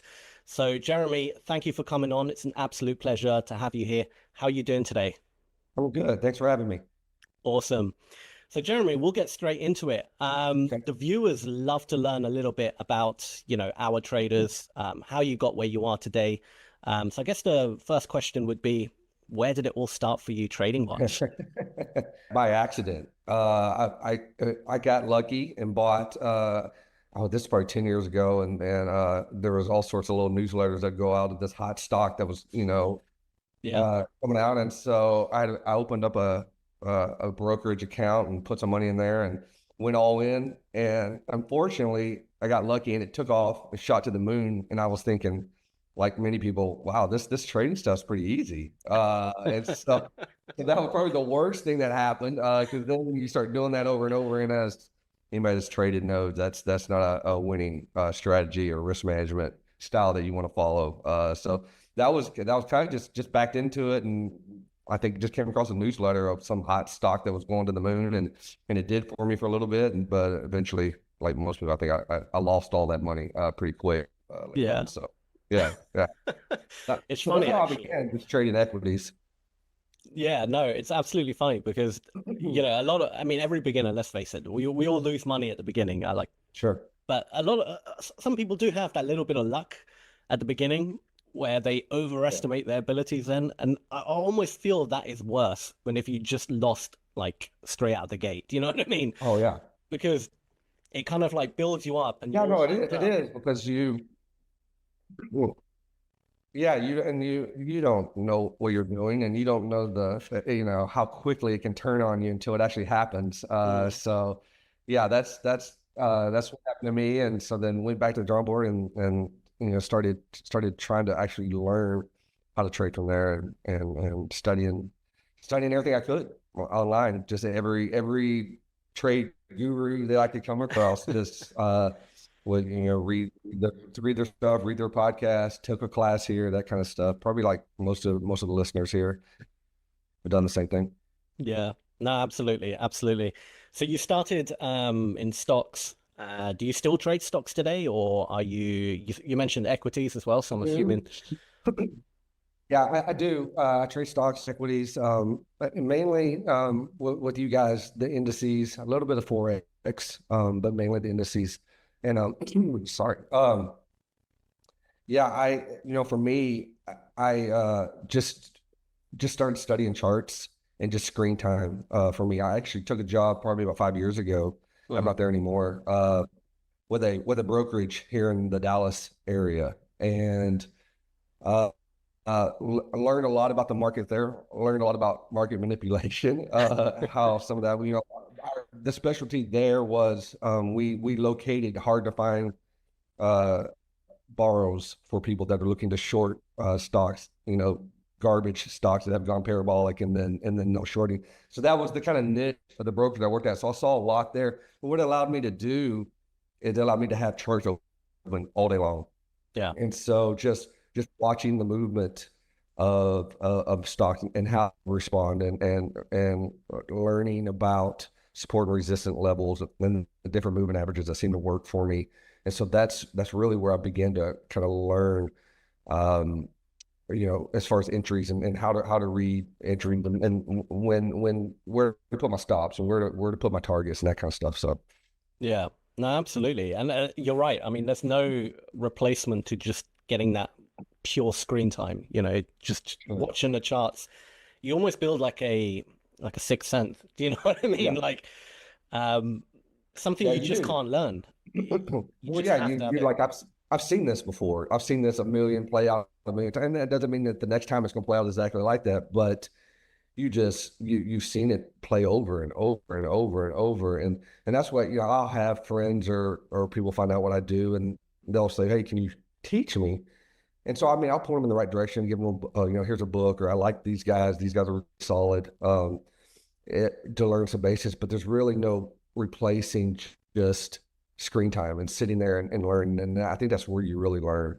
So the more you can do that, if it's you don't have time during the day, if you can have it recorded, and then watch it at night, do whatever you got to do. But just spending time watching the charts and watching how price action moves is where I think we're going to get the most benefit from. Absolutely, 100% agree. So equities, recently they've been a day trader's dream to trade, haven't they? Right. Some of the movement. I mean, I only trade the S&P 500, so I'm like you. Okay. I don't really dabble in anything else. I like the equities. I like the S&P, and wow. Yeah, I mean, especially after this weekend, you know, when the trade or between the meeting with Trump and China, and I think we kind of expected that, or we're praying that something was going to come through, because we thought it would finally break through this you know, sideways action.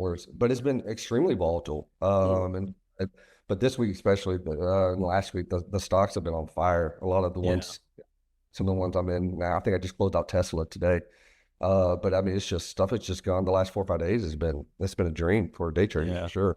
Yeah, no, absolutely. It's probably been probably my best quarter. Trading the S&P. Absolutely insane, the movement. I mean, we had like 2-3 times the daily ATR compared to, you know, it's just insane. The movement. Yeah. Every day is, I mean, if it's a 1.5% move, it's like a slow day. It's like, you know, I mean, every day it's just these wild risks. And, you know, I think that's, I've kind of you asked my trade stocks, and I do, but I've really enjoyed trading the indices. This is something that's kind of been new for me. I've always got the S&P and the Qs pulled up, you know, kind of just seeing where the market's at and looking at that daily, but haven't traded it a whole lot. And what I really like about it is I feel like it's easier for me, I'm learning it's easier to manage risk, because you know, trade equities, the market closes, you never know what's going to happen overnight. And you wake up and you get gapped down against, and that's hard to recover if you got a big position open. And I like the indices in that and trading the contracts for difference, because I can keep the stop open. And it's if something crazy happens, somebody shoots off a missile in the middle of the night, you know, whatever, I know that I'm going to get stopped out. I know exactly what my risk is. Yeah. And some of the stocks, that makes it hard, especially some of the garbage stocks that you can trade, that you just don't know what's going to happen, you know, and that can really hurt you too. So I've learned to kind of stay away from that. If I do trade equities, it's typically the bigger, more solid companies, the Amazons, the Nvidias, Teslas kind of stuff. Away from some of the ones that I learned how to trade on. But the indices seem to be where I'm making most of my money is trading those, just because I feel like I can manage the risk a lot better. So I'm not having to make losses all the time. Yeah, no, absolutely. I would love to know a little bit about your actual strategy. Okay. What do you look for? What's your entry requirements? How do you set your stop, your take profit? I mean, if it's possible, if you could even show your charts, that would be amazing. Yeah, let me go over here. Okay, so my strategy is typically not a whole lot to my charts. It's funny, as the older I've gotten and the longer I've done this, the less I have on my charts. I just find it's easier for me. Yeah. Not so you don't have so many signals, I guess. Like if I've got a lot of different things going on, it gives me a lot of false. I overtrade, I guess, is what I'm trying to say. And so absolutely.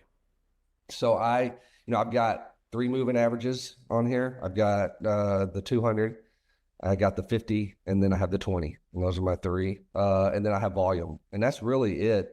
The trade I just come off of support and resistance. So, I'm looking for, here's a high here. I'm looking for things to bounce off of support and resistance levels.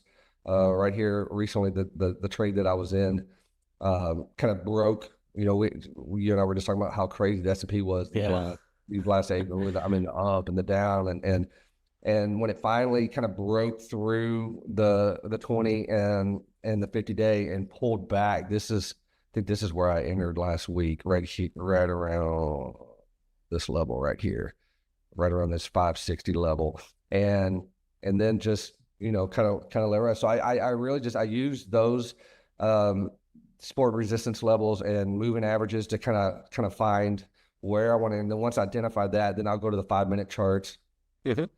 And this is what I will enter on the intraday, and this is where I look for entries. So on the entry, and again, I've got the VWAP, Nice. and then I use the 9 EMA and the 20 as mine. And really, a lot of times, if I'm looking to be long, like I just showed on the SPY over here, this is a smaller daily chart. I know that I'm looking to be long that day. I love it when it gaps down.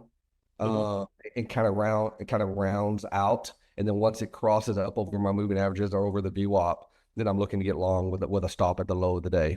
And that's what I've been doing a lot of lately. And then typically hold it. I guess it's a hybrid of a day trade or swing trade in that I'm typically holding it a couple days, but I'm not swinging where I'm holding it several weeks. So I'm looking, for if I'm risking $500 on the particular trade, I have a dollar amount in my head that I want to risk, and so I always do it by dollar amounts. If I'm risking 500, then I'm going to shoot for a target, usually 3 or 4 times what that risk is.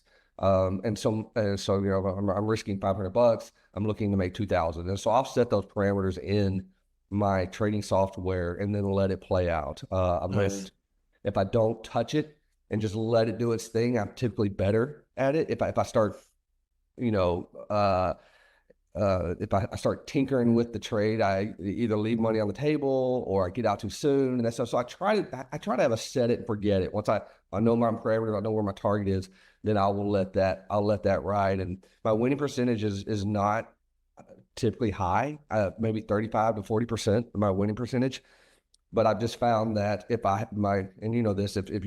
your winners are 2 to 3, 4 times your loss, I mean, you can have a 30% winning percentage and make really good money. And that took me a while to figure out, because I would get down on, losses, and like I've lost this many in a row. And when I finally just started understanding the probabilities and understanding putting the numbers and the averages in my favor, that's when things really begin to turn for me, and kind of understanding the risk reward. So if that makes sense. Yeah, no, absolutely. And there's a few things to unpack there, which I absolutely love what you said. I mean, first, like just having the clean charts, we see it time and time again. Generally beginners, they'll have a ton of indicators, everything's telling them to buy, and then this one's telling them to sell. And like you said, there are just too many signals coming left, right, and center. And they just go around in circles. They never really commit to anything. And we always see that, once someone starts getting profitable and getting good at trading, their charts become cleaner and less populated. And, again, you're a perfect example of that. A few moving averages, VWAP, that's pretty much it, and then support and resistance and just doing price action. And that's the right way to do it, 100%. And then I also love what you said about, just the pure risk management you have here. Your win rate might be 30, 40%, but because you got a really good risk reward, you're still profitable. And, this, again, another thing that, although most people know about that, it's very hard to actually to put into practice. Do you know what I mean? So the fact that you've, sorry, go ahead. Well, no, I was just gonna say, I mean, if you're staring at the dollar amount, as it's going up, that makes it very difficult, because you will, you're going to take profit, you'll take profit too soon, and you start cutting those wins, and then it makes it harder to catch up when you have some of the losses as well. And so letting it play out. And again, I think it goes back to having a plan going into the trade. You know how much you're going to risk, and you know where you're hoping that's going to go, and you suspect it's going to go, and you have your target in place, and then letting it do its thing, and know that it's going to whip back and forth. And that's I always trading off the daily, making the decision off the daily is for me is the best way to go. I think sometimes if I'm sitting there watching the 5-minute chart all day long, or the 1 minute, or whatever intraday chart you're looking at, that can make it kind of scary, because it can whip back and forth, and then you start getting in your head, oh crap, here I'm about to lose all this money that I made or whatever, and then sure enough, you get out and then it whips back in your favor again, and you play that little game, and that's enough to make you pull your hair out. So I try to identify on the daily, look for an entry on the intraday, and then let it do its thing and play it out. And that seems to have worked better for me than tinkering throughout the day all day long with it. Yeah. And believe me, I know how hard that is. The fact that you've overcome that, I mean, props to you, because I could never do it. That's why I can't swing trade. Like if I was in a long-term position, a swing trade type position, I would obsess over the trade. Honestly, I'd be looking at it on my phone constantly. Every time I go to sleep, I'll be dreaming about the trade, and I just couldn't do it, man. I just couldn't do it.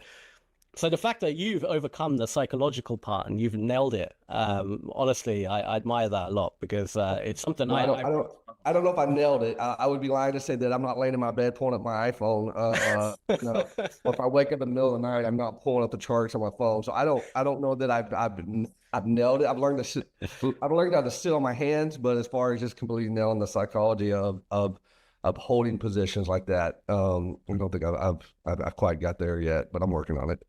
Yeah, well, you seem to be doing a lot better than me when it came to swing trading, that's for sure. You're just trading, when you said you're trading the SPY, you're just, that's all intraday, trade off. Yeah, US Open, first 2 hours, I'm looking for that push. And then I use order flow to, I trade a futures market, so I got the transactional data, and then scalping. 1 or 2 trades maximum. Once I'm, whether good or bad, I'm out for the day. That's it. And just the SPY, not the Qs or the Dow? No, just the S&P. Yeah, just the S&P for me.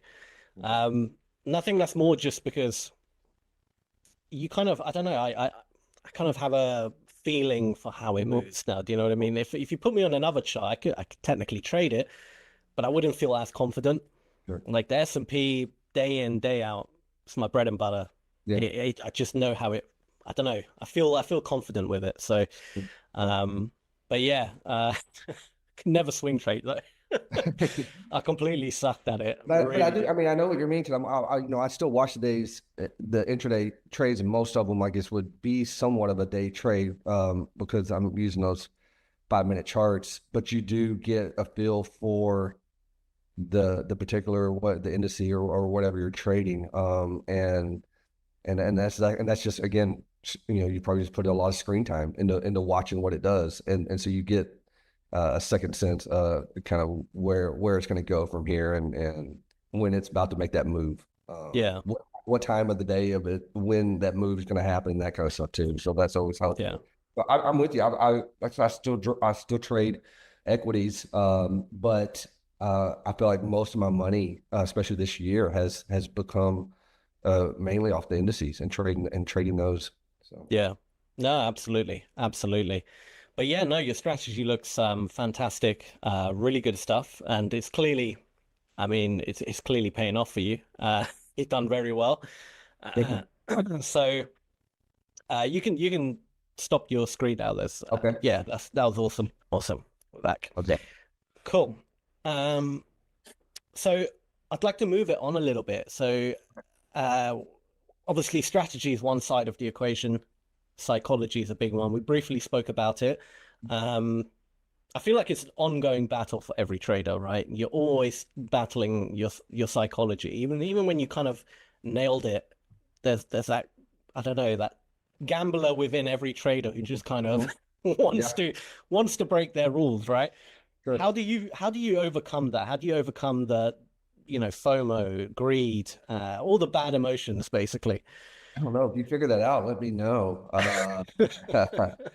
You know, like it's an ongoing thing, like you said. I mean, you know, there's great books out there, you know, Trading in the Zone, anything about Douglas, on just on psychology. And so I listen to those when I'm driving on long trips. I've probably listened to Trading in the Zone 10 times, you know, and every time there's something new. It's like, yeah, okay, yeah, I've been doing that. Yeah. And I think it's always going to be there. I think I think when you've had enough pain in the market,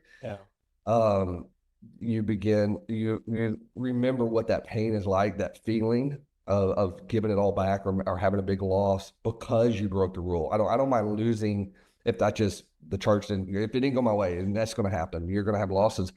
But that feeling that you get of losing because you broke your rule, because you had FOMO, because you got greedy, because you over leveraged and took a bigger position. And so, you know, I think just writing down your rules, having them with you, and then just reviewing them daily if you can. Yeah. You know, over them, have them on your desk, put them on sticky notes, whatever. Just a reminder of why you're doing it, and you know, but even then, I mean, I've had sticky notes and posters and everything, right? And I still would be like, you know, YOLO it and just go all in, sometimes all in one. And then, you know, more times than not, it blows up in your face. And you're like, you're back to square one and you're frustrated and pissed. And yeah. And I think it just takes time of just where you get to a point, like, I don't want that feeling of I blew this, because it's on you. There's no one else to blame. It is on you, right? 100%. Yeah.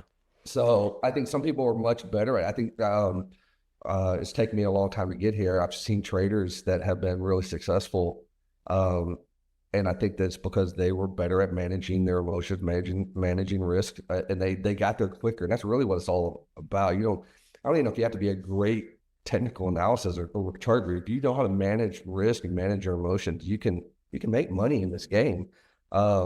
But that's what it boils down to. But if you don't have any kind of risk management, and if you can't control that FOMO and all that, I mean, you're just going to be chasing your tail. I mean, it'll be 15 years later and you're still doing the same thing. So yeah, I think you just got to kind of get to that place where, like, I'm not going to let this happen anymore, and try to do it more times than not. I don't know if that's any help at all. That doesn't sound like there's any substance to it. No, that was spot on, honestly. I mean, I think every trader can relate to that 100%. Everything you said there is like, it's almost as if you just read out my story. Do you know what I mean? Like, it's almost as if you knew everything that's happened to me in the past, trading wise. Like, it's spot on. I mean, that's every trader's. I mean, I don't know of any trader that doesn't go through that, because it's such a kill what you eat business. I mean, it's just, it all comes down to you being able to manage yourself. There's no rules. There's nothing in place. I mean, you can go as large as you want. You don't have somebody looking over your shoulder telling you no. So you've got to be that person to look over your shoulder. And so that's very difficult, because what other job? I mean, there's what else? You know, there's not a whole lot of jobs that gives you that kind of freedom where you can do whatever you want in it, and but then deal with the outcome of what that looks like. So yeah, no, 100% right. 100% right. I mean, it's funny, in the live sessions, we discovered that a few of our, like me and a few of the other trading coaches, we all have like and we all called it something else. I called it the casino account.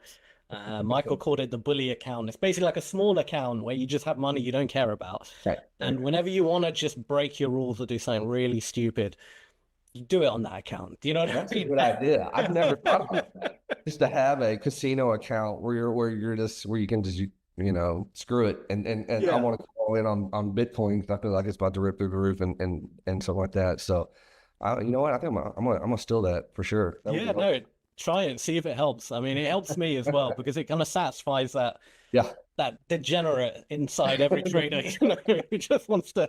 You know what helped me too was you're talking about degenerate, was me betting on sports during football season too, because because I do like to gamble, and so Gosh, and I can't believe I'm telling your listeners to go gamble. That's horrible. But no, we weren't advised to gamble. But no, I'm not about to gamble, or maybe if it's just a few bucks or whatever. But betting on football here and getting that kind of out of me, I think actually helped me not do it in my trading, right? So so I'm betting on the Cowboys game, but I'm not going to bet on the S&P.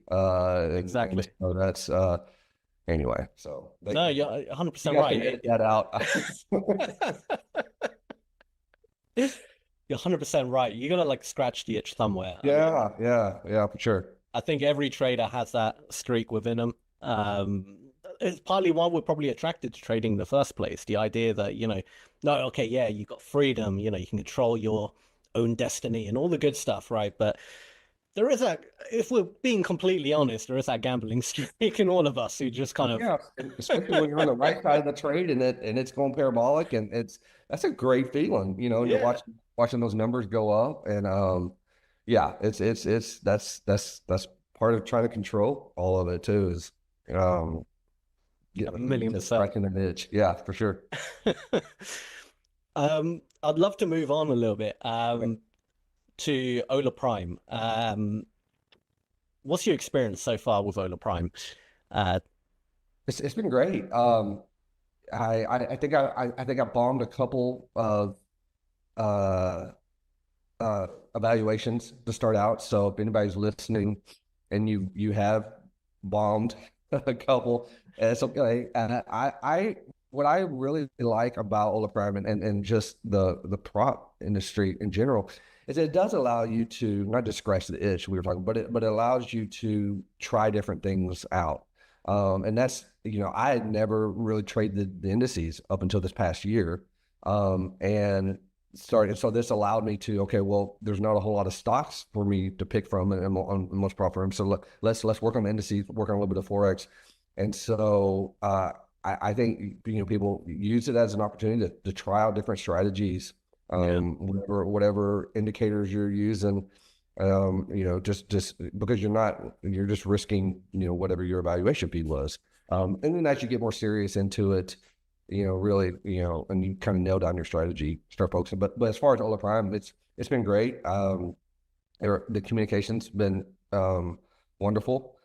In this industry, and your listeners probably know there's some shady ones out there that will find reasons not to pay out or can just straight up disappear overnight, kind of deal. So I did some research before joining you guys and paying the valuation, and the 1 hour payout that you guys promote. I mean, that's awesome. If anybody knows, waiting on a payout can be torture, especially if that's your only trading account. And so now you're shut down for 2 days. And then talk about FOMO, the market takes off and this is where I wanted to enter, but I can't because my trading account shut down. And so being able to turn around and continue to trade and all that. So it's been a great experience so far. I would highly recommend anybody thinking about joining the prop industry to give you guys a try for sure. That's awesome. That's really good to hear. And I'm glad that you're enjoying your time with us so far, and I'm confident that in the future you'll be having many more payouts.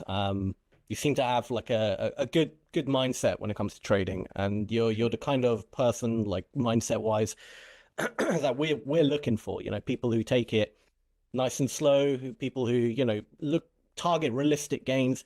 Like you have the 300,000K account payout of 9,500. It shows that you're not trying to do 50% in a month or something, because while it's possible, technically, of course it's possible, right? The chances are you're going to do that consistently, probably not. So targeting, like a smaller amount and kind of just consistent gains, that's exactly what we're looking for. So, we're really happy to have you on board. We're very excited to see your journey. I'd love to know though, what's the future like for you? Are you looking to get more? Are you looking to scale the account? What's the next few years for you? I enjoy doing this. I've got a daughter who is a sophomore in high school, and a son that's a freshman. When they graduate, I feel like this is something I can take with me wherever. I'm not tied to this current city that I'm in. Once they graduate, I'm sure they're off to college. They don't want me following them around. So, not married. And so it allows me just to, I think about just traveling and with my laptop and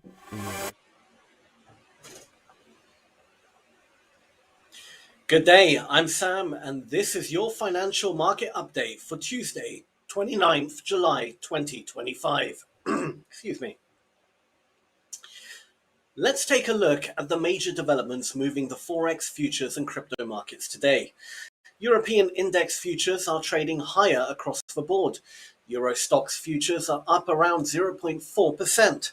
Germany's DAX futures are showing similar gains. The UK's FTSE 100 futures are also in the green, up roughly 0.3%. This points to growing investor optimism as the week continues. US stock index futures are trending slightly higher as well. Market participants remain cautiously optimistic about progress on global trade discussions. Summer trading conditions are keeping liquidity thin, adding to volatility. Traders are positioning ahead of upcoming central bank meetings. The broader sentiment remains risk-on, but still fragile. In the Forex market, the US dollar is gaining strength. The dollar has reached a one-month high against the euro. This move is supported by rising US bond yields and continued economic resilience. Eurozone bond yields are mostly flat as traders await fresh policy direction. The Japanese yen is holding steady against the dollar ahead of the Bank of Japan meeting. Currency traders are keeping a close eye on inflation signals and central bank rhetoric.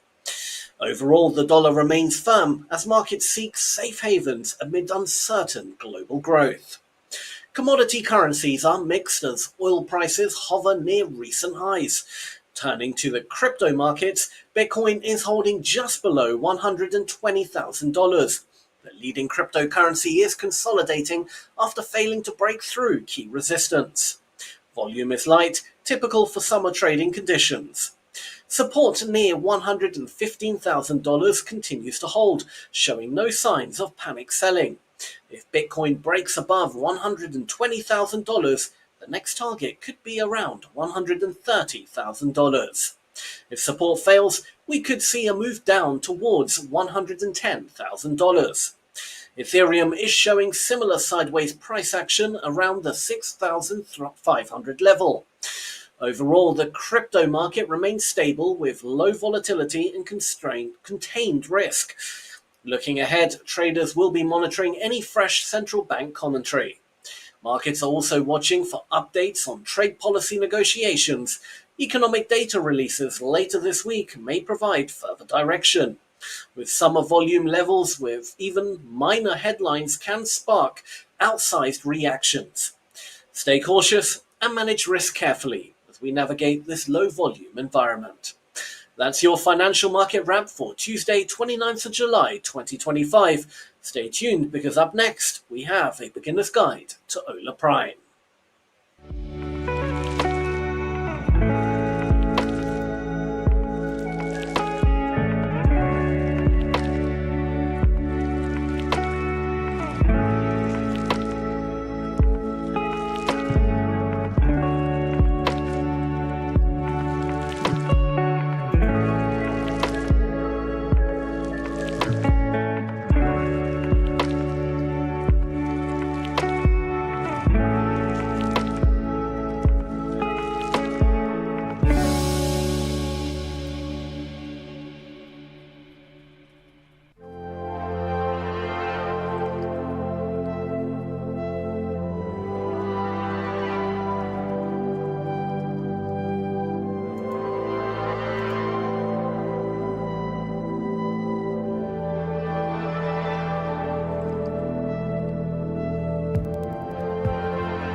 Come, I will show you how Ola Prime is changing the future of prop trading.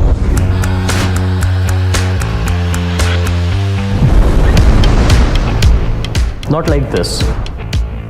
By being on our toes, so that you can experience prop trading as it should be, fair and transparent.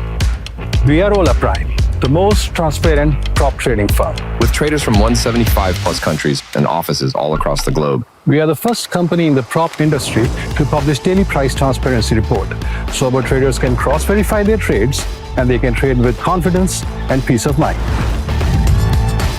Let me share the story. In the decentralized Forex market, traders often face pricing uncertainty, but not anymore. To ensure fair pricing every time, we introduced Price Transparency Report. A daily tick-by-tick comparison with industry data. We didn't stop here. No hidden rules. No unclear trading conditions. Everything is stated up front, including prohibited trading practices. From supreme trading conditions to responsive customer support. We operate with transparency, sharing every crucial detail with our traders. That's why traders from 175 countries trust us. No unfair breaches of accounts. Wherever possible, we send traders preemptive warnings because we hide nothing. With us, you can scale your account up to $4 million. And those profits? We offer up to 95% of the profit splits. That's 95%. But what good are profits if you can't access them quickly? That's why we process withdrawals within 1 hour, putting your earnings straight into your hands.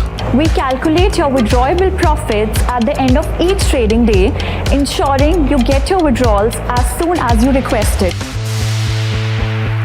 We know what failing a challenge feels like, but we won't leave you alone. After reviewing your account's trades, we'll create personalized videos to help you prepare for your next attempt.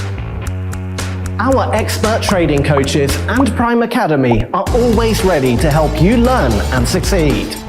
I started as a junior analyst. With clear feedback and growth paths, I've moved into a leadership role. When I joined here, I was just a graduate. Now, I'm an MBA and a senior manager. My career has been transformed here, from an entry-level position to a department head. While others are catching up, we are setting new standards in prop trading every day. Join us today and get funded with transparency. And joy, and they're laughing and having a great old time, so really good to see. Every smile is precious, every moment of happiness a victory. Today they are free to laugh, free to believe in magic, if only for a little while. A few smiles, a few moments of wonder. It may seem small, but for these children, it means everything. Magic may be an illusion, but the happiness it brings is real. It's a reminder that joy is still within reach, that even in dark times, there is still light, laughter, and love.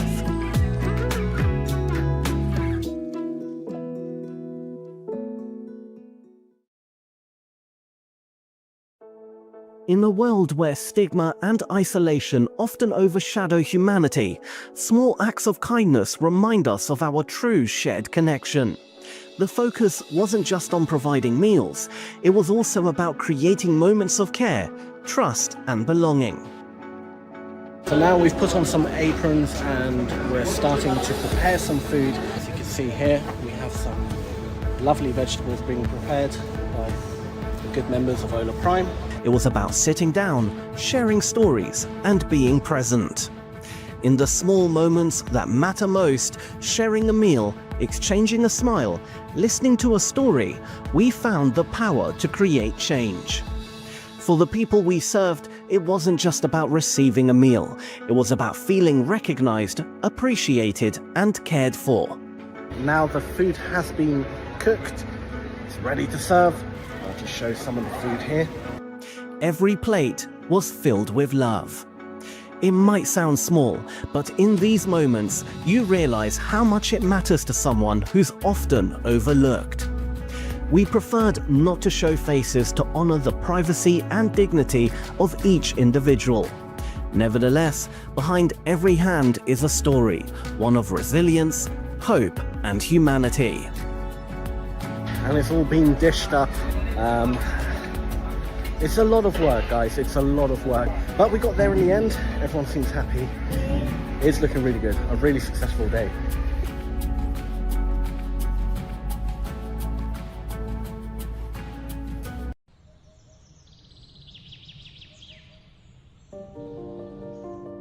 Education is the foundation of growth, opportunity, and empowerment.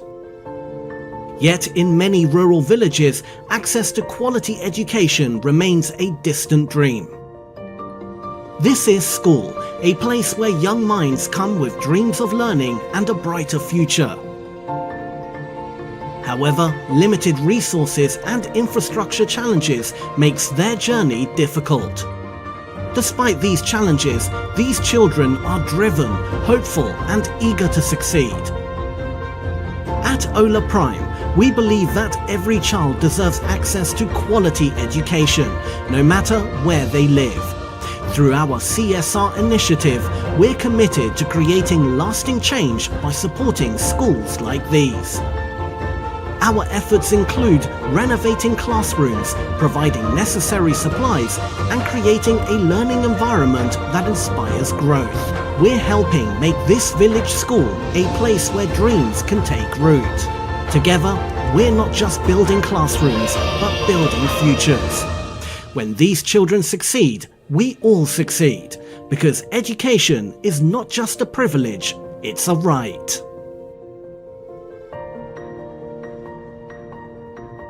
How do you feel after another victory? It's really good, so we're excited, we're happy to be here. People only see the wins. And there it is, folks, the trophies. buzzer sounds.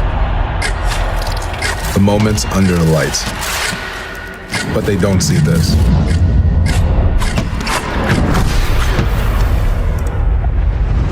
Adversity.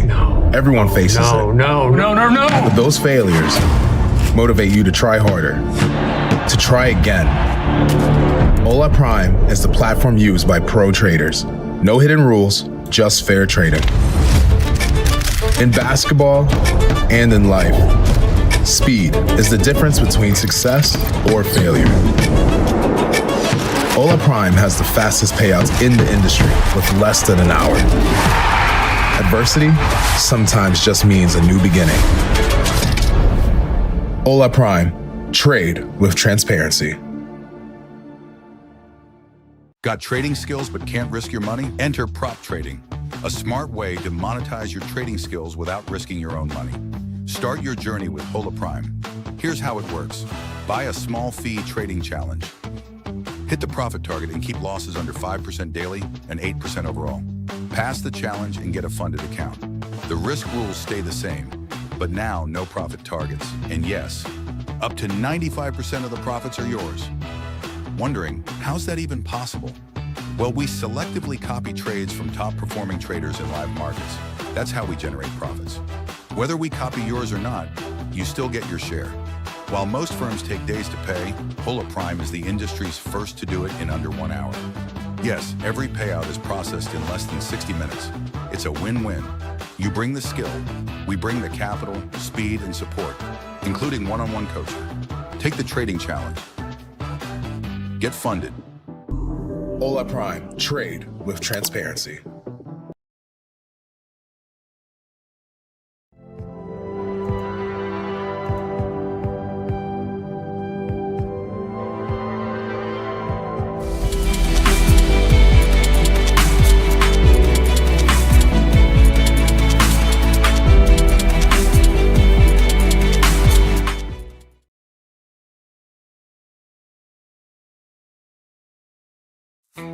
In this video, I'll be talking about something that I use quite a bit as a guide as to which direction to look in the market. Now, most of you probably have been exposed to technical analysis. For example, buying a pullback at the 50% Fibonacci retracement level that bounces. But the reality is that the market moves on more than mere candlesticks. If that was the case, it would be extraordinarily easy, and large firms wouldn't pump millions of dollars into research. So you also have to have the idea of why the market may move. And generally speaking, I try to look for some type of fundamental reason for a market to make a move. and then a technical analysis setup that I believe jives well with it. For example, if a certain thing happens, maybe geopolitically, then I look for a setup that goes with whatever that geopolitical risk on or risk off event happens to be.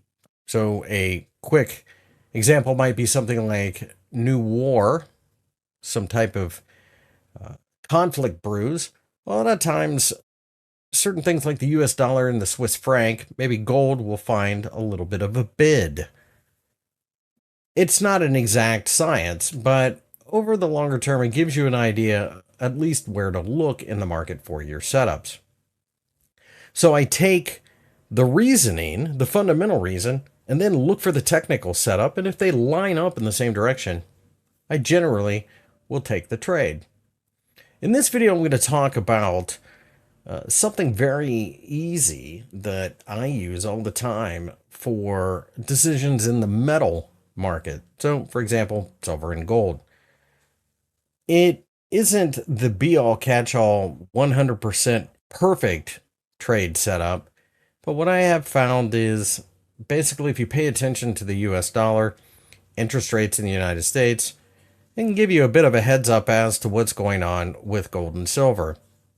Ultimately, this just gives me an idea of what direction to look for as far as a trade setup is concerned. Okay, so the chart in front of you is at tradingview.com. It's a free website where you can get pretty decent charting, and I use it a lot to monitor a lot of different markets. In this case, I have the 10-year yield in front of you from the United States. That is a big driver of a lot of things, including the strength of the US dollar. In this case, US 10Y, which is the symbol for the 10-year yield, rises.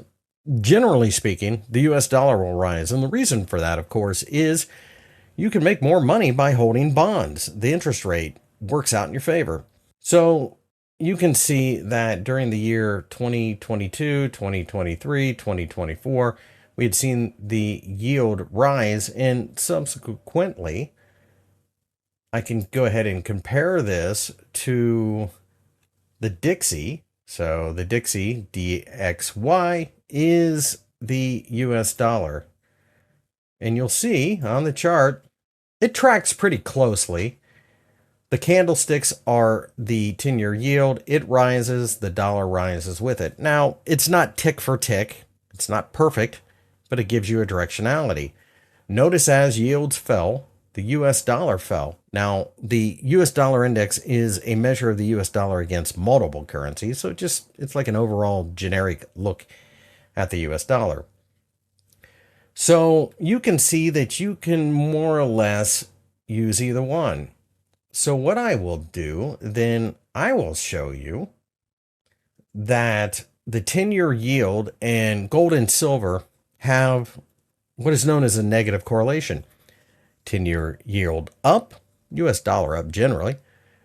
Most of the time, if the yield's up, gold's down. And the reason is you have to understand that large amounts of money go into these markets.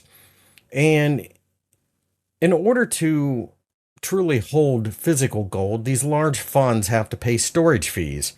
So holding gold pays no interest and it costs money. So if yields rise, typically they would rather hold US treasuries because it's a piece of paper, or really these days it's just an electronic transaction. So let me go ahead and add, in this case, let's start with gold. And I'll click on new price scale on the chart. And you'll notice that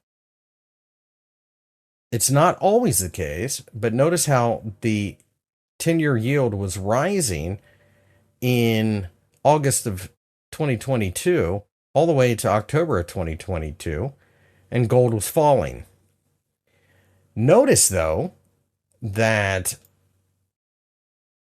a lot of times the inflection point will lead or lag each other. So, for example, notice that the gold market had been right around the $2,100 level, kind of stagnant, and then shot straight up in the air, and they both went up at the same time. But once yields started to fall in the United States in the 10-year yield, at that point, we've seen gold go somewhat parabolic. So let me go ahead and get rid of gold, and I will add silver. Silver, again, you can see that as yields dropped, silver skyrocketed. Now, granted, that's a pretty extreme move, but notice how silver was dropping a bit while yields were rising. And then there was an inflection point where silver really tanked down to about $18.25. And at that point in time, yields were at about 3.55 and climbing. You can see that the silver market, like the gold market, led the 10-year yield as it rose. Silver was rising a bit, got a little noisy, and then once that 10-year yield started falling, silver took off.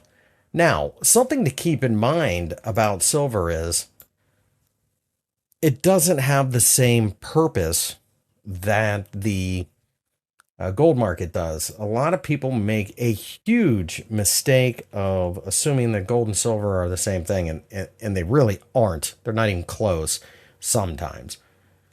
So notice US dollar kind of range bound here for most of 2022 to midpoint in 2024 as I record this.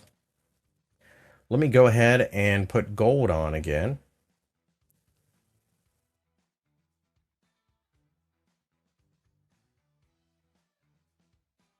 And as I zoom out, you can see, for example, the US dollar index skyrocketing, gold plummeting. Gold turns around, all of a sudden we see the US dollar index fall. So generally what I'll do is I'll look at these factors, and there are other ones obviously, and there are times when gold and the US dollar can rise at the same time. That's generally some type of panic. The US dollar is considered to be a safety currency. So, for example, you can see the US dollar strengthen quite drastically because there's a rush into the treasury markets. Generally speaking, you'll understand why. For example, an extreme example might be September 11th, 2001. In that time frame, you had seen gold and the US dollar skyrocket for safety, mainly because nobody knew what was going to happen. They didn't know how big this was going to be, etc. There are other things that move the metals markets, but this is probably the easiest and the most visual way to really get a look at it. Nothing's perfect, so generally speaking, what I would do is I would take, for example, the chart that we have right here. It is a weekly time frame, just to kind of zoom out. But at the 100 level, we see some support for the US dollar index. If it breaks through there, I imagine gold will truly take off at that point, even though it's already at $2,650. If it bounces, and it, from a technical analysis standpoint, looks like it very well could, the US dollar that is, we might see a bit of a pullback in gold. So, for example, if you already own gold, you might be looking at this and going, it might be time to take profit. So these are a couple of tricks that I use with the 10-year yield, the US dollar index, and the negative correlation of both gold and silver.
Hello, welcome All right. back, Coach Darrell. Hope you had a good little break. Sam, how are we? All yes. Good, all good. Absolutely. All good in the hood, as they say. So. You are catching on, my friend. You are catching on. I love it. So to all the viewers, welcome back. This is live. Yes. It's the Ask the Experts segment. So by all means, if you have trading related questions, now's the time to put them in the chat and we will answer them. Otherwise, we do have a pre-made list of questions that our back-end team have scoured through the internet. I'm talking Reddit, Discord, etc., and found some good trading related questions for us to answer. Yes. Darrell, do you have the sheet? Well, we would much prefer our viewers to ask us, because it may be a question. We tend to when we're scouring Reddit and Discord, we're getting more generic trading questions, but it would be nice if we have specific stuff pertaining to the trading day or a particular instrument that somebody's in or something like that. I think it has more far-reaching effects for everybody. But if you don't have any questions, we will get right to it, as Coach Sam had said. Awesome. I still have last week's sheet, but I think there's many questions we haven't. Me too. We can still go over it. I've picked and poked through a lot of it. We've answered a lot, but we can do it again. Awesome. We can do it again. Okay. Do you want to kick it off while I look for a question that we haven't actually asked yet? No, I'll kick it off, and I'm just going to randomly. I'm going to jump into your side, my side, whatever. Yeah. This one sticks out. This one sticks out at me. This is from Discord. Profit Puzzle is asking, what's the one thing that separates a consistently profitable prop trader from someone who is just breaking even? This is a good question because we had some discussions about this in the earlier segment this morning with some of our funded traders.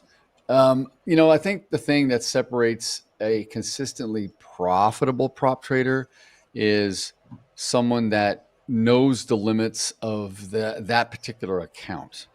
They're not trying to, you have to understand when you're trading a prop account, whether it's a funded account or a challenge or a test account or whatever it may be, on face value, the account size may be 50,000, 100,000, 150,000, 300,000, whatever, but you're not trading it as if it was all cash and had full margin. You really have to only trade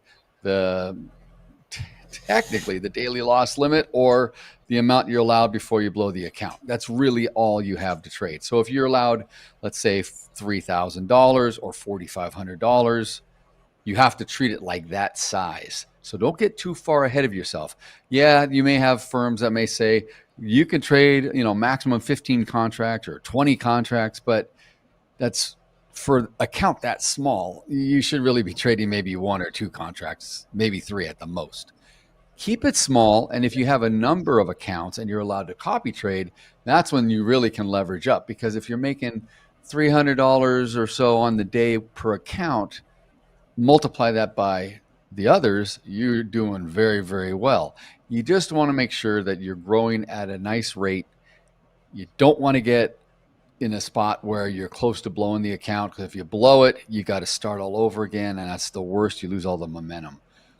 So I think a lot of these people, you know, a lot of these people say that they make all this money and they have all these payouts, like on the internet, on YouTube and stuff. I don't know if it's true or it's all BS, because, you know, it's not really backed up. I also suspect they're constantly always getting new accounts, and they're just blowing stuff up, and they've got backup accounts to keep going, you know, just to kind of keep it looking like they're an ATM machine pulling money out every week. But you want to be smart about this, right? The goal with any funded account, and this is especially true here with Ola Prime, if you are consistent and you continue to prove that you are a consistently profitable trader, it doesn't matter whether you're making thousands a day or $100 or $200 a day, you may just get invited to go full live and become one of our real funded prop firm account, you know, traders, like it would be in a real proprietary trading account firm. So keep that goal in mind, because that's where the real payout plays off, and it opens up a whole door of opportunity for you if you get to that level. So just take it slow. Don't be in a rush. That's it. Well, very well said. We do have a question actually that came in. 2 questions. I'll answer. Eula asks, when is the giveaway? It's 11 p.m. by them right now. The giveaway, it will be in the next session, in the trading session, which is in about an hour's time from now. So I don't know if that's too late for you. But if not, come back tomorrow for the Futures Kickoff. We'll be doing another giveaway in the earlier session as well. So fingers crossed you win that. But trading related question, Robert, our friend Robert asks, 2 times 5K funded account, 50 funded accounts.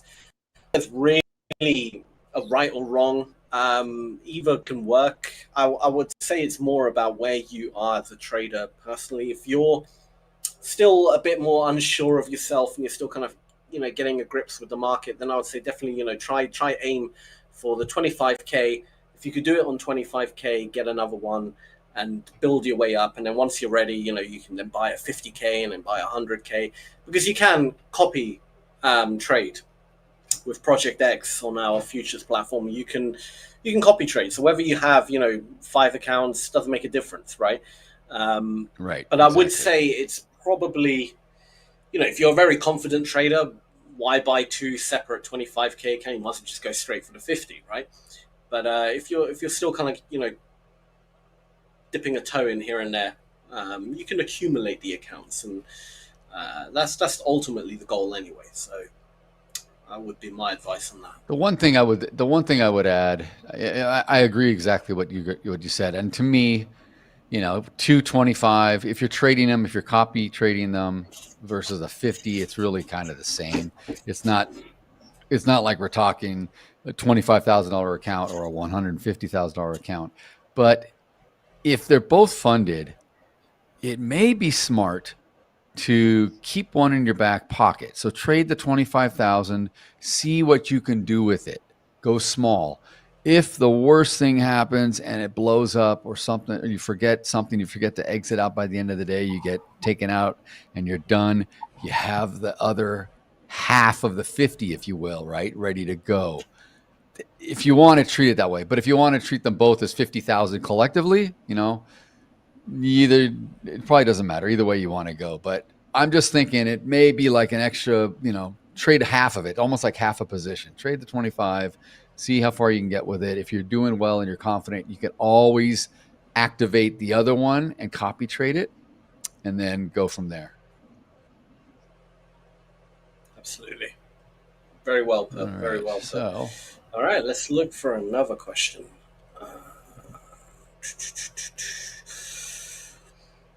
Let me see. Okay, so here's a good one from Discord. Okay. Oh, okay. No, you go ahead. Go ahead, Daryl. That's fine. Now I got to find one.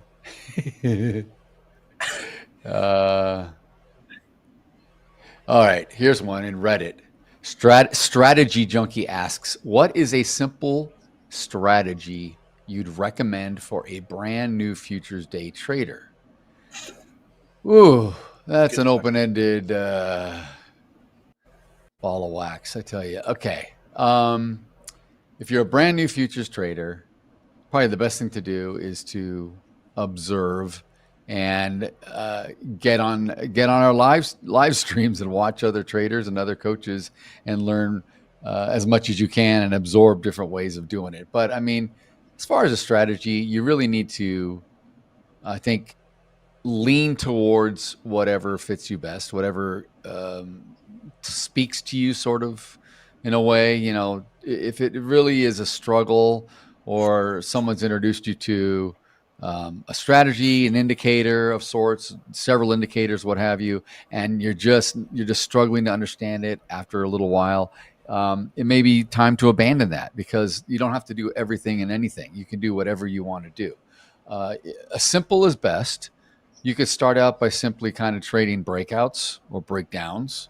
You could trade off of a moving average or a volume weighted average price in futures, which is kind of like an EMA with volume attached to it.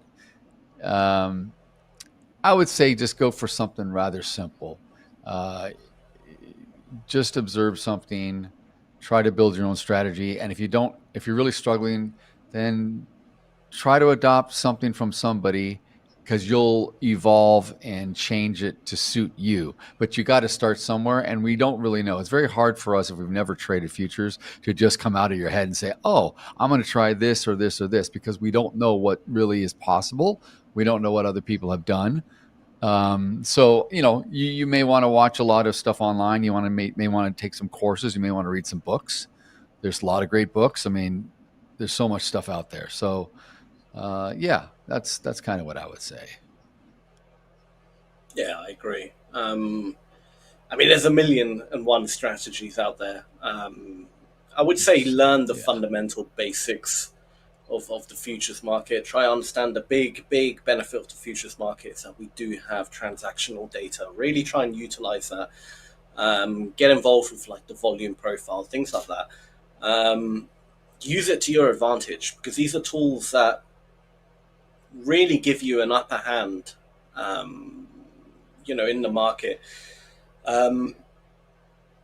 I couldn't recommend a single strategy that's like beginner friendly. I mean, technically I would say, rather than focus on like a beginner friendly strategy, I would say, why not learn the whole order flow from the get-go? Yes, it's probably going to take you longer to master, but if you're already learning a beginner-friendly strategy, and then after like a year you start going into more complicated stuff, what's the point? Almost, you might as well use that year to learn the real deal. Do you know what I mean? Even if it is more harder to grasp right at the beginning, but like with anything, you'll understand it over time, repetition, practice, etc. You might as well go straight to what the big boys are doing and really master that, and that's order flow. So I would say stay away from the kind of beginner-friendly stuff, really. Just throw yourself in the deep end. Obviously, don't risk too much money of yours or anything like that. Be in a simulated environment. But really throw yourself in the deep end and try and grasp the concepts. And like Daryl said, watch Ola Prime TV, watch what we're doing. That would be my recommendation.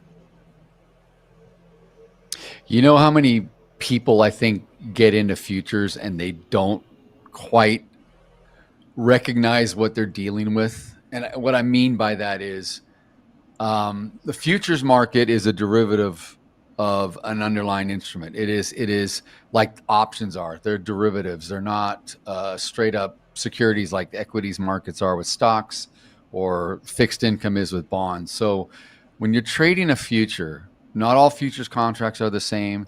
The price per tick, the price per points are different. Their expiration dates are different. Often the exchanges that they're on are different. So I think it's really important.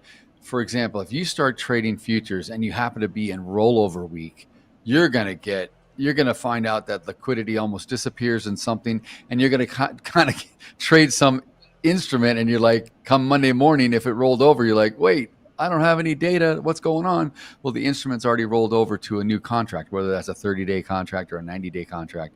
And so I think it's really, really important to understand that there's incredible amounts of leverage with futures.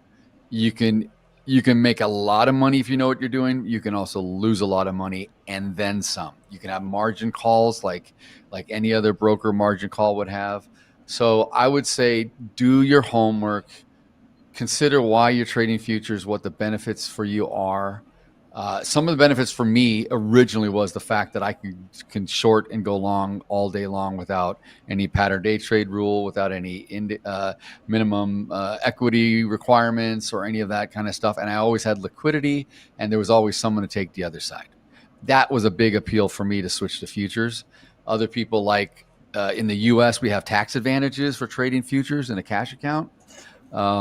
There's all kinds of reasons, right? So just really think and know what you're getting into before you just jump in. You know, this is not like getting on a Robinhood on your phone and saying, I think I'll just buy AMC or GameStop because everyone's talking about it. You know, you got to be a little more sophisticated, and there's a lot of information today out there, which is great. So knock yourself out. Yeah, that's it. Very well said, Daryl. Very well said.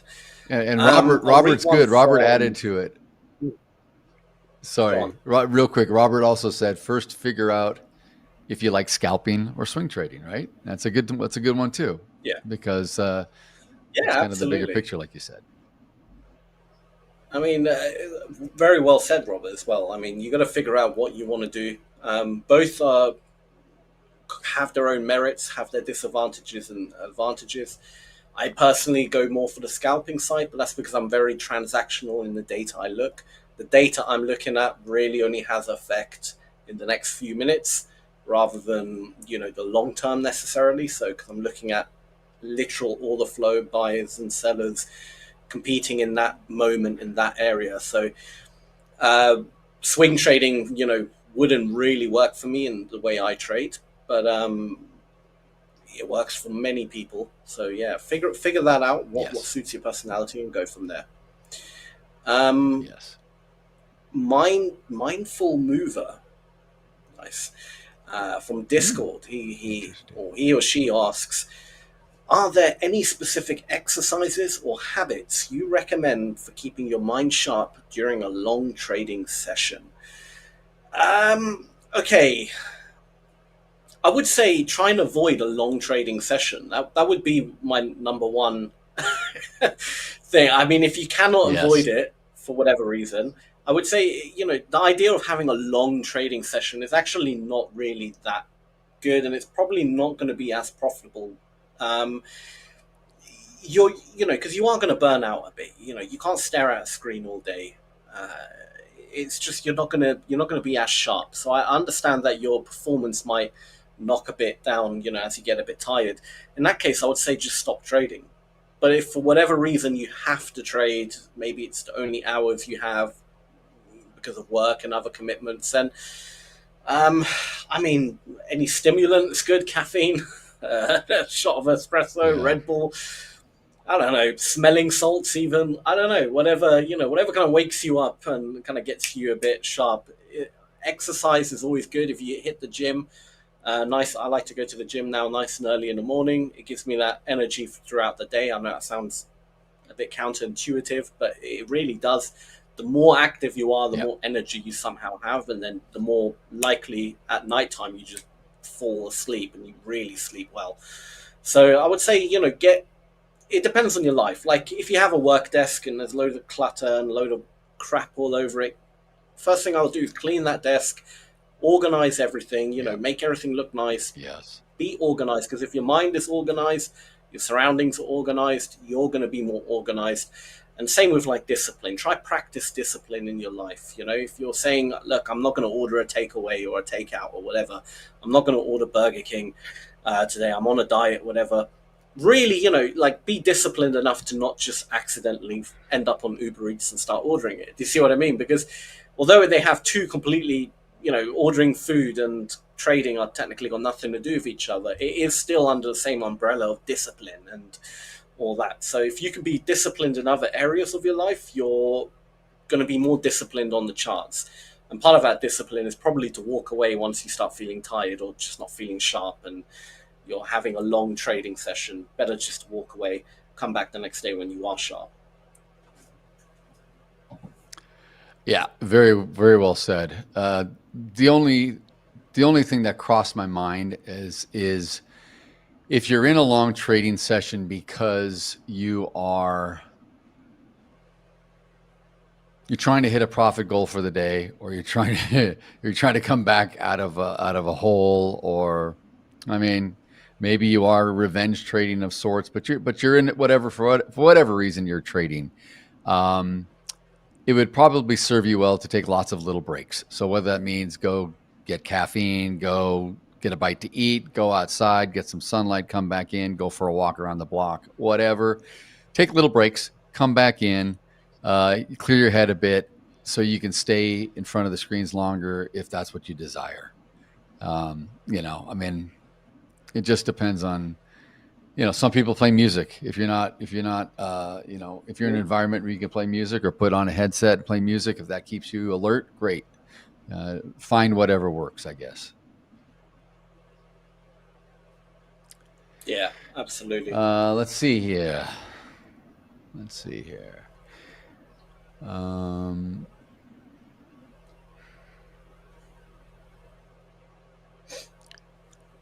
Okay. This is pretty funny. Someone in Discord named Heat Map Hero, aptly named, asked the question, are heat maps and the dome or the depth of market the same thing? If not, what's the difference and which is better? All right. So,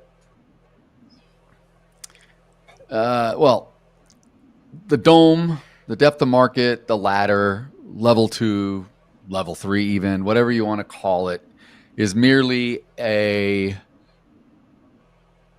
representation of data that is being placed through whatever exchange you're trading on and whatever your platform is hooked up to. So you will see resting orders, bids and offers in what we call the book, the depth of market, the order book, the ladder, the dome. These are all interchangeable. Those are what some participant is placing as a place to get short, or place to sell, place to buy, essentially.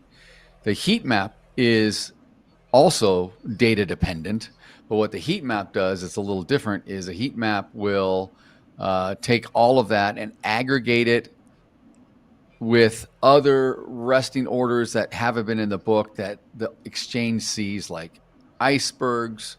It can indicate more finite information. It's very complicated. There's a lot of software behind it, but essentially, from a practical trading definition, a heat map it shows liquidity and order flow. It can be with color, it can be with grayscale, but it shows it on areas of the chart. Whereas the depth of market will show it in a ladder or on a level 2 scale, and you're basically looking at counting up and trying to read the book, how many contracts are on either side of that. Neither one's better. Heat maps cost money for the most part. Depth of market and level 2 can usually be had for free or for very little cost monthly from a broker, and even from Ola Prime, of course. But I don't know. I mean, it just depends on, again, this is kind of going back to strategy and what you like. I have significant experience with heat maps. I like them because I'm a very visual trader. I'm a visual, discretionary, intuitive trader at this stage of my career. And the heat map gives me an area that I can look at. I don't need to be super finite, and it helps me gauge areas that I want to engage and place trades, essentially. So I like heat maps, but I can operate without heat maps just as well. So I don't know if that very well answers said. that. It's a just another way of complicated. Heat maps are hard to visualizing the explain. data. Yeah, it's just another way of visualizing the dome, essentially, the data, and Exactly. the hotter the heat, so the deeper the color of it means more orders on that area. I mean, look, try them. If the dome is hard for you to read, then the heat map, like especially if you're more of a visual person, you might prefer that. Personally, I've used heat maps before. I've stopped using them mainly because it gave me too much data almost. I didn't really need to know, especially with the way I trade, so quick scalping. I didn't need to know if there's X amount of or loads of orders so far away. Like, it's just unnecessary data almost for me. I'm more interested in the very close immediate, area. I'm talking, 5-6 points above and below me. That's kind of where I want to know. And then when we get there, I'll make my decision whether I want to get out the market or stay in or whatever. So, but a lot of people love heat maps, and I can see why, because it does give a very good visual representation of the dome, and the dome can be an eyesore, let's be honest.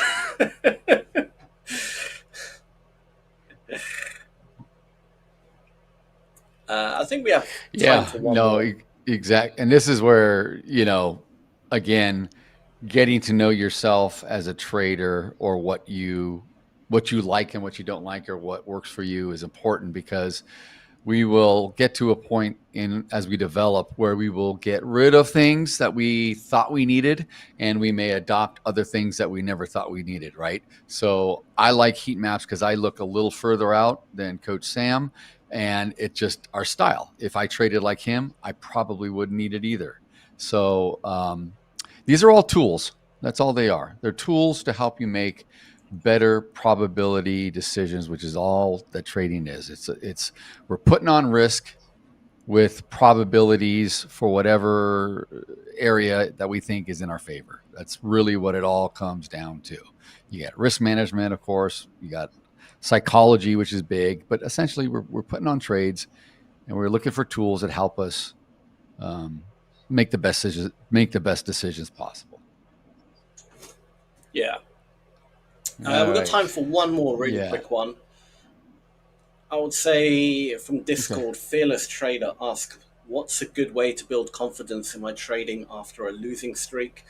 I would say, look, if you've done your back testing, if you've done your kind of research, and you have an edge, just trust the math.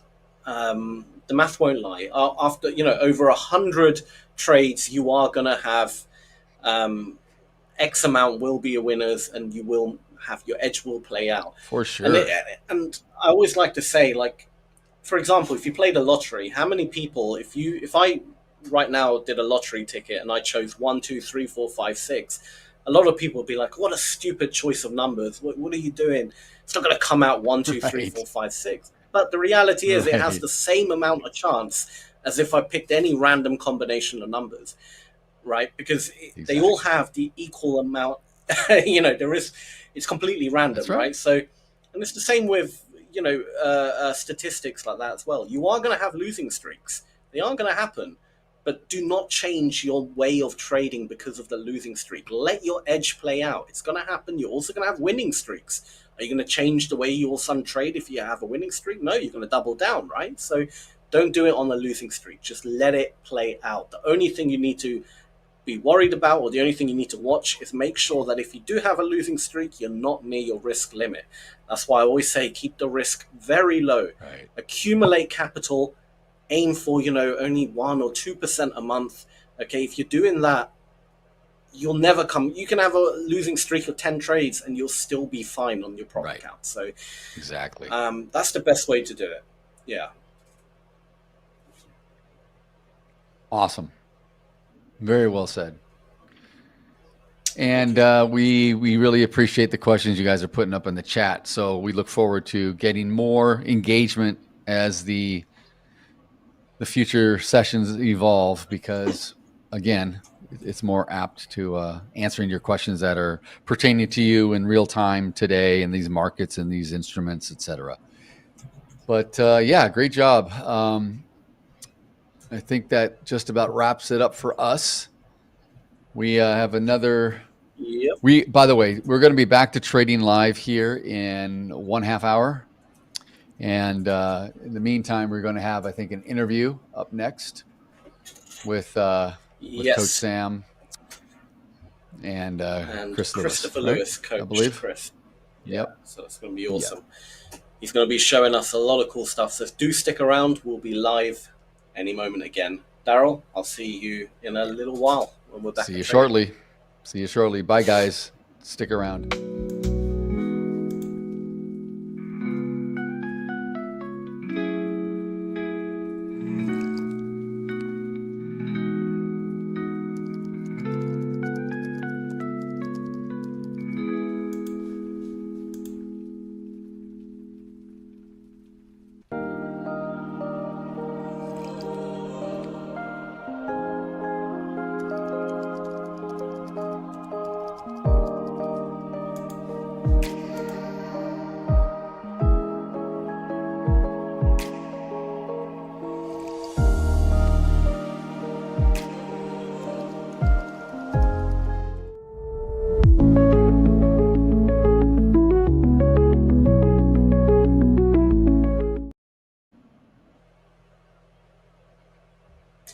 Chris, welcome back. Lovely to see you again. How are you doing? What's going on, Sam? Good. All good. I hope everything's well with you. Not too bad. Today's been an interesting session again. But sometimes you get lucky, and I think that was one of the days. It's probably the best way to describe today. I mean, I took a little bit. I took one trade. No, I take it back. I took two trades. One was just basic momentum. You can guess that would be Nasdaq at the open.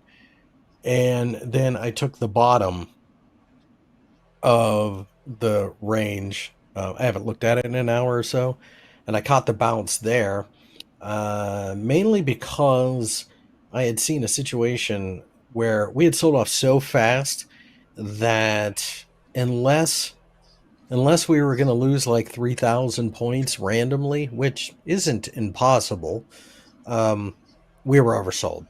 And there was one really big 15-minute candlestick that I was part of, and then that's been my entire day. But yesterday I had joined the chat at the end of the day session, and I was just like everybody else, I think, except for you.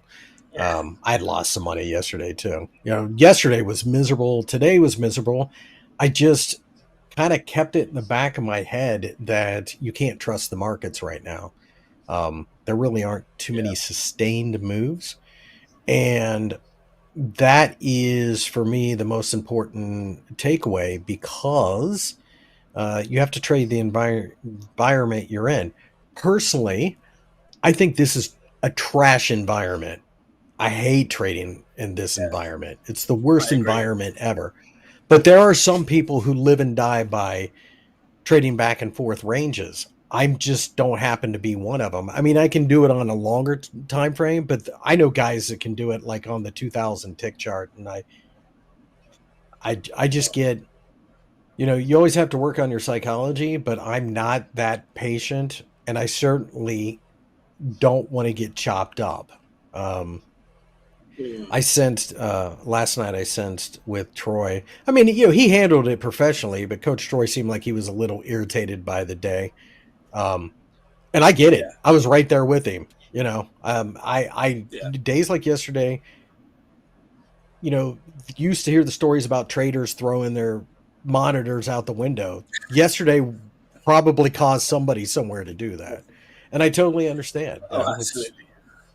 It's hard to trade in that environment, and the lack of volume, I think, is the big culprit at the moment.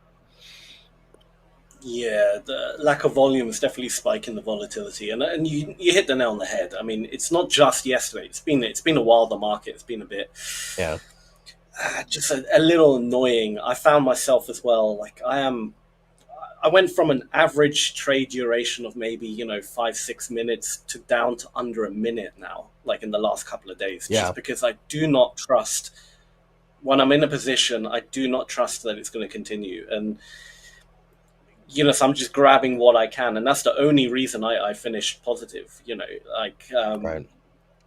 It's see money, take money. I mean, I hate it. Yeah, see money, take money. I don't want to feel... Carry on, sorry. Well, no, you and I both have been trading long enough that we know that the way to riches, so to speak, is that you buy, I don't know, Amazon 20 years ago and you're still in it. But, on a micro example of that, you buy the Nasdaq at, I don't know, 6 o'clock New York time in the morning, and you just hold it for 4 or 5 hours and it continues to trend higher. That's how you make big money. But unfortunately, that's not the environment we're in. And I suspect if you, and I don't have access to this, and I'm sure you don't either, but I bet if you look at Ola Prime's traders, because I know for a fact other prop shops right now have the same thing going on, a lot of traders are getting chopped up in this environment because it's difficult to do it with years of experience. Troy's been trading for like 30 years, 25 years, and he lost money yesterday. So bring somebody in who's been doing it for 2 months. You have to know when to get away. And, they say you need to know the environment that you function the most in, and that's difficult. That's something I still struggle with to this day. It's not easy. And I find like swing trading Forex much easier because it does tend to trend. A currency can trend for 3 years at a time pretty normally. At the very least, you're talking 6 months most of the time. So it's not the same world, and therefore you have to question whether or not you have to adapt. And that, of course, has been the big fight for me over the last few years going into futures, because unlike some of these other markets, futures are very algorithmic driven as well. And so it has a different behavior. It's a lot of more back and forth. My P&L on a trending day is astronomically higher than on a range bound day. I can do range bound if we have a clear range, but yesterday we didn't have one. It just kept shifting parts on the chart, like where it decided when to go. So I guess the big point of that is if you're fairly new at trading and you struggled yesterday, there's a lot of people out here who have a lot more experience than you that struggled yesterday. So, don't beat yourself up. That's where your whole getting out when it's just not your time really comes into play. And I don't know. I mean, will things change? We are waiting on the Federal Reserve tomorrow, the Bank of Canada and the Bank of Japan on Thursday. And if you look at the markets, let me share my screen here. Pull it up. Okay, so if you could put up Chris's screen, please. Should come through any second. Back end, if you could put up, there we go, perfect. All right, you're good to go. Perfect. Okay, so I was talking about the trade I took in the morning. It just launched, but in this environment, I was up, I think I had 2 contracts, and I was up $300 or $400 pretty quickly. And I was like, that's it, I'm done. I'll buy it on the pullback. And I think I did 1 or 2 other times with smaller positions. And then I had to go. I had some prior engagements. I was like, well, I'm definitely not leaving this on. And you can see how that would have ended. And then I saw this area here. There was a gap, support, and this candlestick here printed. And I said, time to buy, because, and this is one of the ways that I think a lot of traders need to start developing. And it took me a long time to accept this. If we break below the bottom of this candlestick, we're going much lower. And I can afford to take a trade and a loss because I can just jump on the other side of the fence. So I can make that money back because this was that important. And we launched this way. We took out the top of this candlestick, and somewhere around there I got out. Again, for the same reason I got out in the morning. You just can't trust it. Now, since then, you've had several times to lose money, or several chances to lose money if you're looking for a bigger move. And sometimes you just have to walk away. But what really caught my attention today is this. So for those of you who don't trade bonds, which is probably almost everybody, this is not normal. This is a huge move in the ultra bonds. The ultra bonds are the bonds that are 20 or more years left in their maturity. So these are big contracts. Each ticket's $31.25. This is telling you something. Yeah, that's a huge... I saw that today and was like, oh my God. This is people piling into treasuries. They think rates are going to go down because it flips, as you know. But for those of you who don't trade bonds, the more it's bought into, the lower rates go. So this is going to set up for quite a bit of chaos tomorrow, because if Jerome comes out and says nothing about cutting rates, and worse yet says September's very unlikely because there's a huge pool of traders out there that think the rate's going to be cut in September, that's going to cause chaos. So I expect tomorrow to be very squirrely. And unless he comes out and gives everybody the news that they want to hear, things could get ugly. Bonds could sell off, rates rise, and I imagine that probably would do a number on the stock market as well.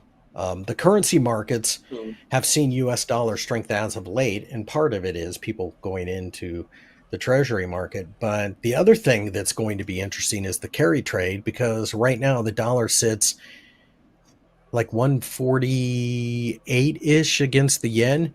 And if it goes a little bit higher, this is a market that could really start to ramp up, and then the carry trade goes into effect.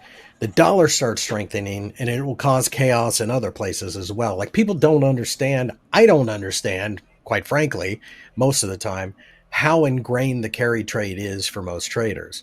In the currency markets, you can buy the dollar. It's got a higher interest rate than the Japanese yen. You get paid at the end of every day. So you buy that and you just sit on it and let it rise. So you get capital appreciation as well as basically a dividend at the end of each session. So I think the dollar yen is also telling us something. The Bank of Japan has recently had several days where there's been no bid in the JGB, the bond market. That's not good. When people will not buy your debt, that is a disaster waiting to happen. So eventually the Japanese may have to go back into quantitative easing, and we may see the carry trade start again. Carry trade is great for certain things. It's horrible for others. And that's going to cause, I think, volatility to pick up after probably summer ends, once volume picks up as well. In the meantime, though, I think we're going to have these pockets of flushes like we've seen 2 or 3 times today. And the most important thing is to protect your account. That's what stop losses are for. And if you want to trade... And I've told everybody who's asked me this in my analysis work and everything else that I do outside of Ola Prime. If you typically trade 5 micros, you need to be trading 2. In this environment, you need to cut back your size. Most people don't want to do that. They don't want to take, if they're in a combine or a challenge, they don't want to take 20 days to pass it. But that might be what it takes in this environment. Things will change. They always do. But right now I'm watching so many different things. It's almost impossible to keep an eye on everything. There's just so much going on under the surface. And there are so many correlations, and one fund may have to puke up a bunch of positions in the NQ because they just got hosed in silver or something, or bonds somewhere. And it just causes absolute chaos. And then, of course, my president this isn't a political statement, but he does tweet and causes 100-point random swings occasionally as well. So this is a really tricky environment, I'm finding, for most people. So what did you do today besides talk on TV all day, obviously? I had 2 tiny scalps today. Yeah. But the trading day isn't over. We are going back to the trading session, and I'm hoping the market. I'm probably being, probably being a bit unrealistic. I doubt much is going to happen in the later hours, but yeah, look, I'm happy as long as I'm not making. It's not even if I'm finishing it green. I count myself lucky, right? Right. In market conditions like this, so because there are a lot of people who aren't. Yeah, like I am days like this really lowering. I'm keeping, I'm really lowering. I have a stop in place, but I don't even want price to get near my stop. I'm right. Any sign of something I do not like on the footprint or in order flow, I am getting the hell out the market. That is what I'm finding. The last trade I took was 6 seconds. So that tells you. No, I got you. I am in the market sub 1 minute in the last couple of days, just because I hate what I'm seeing. Because it will look good in that moment, and it will go in my direction, but then I've seen it just instantly reverse. All of a sudden, buyers come in or sellers come in, and boom, and it wicks. And as a scalper, that's your worst nightmare. You want a bit of stability. You want right. other buyers defending their positions. You want other sellers defending theirs, and you want a bit of strength to one side. And the volume is low, and I think that adds to the volatility, because anyone, with less size can actually move the market a greater distance. And there's been a lot of spoofing. I know I keep telling you this, but I saw it again this morning. There was a 1,500 lot in the NQ when the bell opened, quite a bit higher than the market. Yeah.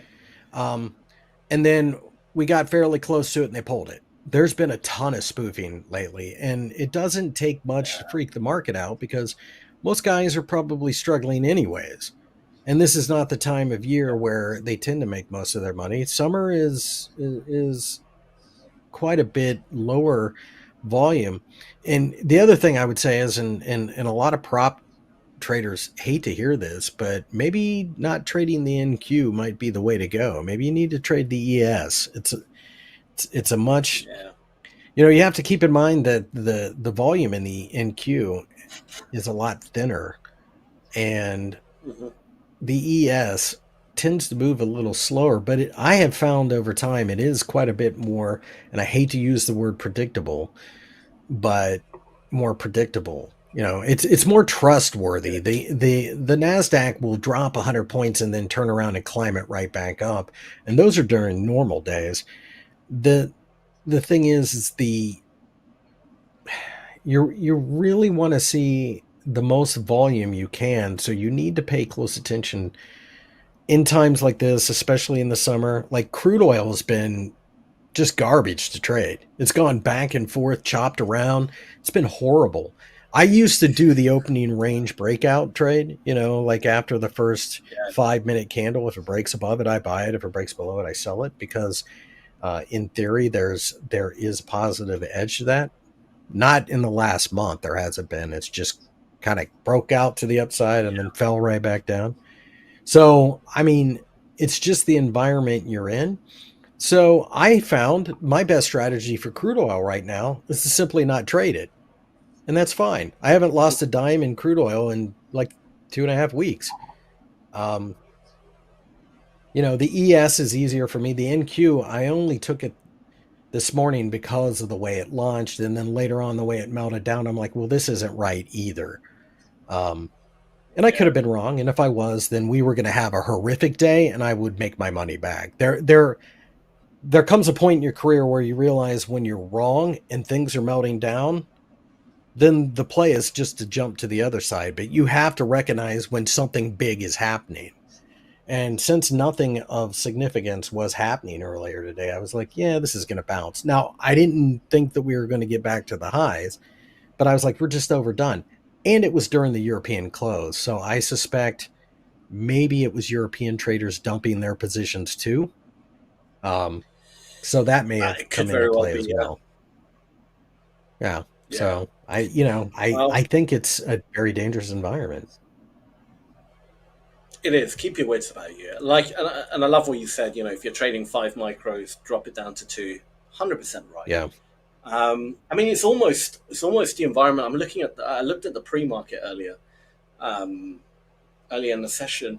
The pre-market looked better to trade than at US Open, which is funny because normally you want to be where the volume's at, but pre-market was a lot more stable in the way it moved than it didn't move much, but it was less erratic as once the US Open. So look, I mean, but markets right? They go through cycles. Overnight, it'll get better. Overnight, it was just a grind higher. And then, New York came on and it was the apocalypse.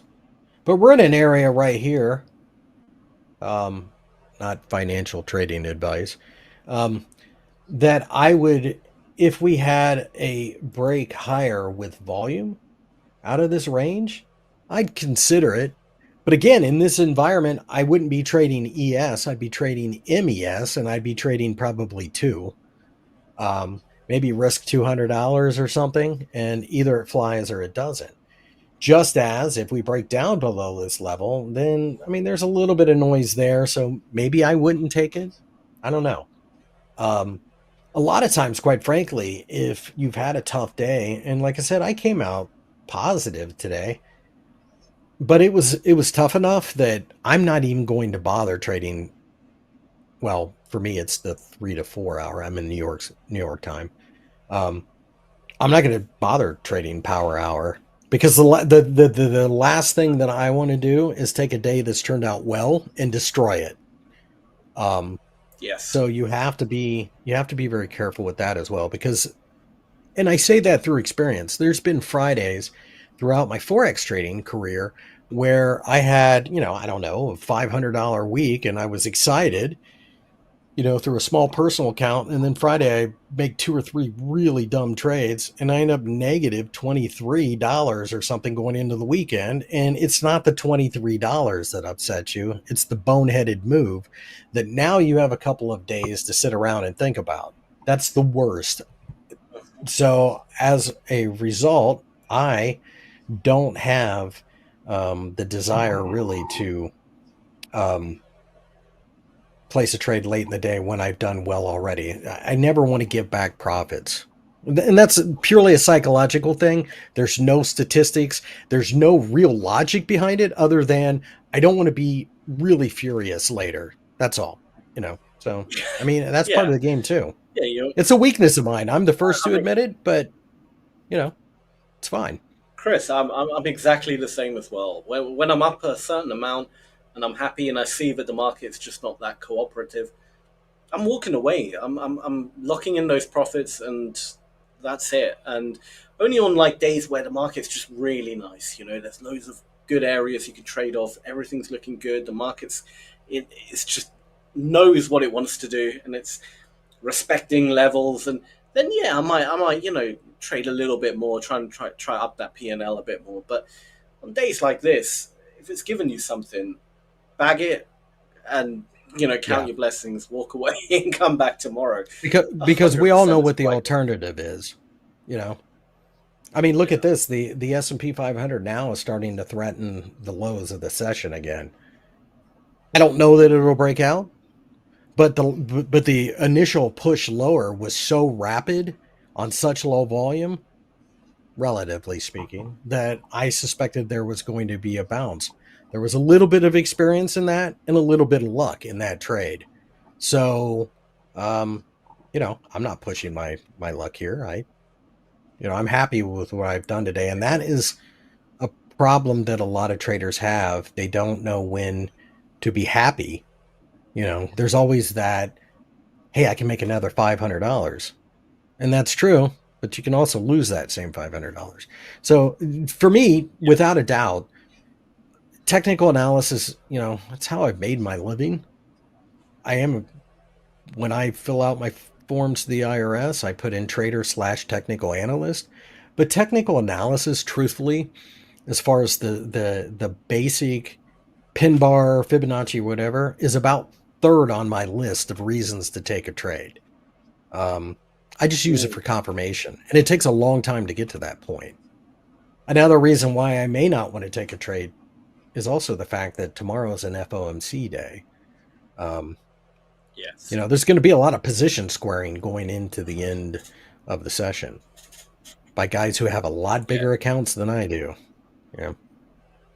Oh yeah.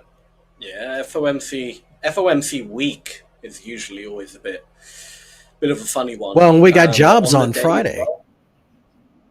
Yeah, NFP, exactly. So it's a big week. And it's the end of the month. You're going to get a lot of, you know, exiting as well. A lot of people pulling their money out as well. I think August might be a bit of a better month. Hopefully, fingers crossed. But if not, later in August, I think in the back half probably. I think the first 2 weeks are going to be punishment as well.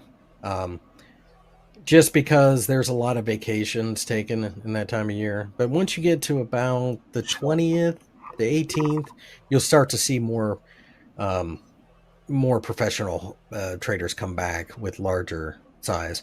Also, you never know, if we can get a deal between the Americans and the Chinese, that could send the market straight back up. I don't think we're ever going to get a deal with Canada. I don't know what the deal is there with Canada. I've been to Canada more times than I can count. I even speak French. I've been to Canada so many times. Poorly, but I speak it.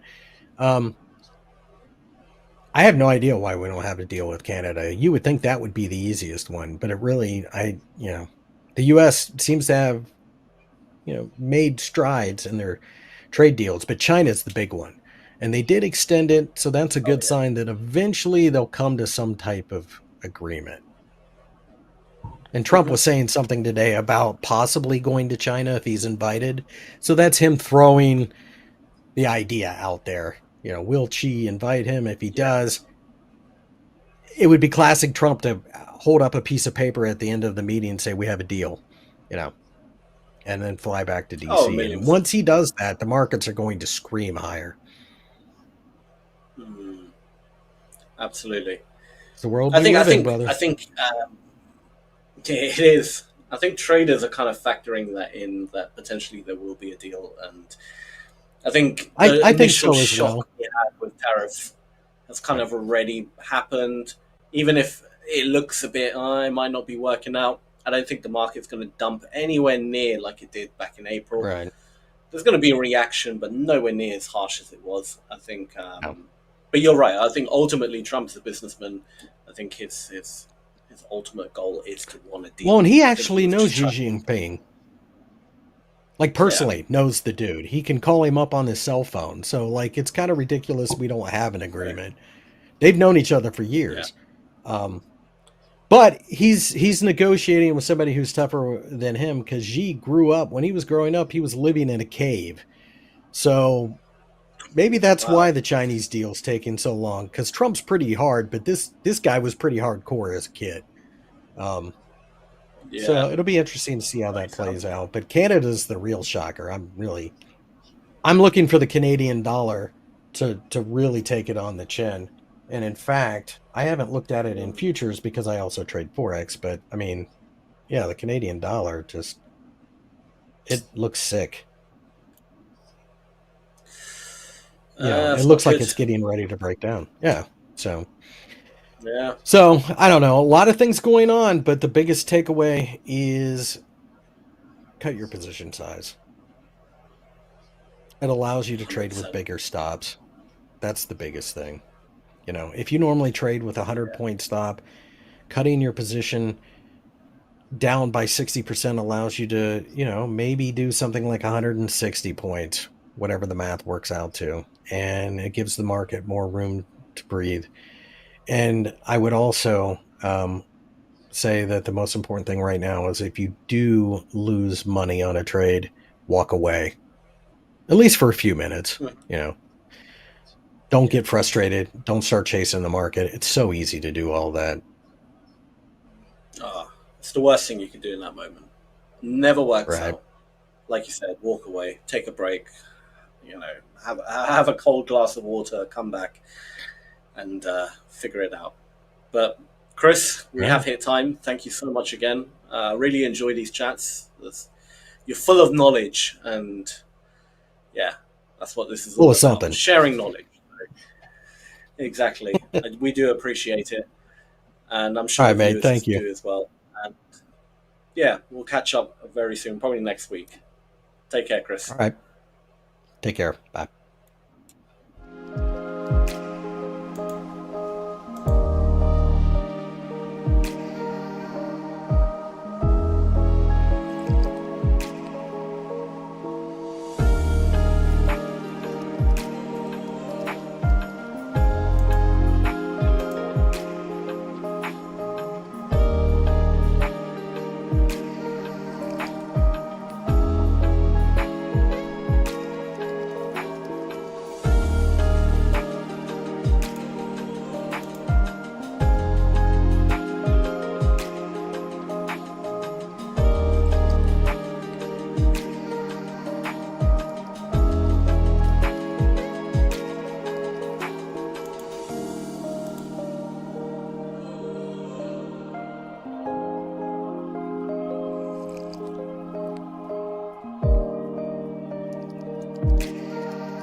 Welcome back, all coaches. Great to see you all. Welcome. Have a nice little break. It's good to see you again. Great break. Yeah. Great break. Look at this. Let's see. Interesting what the ES may do. I don't know if we're going to continue getting a breakdown. I have not taken any further trades. So I will. I'll tell you real quick. At 1:20 or no, like 1:10ish p.m. Eastern time, we were back above value area low of the previous day, and we were consolidating right above that area. And I was like, "This is perfect. This is like volume is, the buying volume is getting better. I'm going to get long here, and then literally Trump news starts coming out every single minute on the minute." And I literally got out. I only lost like $15 or something, but I got out like as soon as I started seeing all of the news. I was just like, this is a perfect lesson for our viewers of when something happens that you don't expect to happen, and all of a sudden your trade goes from, okay, this is like relatively structured, it makes sense, to now this just seems like a coin flip. Like I have no idea what's happening because I'm just seeing headlines come out every 30 seconds to a minute. not a terrible idea to get out of your trade and reassess and minimize whatever losses. Or if you somehow had a little bit of gains, maybe you get out of that too. So, yeah, but that made me laugh. I just thought of you guys immediately. I thought of all of you, and I was just like, this is just hilarious. I finally am able to get into a trade today, and then all of a sudden headlines start coming out from Donald Trump. So I know. I saw it, and Besson was making comments, and they were all jumping in. I was like, what the hell? Yeah, dude. Yeah. Yep. Too good. Wow. Oh dear, dear. Well, the market is I need to share. Such a rangy market. I need to share. Oh, trying to get my look at Paul's. Look at that. That's awesome. Got the Ola Prime logo right on the mic. Trying to get it to stay. I was going to put a sticker. On my coffee mug until I get upgraded. Maybe. I was like, maybe I'll put a sticker, but I don't want to do that. Yeah. I've only got one logo on display. Paul's got 3 right now. I'm going to have to up the game here. Add another logo here. I'm just going to sit like this the whole session. Like, oh, guys, I'm looking at the market right now, and shove it in the viewer's face. Yeah. Oh man. Sam takes his coffee with a little headset in there, right? He likes it with it topped off with a headset. Oh yeah. Yum. That's the best way. You should try it. A bit of electricity to wake me up. All right, White FX, good to have you. Eminem's back. Skyboy's back. Everyone. Did we ever get confirmation from who was it? Bravo Zulu. Did we ever know that they? Well, if he comes back, I mean, he'll get the email and he'll figure it out. But yeah, I know that. I was just curious if we if there was any chatter, like, brother, you won. All right. Well, we are going to be giving away another account here in this session at some point. So, and I know we've got some people waiting around with bated breath, and they came back just for us, I hope. But I think it's the account giveaway. But I won't hold it against you. I think it was Amulia. Yeah. Amulia, I don't know if that's a man or a woman, but I know it's late where you are. So appreciate you being here, hanging out. You were chatting with Sam and I earlier. So much respect. Definitely. All right. Now. Yeah. Anyone sharing? Anyone sharing? Anyone wants to? I got a screen up. We can share mine. Are you in a trade, Iris? No, I just did one small stab, and it wasn't the time yet. It's still in that breaker area what I was talking about, because I want that to break if we go for a short, or it's just retesting the breaker in a sort of consolidation. So for me, it's not really clear at this moment, but it looks for me more bullish than bearish at the moment. But then again, it could still change any time. And I have been looking for lower time frames, or maybe for some targets for, I think maybe later this week. I don't think it will go there today, but we never know what's going to happen, right? But for now, I just wanted to point out. Yeah. Interesting. Okay. I'm still leaning south, but I just wanted to point out how I use the volume profile on a higher time frame. I mean, obviously, I don't swing and I don't carry over, but when we got breakdowns like we do today, so let me try to do this. By the way, I'm just bullish for up to a certain moment, just up to go down. That's okay. What I actually wanted That's to fine. point out. Yeah. This is not exact profile, but this is kind of where we are right now. This is today's profile here. This beige is this yellow on the right. So far, well, if you notice, we've got an engulfing We got an engulfing day so far. We encapsulated yesterday's range, and if we get, we are below Friday, and if we get down here, we can get to Thursday, right? Well, so I'm just looking back, and I say to myself, okay, now I got to get rid of all this junk. So just bear with me for a second, because this is cluttering up what I'm trying to show everybody.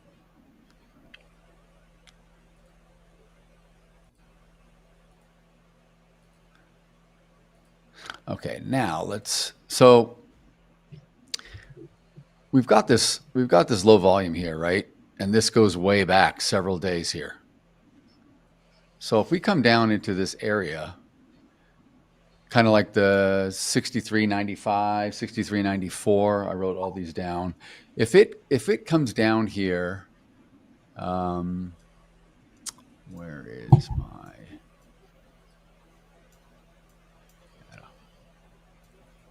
We make a move down in here, then it's interesting, because I think if we have a breakdown, we can certainly come into here, because this coincides with, now we would be below, Thursday's range day, and almost to the point where we have, where's my little pointer? And I'm going to make it big so you guys can see it now. I'm going to take it over here. You see this pink line over here? This is point of control for last Wednesday. We start to get to these higher time frames, and I'm still doing the same thing that I do. I'm still doing this high volume to low volume. Now we got another node here at high volume. We got a low volume here. So if anything happens on this breakdown, I just have targets set. Now, you may say, why do I have certain targets? I have a target at 63.94, which is kind of right in the middle here of the low volume. Also happens to be at the low, or just barely outside the low of Thursday. Then we got the high volume. If we come to high volume a little bit more, that's like 63.90, 63.89. And then if we go down to the low volume here, it's smack right on point of control from Wednesday, which is 63.86. So I'm using the bigger developing volume for multiple sessions as we start to break down, because as Coach Paul always tells us in the mornings, where do we retest? Where do we come to? Are we coming to value area? Are we opening up within a value area or within a distribution? Are we opening up inside high, outside low, inside low, whatever it may be?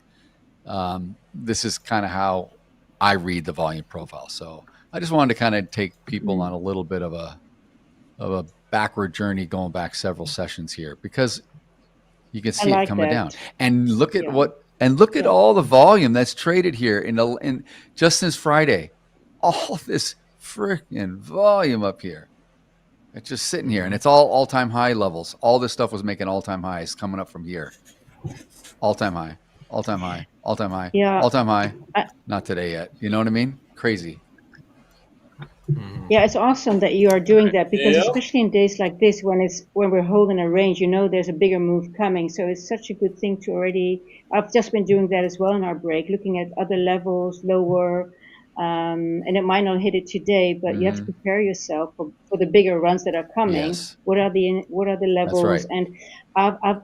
And I've been writing down a lot of levels and already, so it helps you prepare, and then you can zoom in. When we have the bigger move, then you micromanage it, you go to the lower time frames, but it's just good to prepare yourself, especially in weeks like this. I love that. Yeah, it's just just explaining how volume profile doesn't have to be very fractal or micro, like within the 15 minutes or what have you. It can be anything. You can do it on a yearly time frame. You can use it on a monthly time frame. Volume is volume, and volume does not lie. And that's what I love about volume. It just does not lie. So, yeah. Anyway, I agree. And actually, I want to take off this now. I want to take this off, because I want to. It's also interesting what you mentioned, Daryl, before we had our break, about me getting back from the red. That for me at this moment, it's not about really the amount of the P&L being green. It's just having the green trades again, and just finding your setup and going back. I'm not really I don't have really an issue with, but it's just that I've had like I call it a losing streak when I'm on 2 days in a row that I just haven't hardly any green trades. But then at the end, I don't expect you guys are doing great, by the way. But for me, it's just, what, if I can get back to break even or even a little bit less red, I'm already happy. It's okay. It's just getting back in the game. Or even start to feel good about yourself again, right? Even it doesn't even matter what the P&L. It's just starting to feel like you got your mojo, your confidence back. You take the rest of the day off. You get a good night rest. You come back tomorrow. It's a total different day, Exactly, and it's just it's not always about the P&L. Always, it doesn't have to be the big green flashing numbers. So just want to point that out. So good point. Thanks. It's preserving your capital first and foremost. Is preserving your capital. Well, one could say you shouldn't have been trading at all. Yeah, go ahead. True. Oh no, I was kind of. I mean, in a relatively similar breath, WideFX is asking, let me just not butcher the question here because hold on one second. There's a poll, by the way. Maybe everybody can answer. What ruins your winning streak? Greed, FOMO, overconfidence, or news events? I would say... I think most or a lot of people, it's between greed and FOMO. I feel like a lot of the time. Yeah. For a lot of, especially if you hear that as like a common occurrence between a lot of retail traders. But WideFX was asking, if you had one piece of advice to pass the challenge faster and smarter, what would it be? Now, WideFX, I think that might be a question that is a little deceiving in a way because, and I don't mean that in a bad way. I mean, to pass the challenge faster, when you're looking at trying to pass a challenge, I don't think time, like passing it faster is necessarily the goal. It's not about the quickness of passing. It's about, we always talk about, we talk about like the key things that you want when you're trying to pass a challenge and you're trying to get capital with a prop firm.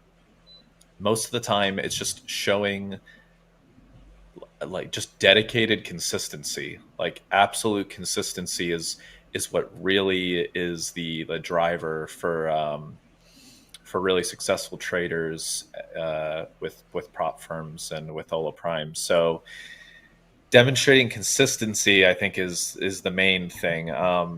So I wouldn't be one to necessarily give you a piece of advice on how to do it faster, because I just don't think that generally rushing anything is a good idea. With that being said, to be smarter about passing a challenge, I would say minimum. Like for me, a big thing that I'm a proponent of is ensuring that your position size is of accordance to you being able to execute your strategy properly. So that is my biggest piece of advice to advocate, because if you're positioning yourself accordingly to where your emotions don't get in the way of your strategy, then everything will come with consistency over time. It'll just naturally come about. So that would be my 2 cents quickly there. Didn't mean to ramble on everybody, but I thought it was important to emphasize quickness is not the goal to passing these challenges. Right. So agree. Yes. Yeah. Well you want the market to, if the market plays in your favor and you happen to do well on a day, that's great. If it's, it's like anything else. We can't force the market. We can obviously take profit from the market if it aligns with our strategy, but you can't force it. If it's there, it's there. If it's not, it's not. Yeah. And you just, again, take your time, like Coach Paul was saying, take your time. Don't be in a rush. Consistency is the key. Small little wins add up to quite a lot. And it's, we have to remember, I'm not always one that heeds this advice, but you know, you make lots of nice incremental gains, and then all of a sudden you have one big nasty day that takes out a whole bunch of good going into it, and now you're behind it, and now it takes you twice as long to get back up to what you just did, unless you're going to put on exorbitant risk, which you don't want to do, because now you're playing revenge trade catch up in the mind, and that's only going to set you back, because now you're putting on bigger size, or you're not making smart execution, and then before you know it, you've blown the account because you wanted to rush, or you wanted to get back to what you had. So take it nice and slow. It's much better. I have something to add to that. What I used to do, because through my journaling, I figured out, but I don't want to get that you get the wrong idea about fast. But for my journaling, I noticed that because I trade distribution trades the best, that's most of the times in week 3 and sometimes 4. So I did use, sometimes I would wait for my trades, especially when I wanted to pass evaluations. I would literally wait for that week. If it didn't occur in week 2, then I would wait to week 3, and then most of the times I had my distribution trades. But I would not really advise. But that was something I really back tested, and I knew my specific setups in that time. But I would rather just try to do your setups and just don't rush it, unless you have a clear strategy, and then wait for that strategy, and then, and play those. But, yeah. There's no shortcuts in trading, unfortunately. Yeah. No, there's not. Yeah. No, there's not. Yeah. And Coach Daryl. White FX. Yeah, I see it. Thank you. I think what White FX, what you're referring to is the profile I have here, these daily sessions. Now, these are RTH It's US Rick, by session. the way, I think. This is the what's that? It was Rick. Rick. The person asked me. Oh, it was Rick. I'm sorry, it was Rick. Yeah, it was Rick. I'm sorry, not White FX. It was Rick. Thank you. This is US session. I put this in from 6:30 my time on the West Coast of the US to, I go all the way out to what I consider settlement, which is 2 o'clock Pacific, 5 o'clock Eastern, 4 o'clock Chicago. And then we have the hour halt, and then we reopen for Asian session, right? And so I go the full length. I include, the 15-minute break, the remaining 45 minutes coming in. I do all of it because to me that's just all traded activity. And now this is overnight stuff. Where's my little highlighter? Where is it? All the stuff that's not in the profile is I'm sorry, what? There we go. All this stuff is overnight, right? So Asian session, London, US. Yeah, I don't put everything in the profile. I just want to know what's happening in the US because I trade the ES. I am in US hours, and the underlying product in the ES is the S&P 500, which is a US index. So I'm more concerned about how everything's happening in the US. And that's why I look at that. So every single one of these are all US sessions only. Hope that answers that. Yeah. Guys, I'll be back in a few minutes. I just need to take some medicine. I've got a headache. Appearing on the side of my head. I can feel it. Just gonna take a few tablets, and I'll be back. I'll be back way before the lull time anyway. Walter has some chemicals for you if you wanna relieve yourself. We got some good stuff for you. I think you guys have been hanging around those chemicals too much. I think you're right. I think that's what's causing his headache. He did. I told him not to take the gas mask off. Yeah, I know. And Daryl, I wanted to, yeah, I wanted to expand a slight bit on like market profile in general, or like volume profiles and whatnot across either Asia sessions and stuff. There are many people that trade using market profile analysis as their foundation, and one of their foundational aspects of market profile is having the overnight session separately as its own market profile compared to the regular trading hour sessions. And there are things that you can learn from those separated market profiles. For me, for the most part, I don't generally look at the market profile too much in the overnight session, but what I usually do is and I think all of us do this here, but we all, have our overnight highs and lows set at the minimum of just understanding where the market ranged, at least during the overnight session. And then on top of that, what I usually do is I usually try to gauge what the overnight inventory of the session is. So what that means is like essentially between buyers and sellers, who won out and by how much, relatively speaking, compared to the close of the previous day's session to the open of today's session. So, if we close the previous day's session, let's just give an arbitrary number for the sake of ease. Let's say we close at 100, and the whole 95% of the time volume is trading between 100 and 110, and then right before open we dip below 100 to 95 for maybe 5 minutes. You could say that most of the overnight inventory, we'll just say it was 90% bullish, and it was essentially a lot of buying was happening during the overnight session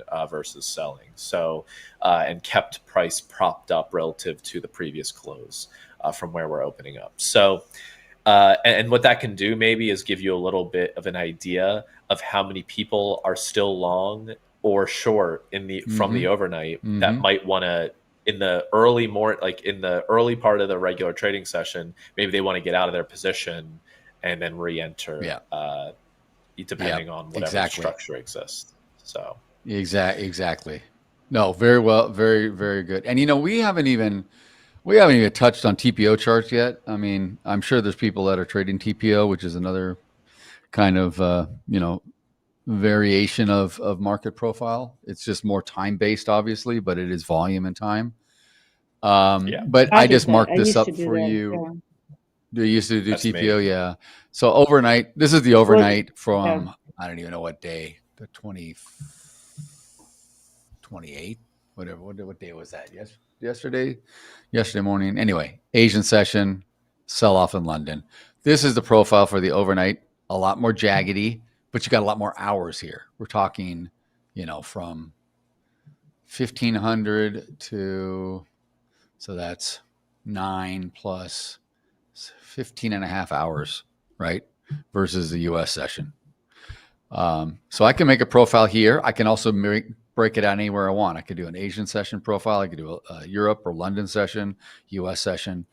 And I mean, it's just whatever helps you. And if I was trading more overnight, or I was living in a different place and I was trading when Frankfurt opened, or I was trading when London opened, or what have you, I would be looking at different profiles probably. So yeah. I wonder if the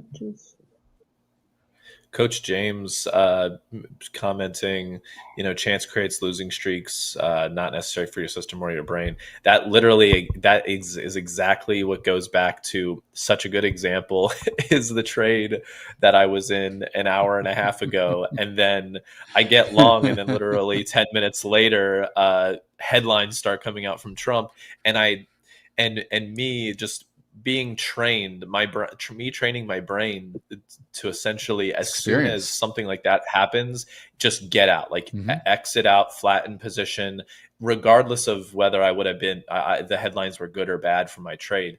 all it is at that point chance. And I'm not trading for just like genuine random chance. We're obviously not doing that. We're trading with strategy. So you get out and but yeah, that's funny that Coach James's comment is applied directly to an example from an hour and a half ago for me. So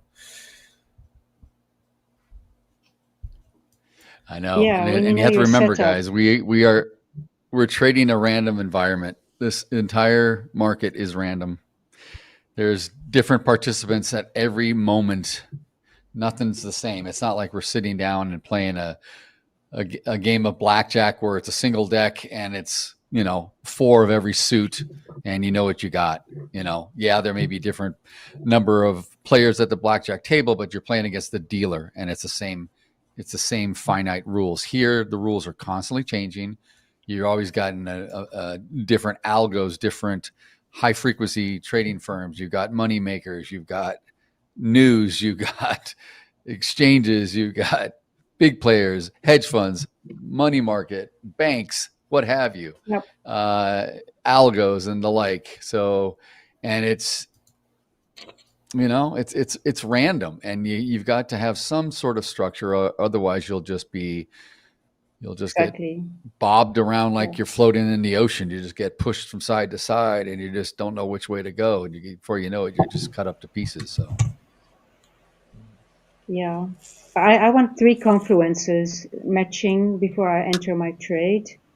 One of them obviously is time, and then it's a structure and certain levels that need to match up.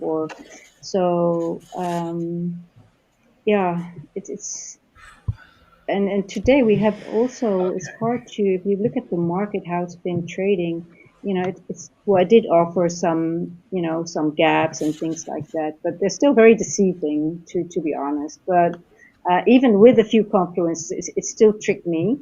So that was quite frustrating, but yeah, that happens sometimes, but it is random. Well, you just have to get better at, how can I say that? Right. Not all right. Are you ready to laugh, Iris? Are you ready to laugh? Yes. Yes. Yeah. We're just about to start the lull time. So, ladies and gentlemen, let's start the lull time back end.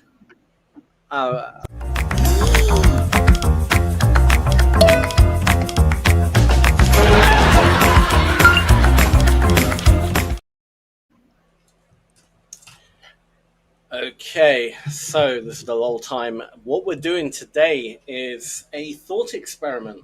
I haven't looked at it, but I'm sure it'll be a good one. So let's play the first slide. Let's see what this is. Let's do a thought experiment. Nice. Because it's all about mindset. Very good. What's your point of view on this? Food for thought. The ship of Theseus. Every now and again, you look at old photos of yourself. Doesn't time fly? You may also ask yourself, am I still the same person I was before? How can I stay myself if I'm always changing? There's a famous philosophical thought experiment that goes along with this question. The story begins in Greece. Allow me to introduce Theseus. Theseus is well known in Greek mythology and most recognized for his grand sea travels. He goes away for months. He defies heavy storms and defeats all sorts of sea monsters.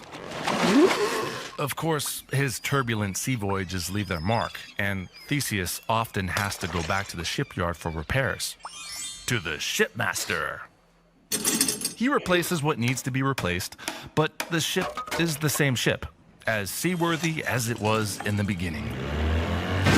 But not for long.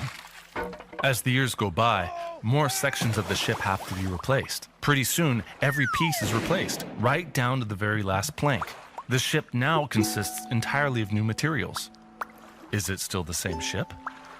Now, just imagine that the shipmaster has the bright idea of taking all the old parts from the ship and putting them back together again. Does that mean that the ship will exist twice? And which one is the real one? The new one or the old one that's been reconstructed? Are they both real? Or neither of them? People are just the same. Over time, our bodies change like the ship of Theseus. It takes no more than 7 years for our cells to renew themselves completely. Our values, opinions, and interests also change. As a child, you wanted to be an astronaut and fly around in space. And now, you work behind a desk. I might look at things a little differently than before, and I may also think differently. But the fact is, I am still the same person I was before. Despite all the changes, I am the original. So, what establishes our identity? Why do we stay who we are, even though we're constantly changing? Good. It's a very good thought experiment. I think the ship would be technically different. I would call it a new ship. If it was rebuilt part by part. But with people, I mean, we have DNA, right? We have memory. That's what keeps us us. Even if our skin and cells renew over 7 years, and we're technically a different person. It's our DNA, our genetics, and that's what makes us us. That's what I would say. Yeah. You know what's...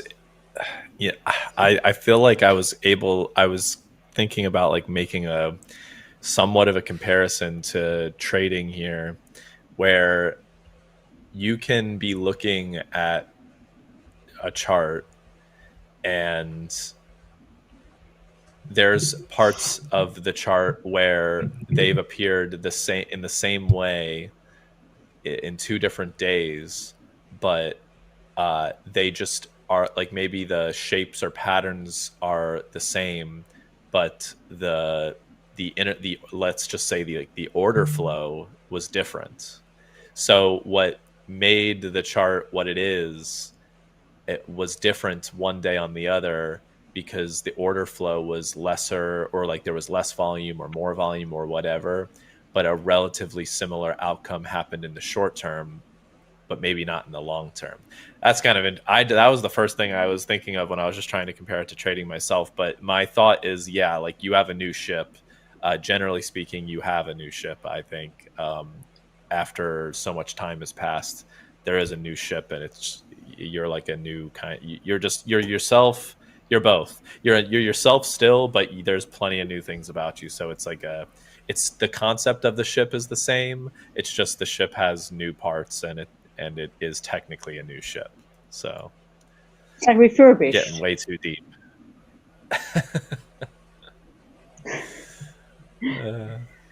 Yeah, it's too deep every 7 years for this time of day. Isn't that amazing? Like we can, become the new. I mean, the ship gets rebuilt, but it's still a ship. It still has the same. It's still a ship used for the same purpose, right? And we have a strategy. Maybe we have a strategy or an edge or whatever it is that we're using to lean on or against, right? It could be one or the other. We're using it to lean on something as a statistical edge of sorts, right? To our advantage, or at least put the odds in our favor. But the markets are constantly changing, even though the structures maybe, let's just say we don't change it too much. It's kind of there. It's kind of like the ship that gets rebuilt. You still need a ship to sail, to move product, move people, what have you. I mean, it's very complicated, but it's weird with us because as humans, we have the same DNA, but our experiences and our education and everything in our brain is changing. But physically, we're different too, but we're still the same person. Yes, it's complicated. Well, it's like the ocean is the market. Sure. Like you can ride the ocean or sail that's the good. ocean, but sometimes you have a storm, right? It's not That's always the good. same. Sometimes the water is very calm, but then you have a storm. It's like it's like the market. Some days are different than others, and you can never know how the waters are going to be the next few. Well, obviously you have to have some weather forecast, but it's sort of like unpredictability from the ocean that we can find in the markets as well. And you can try to prepare yourself as much as possible, right? Like have a good ship, have a good preparation, look at your levels, and we can get better at that. I guess.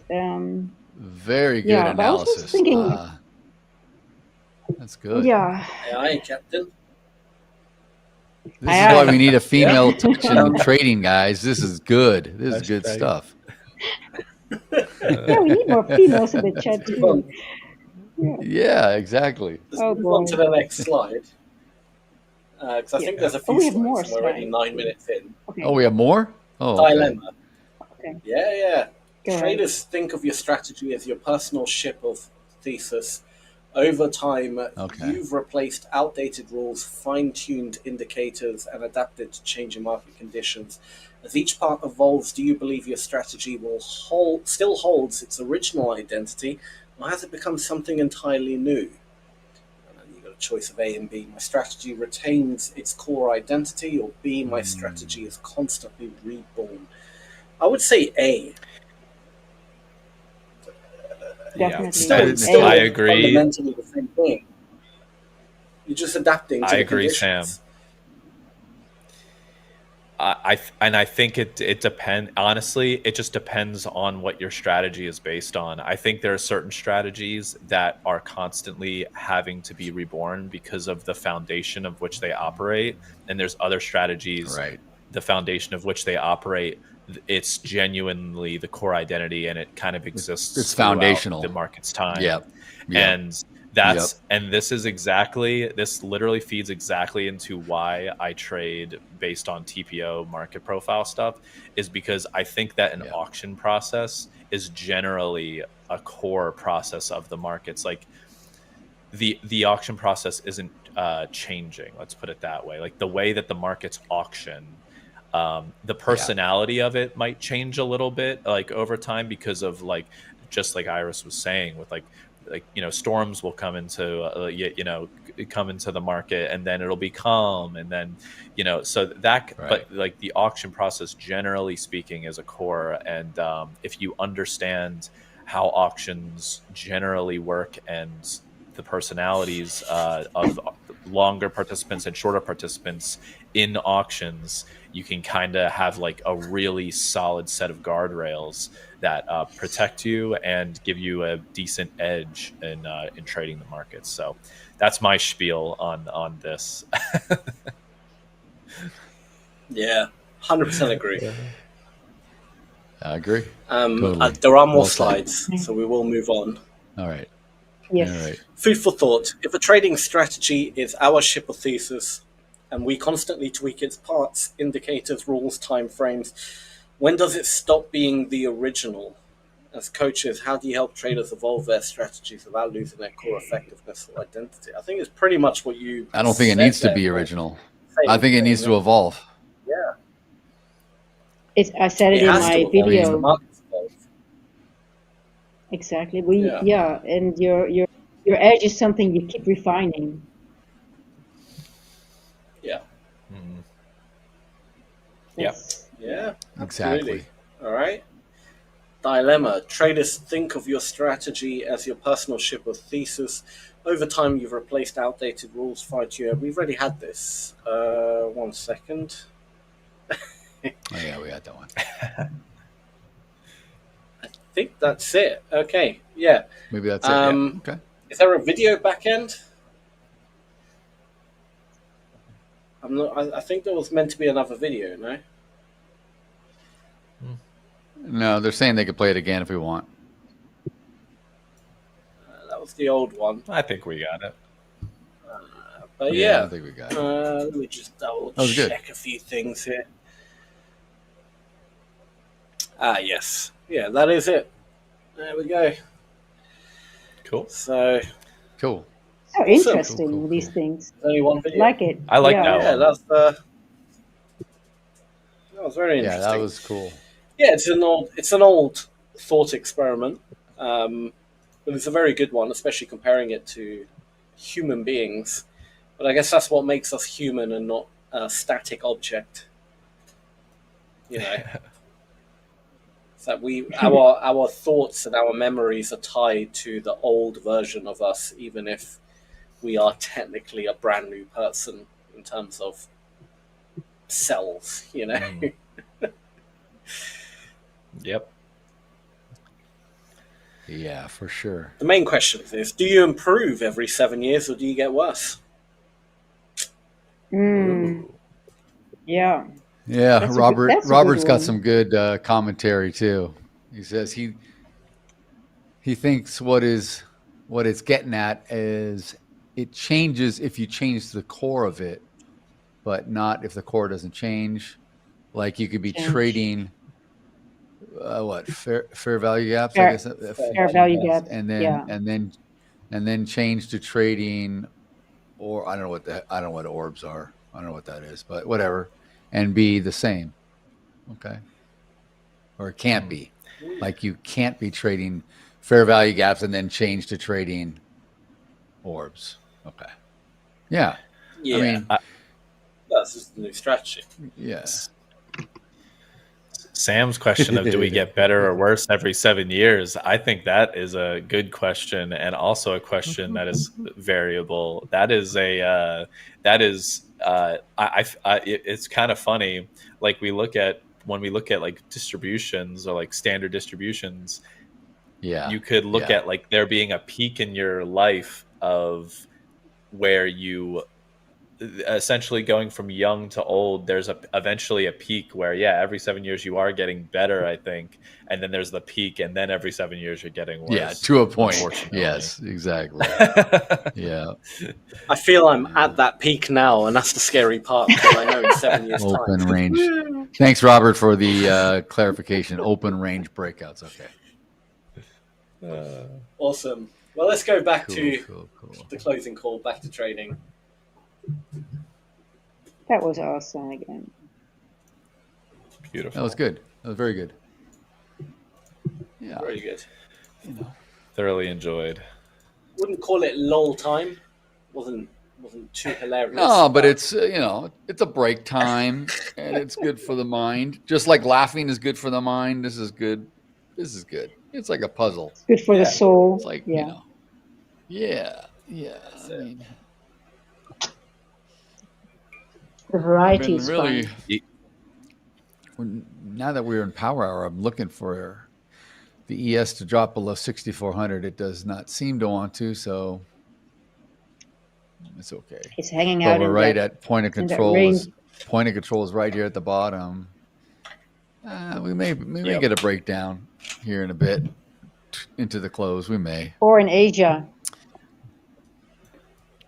Yes, Might be a good for Asia sure. session. Well, Asia may retest the highs again. I mean, may set new. I mean, Mhm. God, who knows? It's just been like this. It would be It's interesting been so crazy. if so. Essentially, what we have on the ES today. Actually, I didn't look at the Nasdaq. I can look in a minute, but we opened outside of yesterday's range to the top end, and if we close today outside of yesterday's range to the bottom end, that would be an engulfing bar, right? Close at the all-time highs. We engulfed in the ES. Yeah, the ES so is we've already engulfed. Yeah, so if we close, I'm saying at 4 o'clock, and it's like an engulfing bar, that would I'd be looking possibly to be bearish in the short term for maybe this week. Here's your Nasdaq. Also, the problem is the Here's your FOMC Nasdaq in tomorrow. orange. Anything can happen. Yeah. I mean, pretty parallel, like always, correlated, except for that opening swing high, and the Nasdaq was a biggie. Yeah, like right now, Much bigger, in the Nasdaq, much more exaggerated than the ES. We're not engulfing at the moment in the Nasdaq. The Nasdaq would have to, if we were to settle right now in the ES, we'd roughly be in have an engulfed candle. But in the Nasdaq, we're trading closer to the middle of yesterday's trading distribution. Nasdaq's just a little bit more bullish than the ES, but yeah. And the blue's a Dow. YM. So kind of interesting. Very similar. Yeah, you can see the Dow getting crushed a little bit more. Yeah, yeah. I got to get this off because I may get in a trade. I'm looking. Ooh. I'm getting itchy. Are you looking for a short now? Oh yeah, I'm looking for a short. I'm looking for Troy shorts. Troy will not stand up because he doesn't wear any shorts. He wants us to think that he goes short all the time, but he doesn't wear anything. Have you picked up on that, Iris? He won't. He will. No, but he threatens us. But I have picked up that you might come in a Scottish outfit soon. Yeah, I could. I gotta go to my mom's house and get a kilt though. I don't have one here. I'm not gonna do that to you guys. I'm not gonna do that to you. Then I gotta start acting like Roddy Piper or something. You know, I gotta start being all how do you call that? Weirder than I am. How do you call the instrument? Bagpipe? How do you call the instrument? It's a bagpipe. Okay, yeah. What instrument? The bagpipe. Well, that's the instrument with the kilt and the Why is the bagpipe always used for funerals? Yeah, good question. Like, why is it the chosen instrument? It's not for a always. funeral? It's not always. Like my sisters dance Thailand dancing with like the sword dance and the Irish jig and the fling and all that. They use bagpipes for that. But then we had a family reunion at my mom's farm, which is like 8 generations on this farm, 300-acre dairy farm, and we had a whole bunch of bagpipers come out and just play Scottish music for, mostly the older folks like my uncles and everybody who likes it. But I don't know. Yeah, I don't know why. In pop culture, It's like I it's used for definitely funerals. Yes. Yeah. Yeah. Even if you're not It's sad. Scottish, You hear like you're Amazing in the Grace bagpipe. played or It's something. dramatic, right? It's what? It's true, Sam. And who wrote that funeral song? And a wedding song as well. I get why weddings are, on like what's it called, on an organ, because it's in a church. That makes sense. But like, who wrote the wedding song? Oh, Do you think that's Sam is asking. Like I told you earlier. I told you guys earlier. It was Britney Spears. Remember?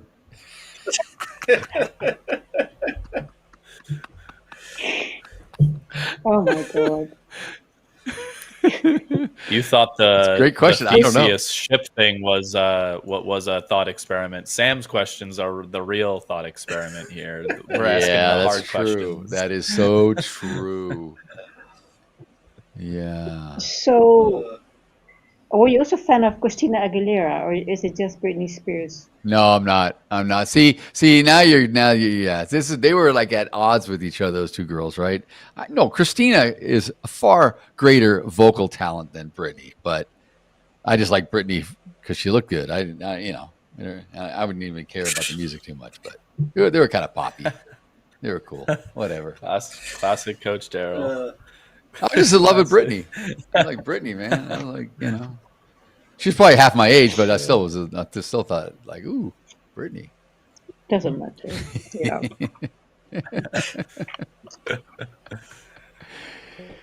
Hey, she's from Paul's world. She's from Paul's area of the country. Isn't she, Paul? She's Floridian, I think, or yeah, I think she is.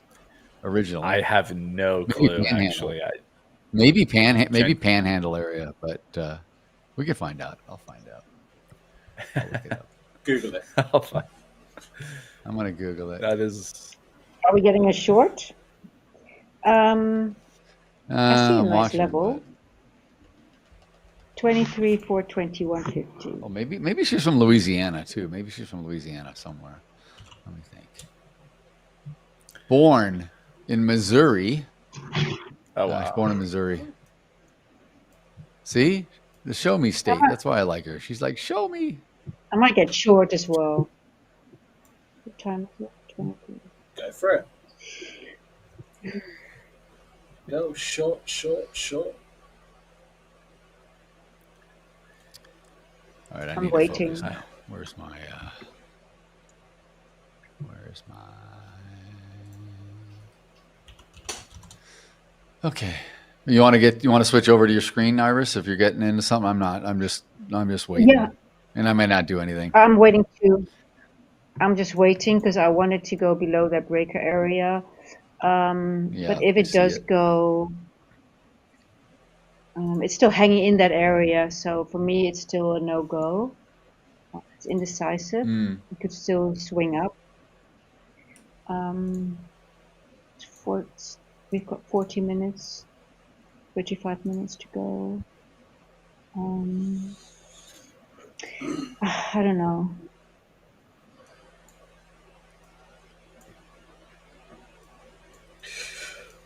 And if it would go, it would most likely just trickle down, and just at power hour just make wild swings. That's my worry a little bit. Yeah, it will. It definitely will, most likely. So yeah.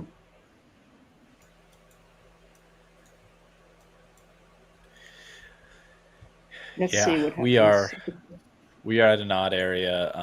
I mean, the distribution of volume is mainly towards the bottom end of today, and relatively close to point of control and everything. It's just kind of a wishy-washy area at least for the ES to be trading in. A little bit difficult, but gold's distribution today is literally almost a perfect standard distribution. One of the most boring distributions you can ever see, which is pretty funny. Is it like a rectangle? Might get in short, it's genuinely like a textbook distribution. Okay. So it's very Gaussian, very bell-shaped. Right, like exactly. Yep. As normal gets. Yeah, I hear you. It looks juicy though, the short. That's how short, like the short trades. Why do you think Troy is short biased? Because they're all juicy looking. They always look juicy. Yeah. Exactly. And I like them because they go fast, but I don't like them if they don't go fast. No, that's I'm the with you. difference with. I don't. Yeah, but I don't want to be tricked again at the end of the day. Yeah. Talk about having momentum going into the next day. Don't need to have any, bad momentum. Do you guys see a good level for TP for 23,421-ish? I've got that level marked. 23,422-ish. 421. Yeah, 422, 421. Let me look. I think it's going to go there. There's a gap on the dot 438. There's a gap. I am short. I would expect some rejection. Short. Yeah. I'm taking it. I'm taking the tight breakdown. stop. Yeah, I'm taking the breakdown too. 422. All right. Very tight stop. Not a clear setup, guys. I cannot really go to this is a clear setup. Don't have three confluences. From what I'm looking at with the market profile with the Nasdaq, 23,420-ish area. Nothing too crazy aside from that's roughly around point of control from a couple of sessions ago. And then also we had a couple of days. We had a couple of days last week where that was the top. So you could see support in that area for sure. It's an old level, correct? And it is actually an older level that I'm referring to, which is referred to a couple of times already. Yeah. Time-based level. It's time-based, but it's all the same. It doesn't matter. You look at it from a difference. It refers back to those things. Mm-hmm. Okay. I'm thinking of adding when it goes to to the the 6,400 level here. Let's get through this. Continue down the times. 28. Do we have a rejection block here? Yeah, I don't like this one though. This can be tricky. It could spike up again at this level.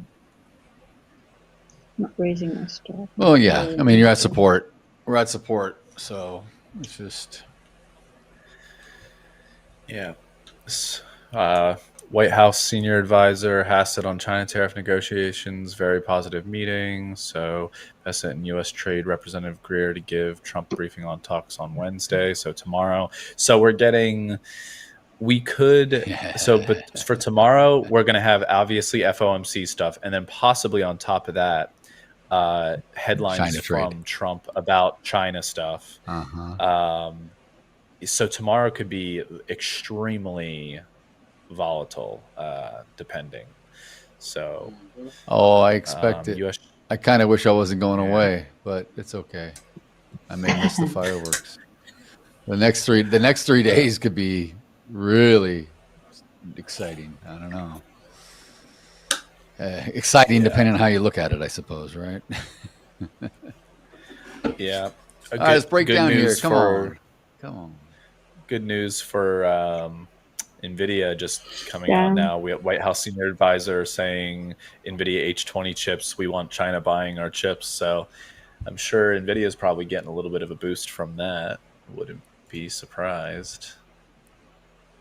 Yeah, I wouldn't either.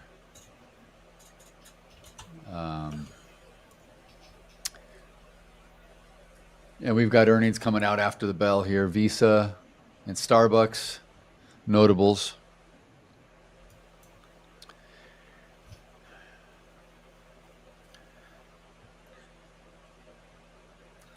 You guys are cray trading a market like this. You're all crazy. I gotta tell you, stop. I'm adding more. I'm trying to add. I mean, why trade if you don't want to if you can't make money? You've got to make money.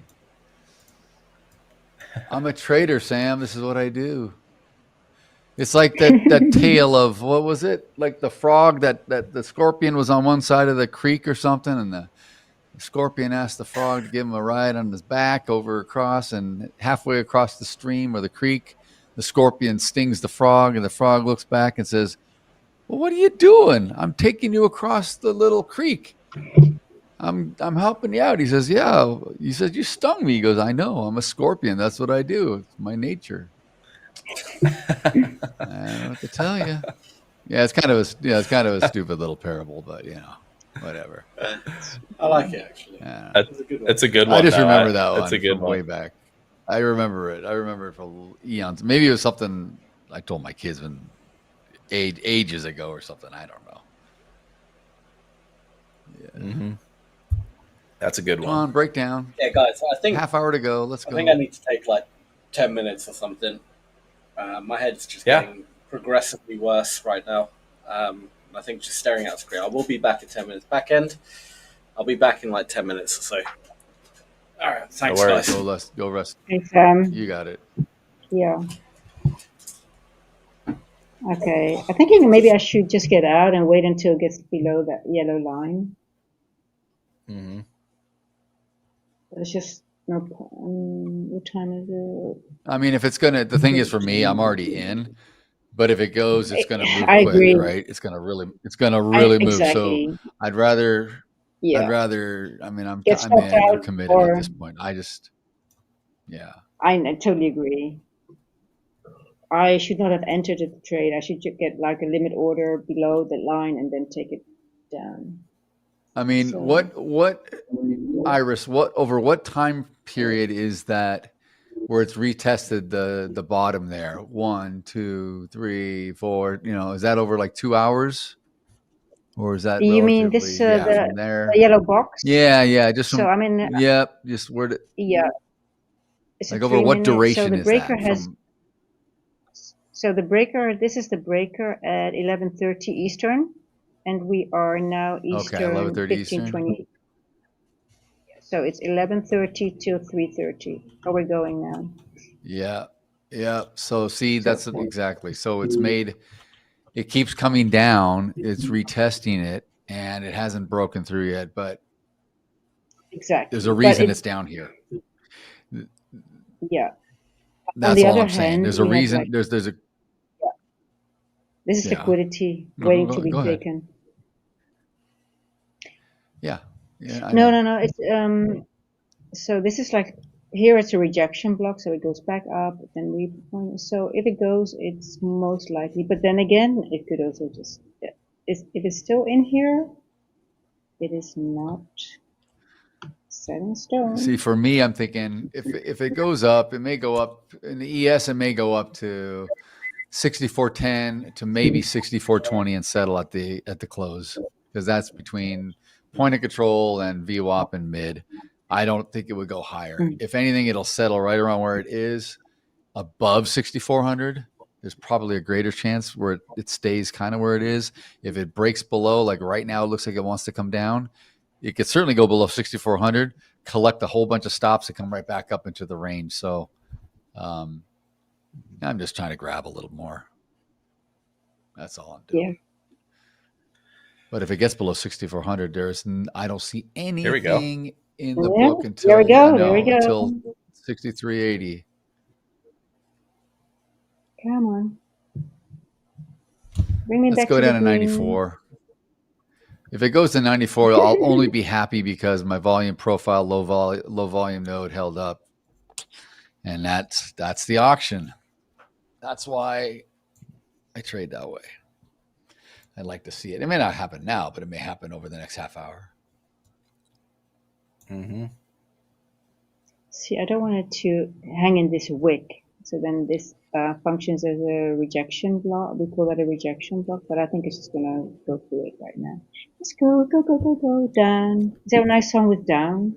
Take profit. What's that? Is there a nice song for down? Here we go. Oh, down. yeah. Now look at this breakdown. Now we're gone below 6,400. I've already locked in another $500. Just keep going, baby. Just keep going. Go down to 94. 394. Fine. Took me out. That's cool. That's cool. That was a nice move.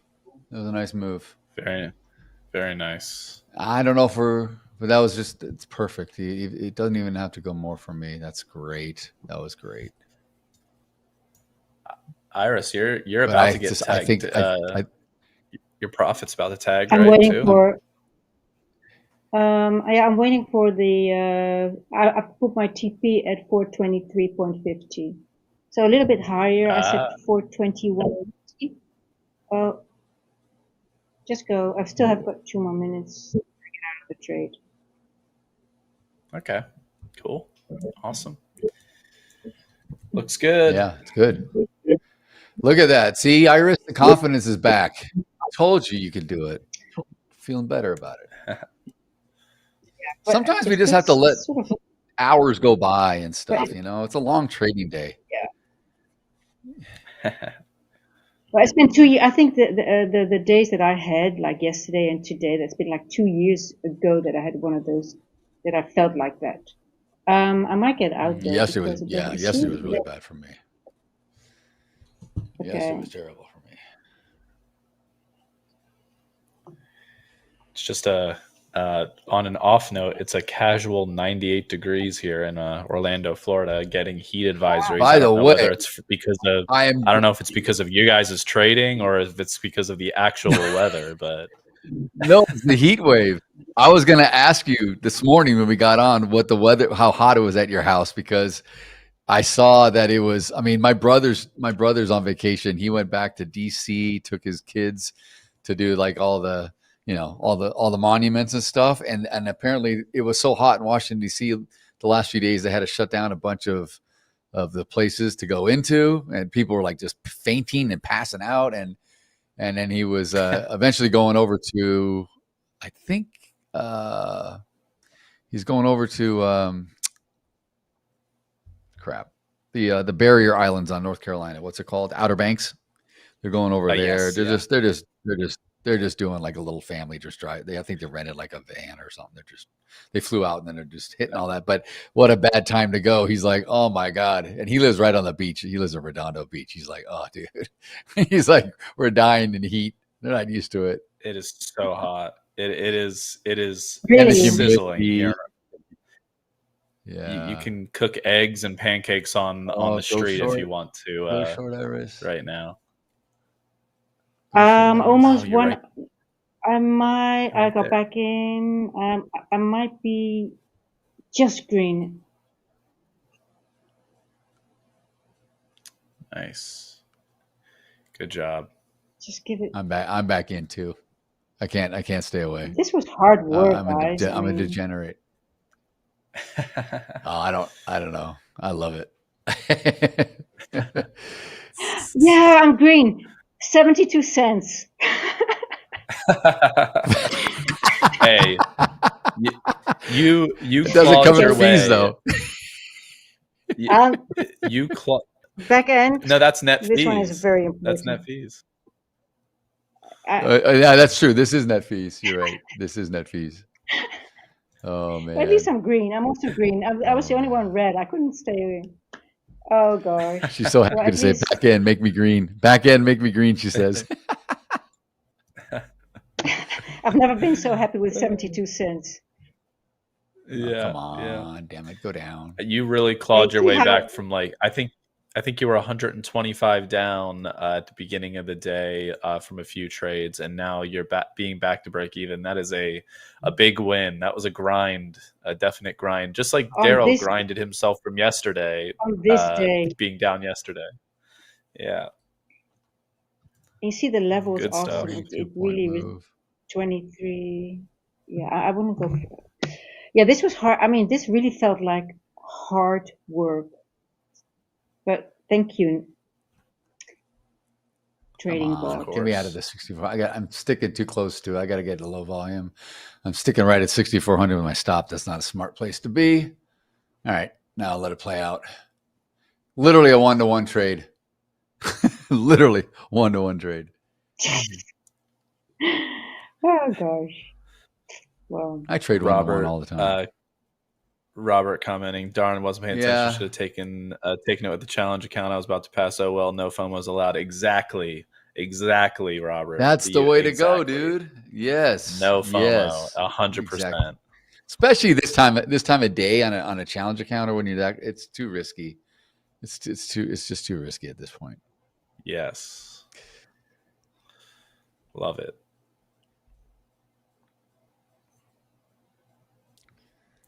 Yeah, that's the right. Okay, I'm not going to touch anything anymore. Sure. Oh, Eric is you're not going to be here tomorrow. No, Eric's got a doctor appointment. Okay. I think I saw something like that. Okay. Yeah, well, Sam's just dealing with a little bit of sickness, a little bit of he's getting better now, but I think it's just the residual effects of his sickness with the headaches and stuff. So I think he's doing fine, Skyboy. He's a tough cookie, so I'm sure he's all right. Just need to take a little bit of a break. Yeah. Yeah, it was an excuse to let us take over. He's like, I'm bailing out. You guys take over there. Give me a... Maybe he's just preparing some of your chemicals. Yeah, maybe. Yeah. That's why he has the headache, though. This is where the he headache has to steer the pot. Mm-hmm. Yeah, I think it's so many. The Breaking Bad. It's. I think it's how many years ago that it was broadcasted. It was actually. I think it's still one of the best series ever. But it's been quite a few. I haven't watched. I never watched all of it. I watched some of it. Yeah, I didn't. Really? I didn't. Yeah. Funny as hell. It's so funny. Skyler. Yeah. I just was looking at the pictures again.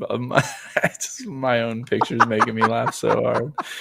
It was so funny. The one of me sitting down like that, where I look extra super old. I just can't help but to laugh. Oh at yes. That one. Oh yes.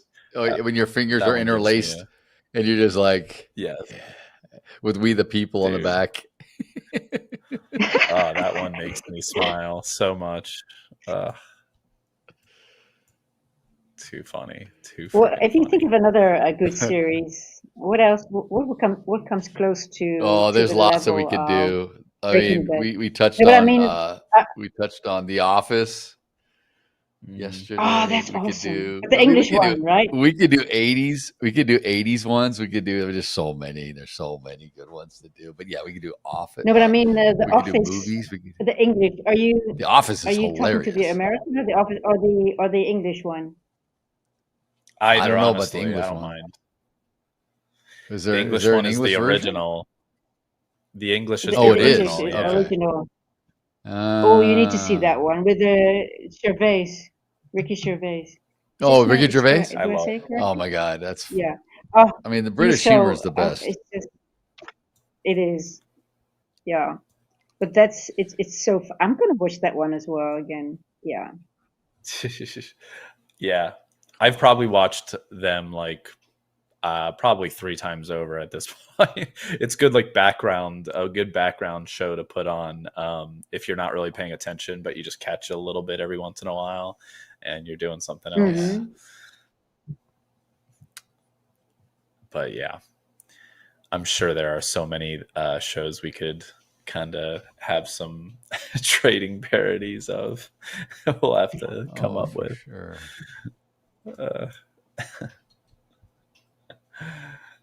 I just didn't Oh, I expect see what it I'm to doing. happen so quickly with the Breaking Bad one, with the creative team doing it so quickly. I just wasn't expecting that. I know. It's funny They how knocked quick it that out came so together. quickly. Yeah, I know. Yeah, it's astonishing how they do that.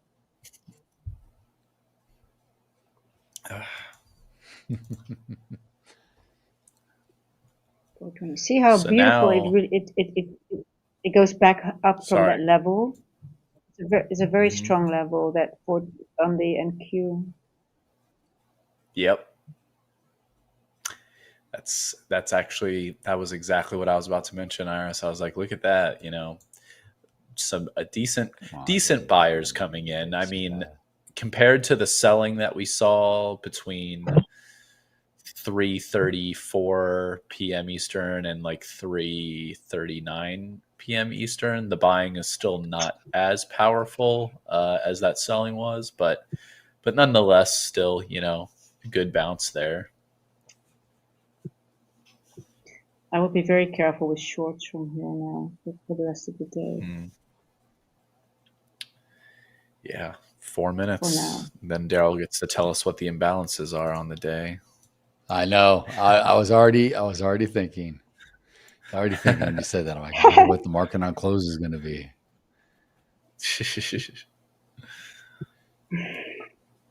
Watch, it's some crazy multi-billion number. I mean, which would make no sense because the volume's been relatively low. I mean, I don't know. We're closing the U.S. session, going into interest rate decisions tomorrow. So who knows?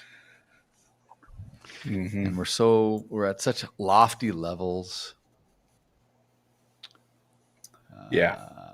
Algo City's gonna come. Algo City's gonna rip. Algo City. Algo. I call it Algo. I love the Algo. Algo has been switch the bloody Algo back on because then I know what I'm doing. So this stupid Algo comes on 10 minutes till. No. Yeah. So when I say I trade time, it's sort of like a very vague concept, right? But imagine that someone asks you, we all have a chart in front of us. You've got the x-axis, which is time, and you've got the y-axis. If you would write the algo, and it cannot be manipulated because you're going to do the manipulation, which part of the axis would you use as a benchmark to write the algo against? What is always the same and cannot be manipulated? The x-axis or the y-axis? Right? Exactly. Oh, the y. The x-axis is the time, right? The x. The x, yeah. Yeah. Yep. So the algo is written against time because it cannot be manipulated. You always have the same amount of seconds in a minute. You have the same minutes in an hour. So that's why that makes sense. that is actually what I mean when I say time. It's because the algo is written against time. It cannot be manipulated. And that also translates to market profile analysis with TPO charts. That's the TPO. Relatively the point. Mm-hmm. It's how much time are we spending in areas, and then time is dictating essentially the importance of areas. And then when you combine that with volume profile, then you get like more confluence and understanding, okay, well, we spent the most time here and the most volume transacted here. So this is obviously important to the market. And then you go from there. Yeah. Those levels that I just told you, that's a specific time level, which the algorithm refers back, and it always refers back to that level, or most of the time, that's after a specific amount of time. So it's always for me about time. Yeah, for me, time is actually more important than price. Which is fair. Which is actually fair. Yeah. But we look at the same. We just look at the same, just in a different way. We interpret the same. If it works for you, that's what you have to lean on. You know, everyone. There's lots of people that trade with time. So because I primarily don't doesn't mean it's wrong, right? It just you got to do what works and makes sense to you. And there's ways to trade with it, and it's like anything else. So. But when you see like a gap, when you say, oh, that's like an entry point, and I look at it, I see the same thing, but then I just read it in a different way, and we see the same basically, right? Because it just we see it different in a different shape. I would like agree. A low volume node is my fair value gap. Right. Yep. Exactly.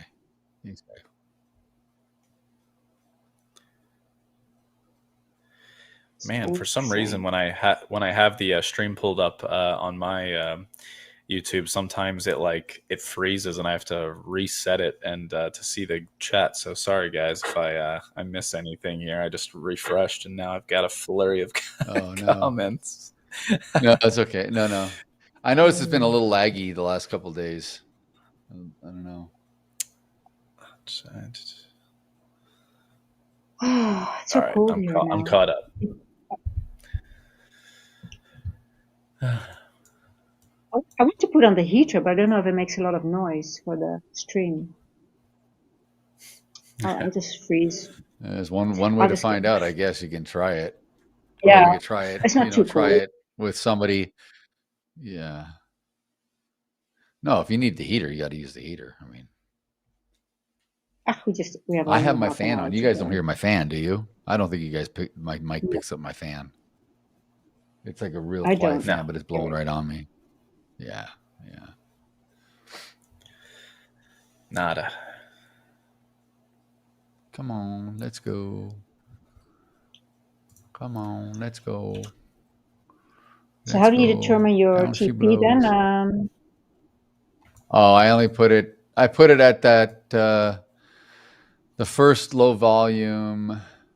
This is really basically at the bottom of Friday or Thursday. I can't remember when I showed it. It's to engulf 2 complete sessions if it gets down there, and it doesn't look like it wants to, but we still got 8 minutes or so till cash close, so we'll see. Oh, let's check out market on.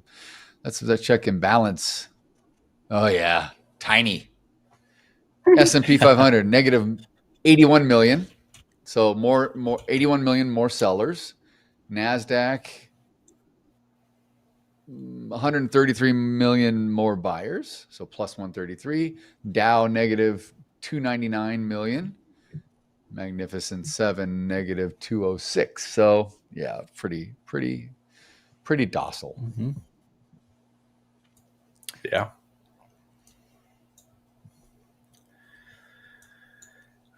On another unexpected, a bit of a sell-off. On another note, I actually get also speaking to chat here, not just the coaches, obviously, but what I will be I will definitely be looking at more. I used to trade the 10-year note a lot, the 10-year note futures. I will likely be dabbling in the 10-year note futures very soon. So don't be surprised. And the thing with the 10-year notes futures is the moves usually aren't very quick. So that'll be usually a position that I figure in for a decent bit of time to see it, to see it manifest. So, but yeah, don't be surprised if you see me trading futures in the next 10-year note futures Trade bonds next week or so. Yeah. Can you trade that on Hola Prime? That would be cool. On the challenge accounts? Yeah, you can. Yeah, you can. Yep. Oh, interesting. Oh, yeah. Nice. /ZN would be the ticker. Interesting. I love what you're doing, Paul. You're really looking into gold. Yeah.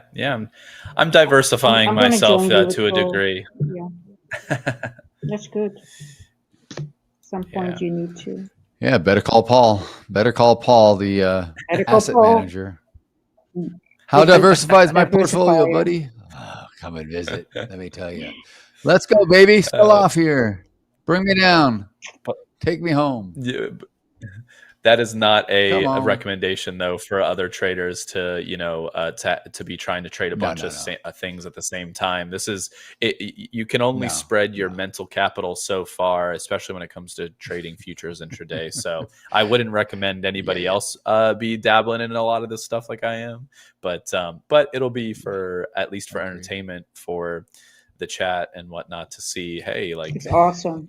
I never see people trading the treasury notes or anything. This is kind of interesting. Very rare, very few. I mean, unless you're on a bond desk or something, right? For a fund or something, you're not doing it. But you watch, you may end up getting a whole bunch of converts over to fixed income, Paul. You may be getting, they'd be like, we don't want it over. Where's gold or a CL or any of this stuff? We want to look at the Z. Is it the Z? Was it the ZN? The ZN? The ZN. Yes. Have we checked the Zoom chat, please? Yeah. Okay. That's a good question. Let's see. Thank you, Iris. Let's see. I don't know because I haven't been around for a couple of days. Oh, I'm just asking the back end. I'm just asking them, so they'll give it a look. Yeah, I was just good for you on that one. Those are the two I'm thinking of, so I will erase what I was just typing. Oh, I thought it was back end. Yeah, perfect. I'm getting. Well, no, Paul beat me to it. That's what I was thinking of. Yeah, I see it. Something like that. I see it. Yeah. I need another coffee myself, but I'm going to wait until 4:30 rolls around so that I can be hopped up for the quiet market session, which I will continue to plug. I would love for people to come join us on the quiet market session. It's fun to check out some quiet markets trading. So, come and learn a lot. Come and join me and Coach Tiger. Trade a little bit in the 9 p.m. to 11 I would p.m. love to. time slots. Paul, I would love to, but for me, I'm just too tired at some point because I wake up really early here at 4 a.m. and I just love to do a lot of things. I'm a night and morning person, but I just fall asleep at some point. But if I'm awake, I'll definitely. You have to go to sleep at some point. well, for you, that would be do the quiet markets. See, I do the quiet markets, but I'm 3 hours behind you, Paul. So it's not so bad for me. It's like 5:55 to 8 o'clock, right? I'm done at 8 p.m. Right. So it's not terrible. But for Iris, that would be terrible to be trying to. What it would be like? At 9 p.m. my time, it would be about 3 a.m. your time or something like that. 3 a.m. Yeah. Yeah, and I don't go to sleep that early. She's 6 hours behind you. I usually go to Dude, bed. that's when Tiger gets up. Between 12 Tiger and 1 starts at 3 a.m. in the mornings. It's crazy for him. Like he does the Forex fire or whatever, and he's up crazy. Come on. But I would love to trade You wanted Asia. to push down. Yeah, me Asia's too. I been would pretty like to trade it good. more. Asia's been pretty Yeah, good. if you have, I have a specific setup that that always it's very, you can trust. It moves very slow, but it does give a good opportunities. Right. It's clean. The profile is still the same. You know, if you could trade it the same, it doesn't matter what profile's profile, right? It is a lot of times it's very slow, but lately it hasn't been too slow. Yeah. I mean, you kind of, if you start right away and Australia opens and then you got to wait for Tokyo, then it kind of kicks in a bit the second hour. And then when Hong Kong kicks in, it really kicks in, you know, it just, but yeah. And especially on Monday and Tuesday, we use the weekend gap. You can always see it always goes away from the weekend gap and goes back to the weekend gap. This is closing. There, I'm out. This closed right where I thought it would be. It's going to stick right around point of control. That's okay. That's okay. I'm okay with where I ended up. It's okay. And that is the cash close. Ding, ding, ding, ding, ding. Point of control dropped. I heard it. Point of control dropped. Was that your bell? I think that was my bell. Yeah, that was my bell. Okay, Apologies, guys. We should. No. I heard it. I was like, oh, that's nice. We should have that. Yeah, that's my other software coming through the headphones. I didn't know that it actually did that for everybody. It shouldn't. So that's good. It shouldn't. I have stuff in my ear on my other screens all the time, and I don't think you guys don't hear it, do you? No. Well, I just heard a little bell, and it was nice because I was like, oh, the market is closed now. So. Yeah, now we're gonna have maybe a little bit of movement for the next 10 minutes or 15 minutes, and then you're right, earnings. Let's see what the earnings are on the books here. See if they do anything. You mentioned I don't know if they will, but yeah, Visa's coming out in 5 minutes unless it's late. Visa and I gotta check. Starbucks. Yes. Starbucks. Yes. Starbucks. That's going to be an interesting one, actually. That'll be interesting. Starbucks may not be good. May not be great. Yeah.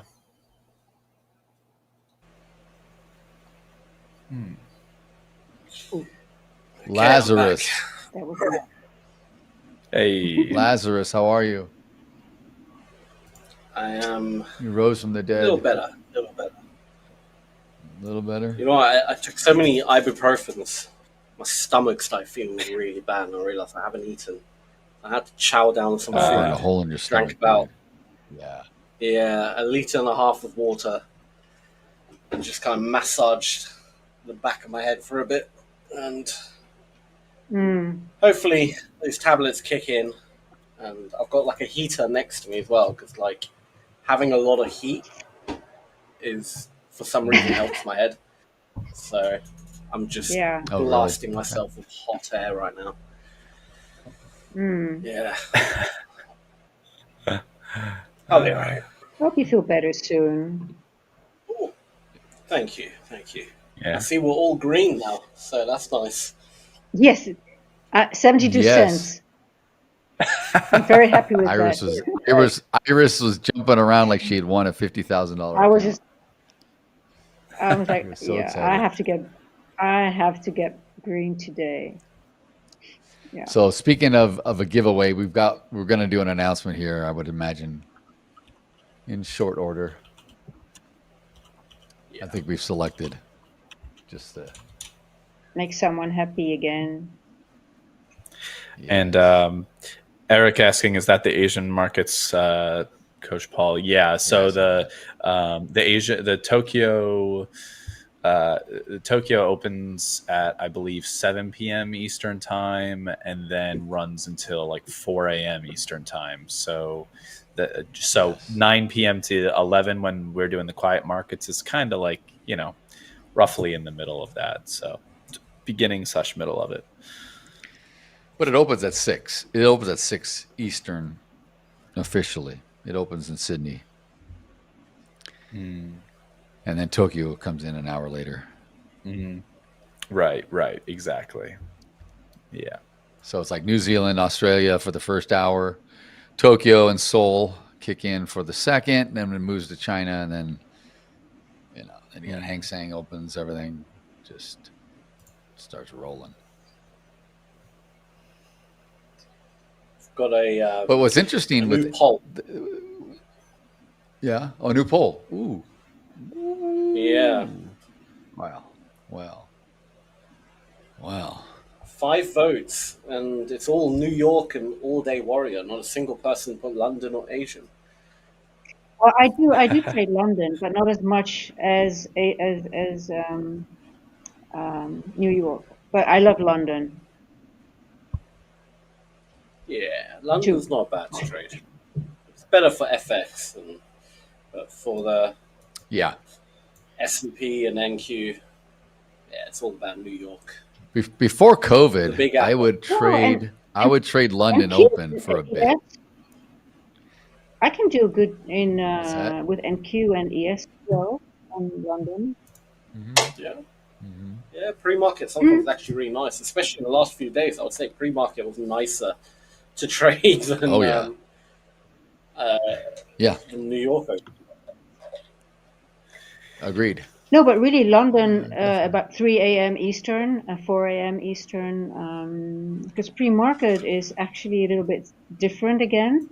But London, I'm really talking about when I talk about Eastern time, 3 a.m.-ish. So that's my time early in the morning, 9 o'clock. Oh, okay.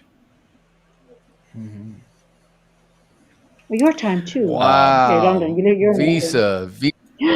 Holy moly. Oh. Holy moly. Both ugly. Is that Visa? And Starbucks.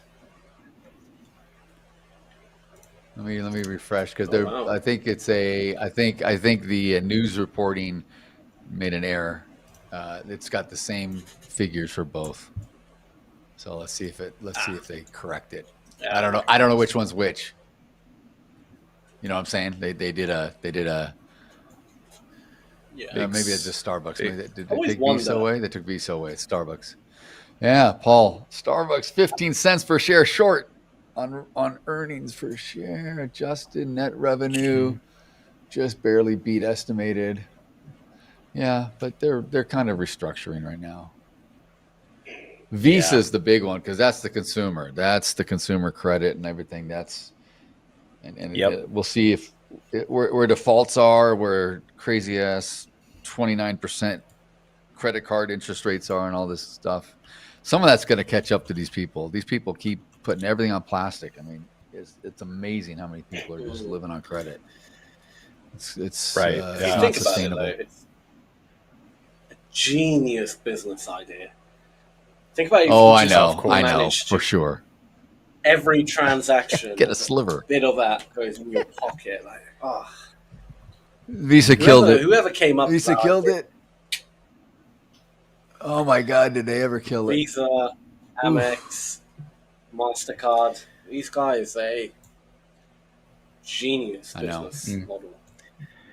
Have you ever seen have any of you guys seen the commercials from back in like the 1990s of people being interviewed here in the United States, and they're being asked about like credit cards are like becoming a new thing, like the late 90s, and people like how people are fast food chains are like now accepting credit cards as payment, and then like people like just being like just saying things like, well, I'm if you can't pay for a cheeseburger with cash, I don't know what you're doing. Right. And you know what's kind of funny is now everybody uses credit cards for everything.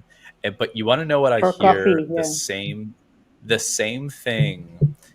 This is kind of scary to me in a way. I hear the same kind of conjecture when it comes to things like payment plans for, like, you know, it's like, oh, you can buy this $12 item and split it across 3 months for $4, and people are like, if you can't buy a $12 item right away, what are you doing? And you know, and it's hilarious because it genuinely, I can see ourselves being like 30 years out and it being completely normal, and like, how did you never do that? And that is it's kind of wild to me, but that was exactly where my brain went when I saw that interview. Scary, isn't it? Yeah, it is kind of scary. I mean, they've been talking about trying to put in the U.S., trying to come out with a 40-year mortgage product to help lower the payments so people can afford these, you know, the astronomical housing prices, much like you have in London too. I mean, you know, but it's like, God, you're never going to pay that damn thing off. You're just 40 years. Who the hell wants a 40-year mortgage? I mean, yeah, crazy. Yeah, no, I agree. That's pushing it, I must say. My goodness, it's crazy. Well, a So lot of you people can't be get dead one when before you're the 50 notes then. paid off, right? Yeah, exactly. Well, I mean, Yeah. they only give it to very young people when you're 20 or something, but not when you're 50. No, they'll give it to you then- because they'll be happy to take it over. You just have to have sufficient income. I could see them underwriting that, Well, giving you, as long as Well, you know, if you're working, yeah. they got the house. They don't want to own the house. I mean, if it's an REO, they'll flip it, but they got the collateral, right? That's all they want. They just want the collateral.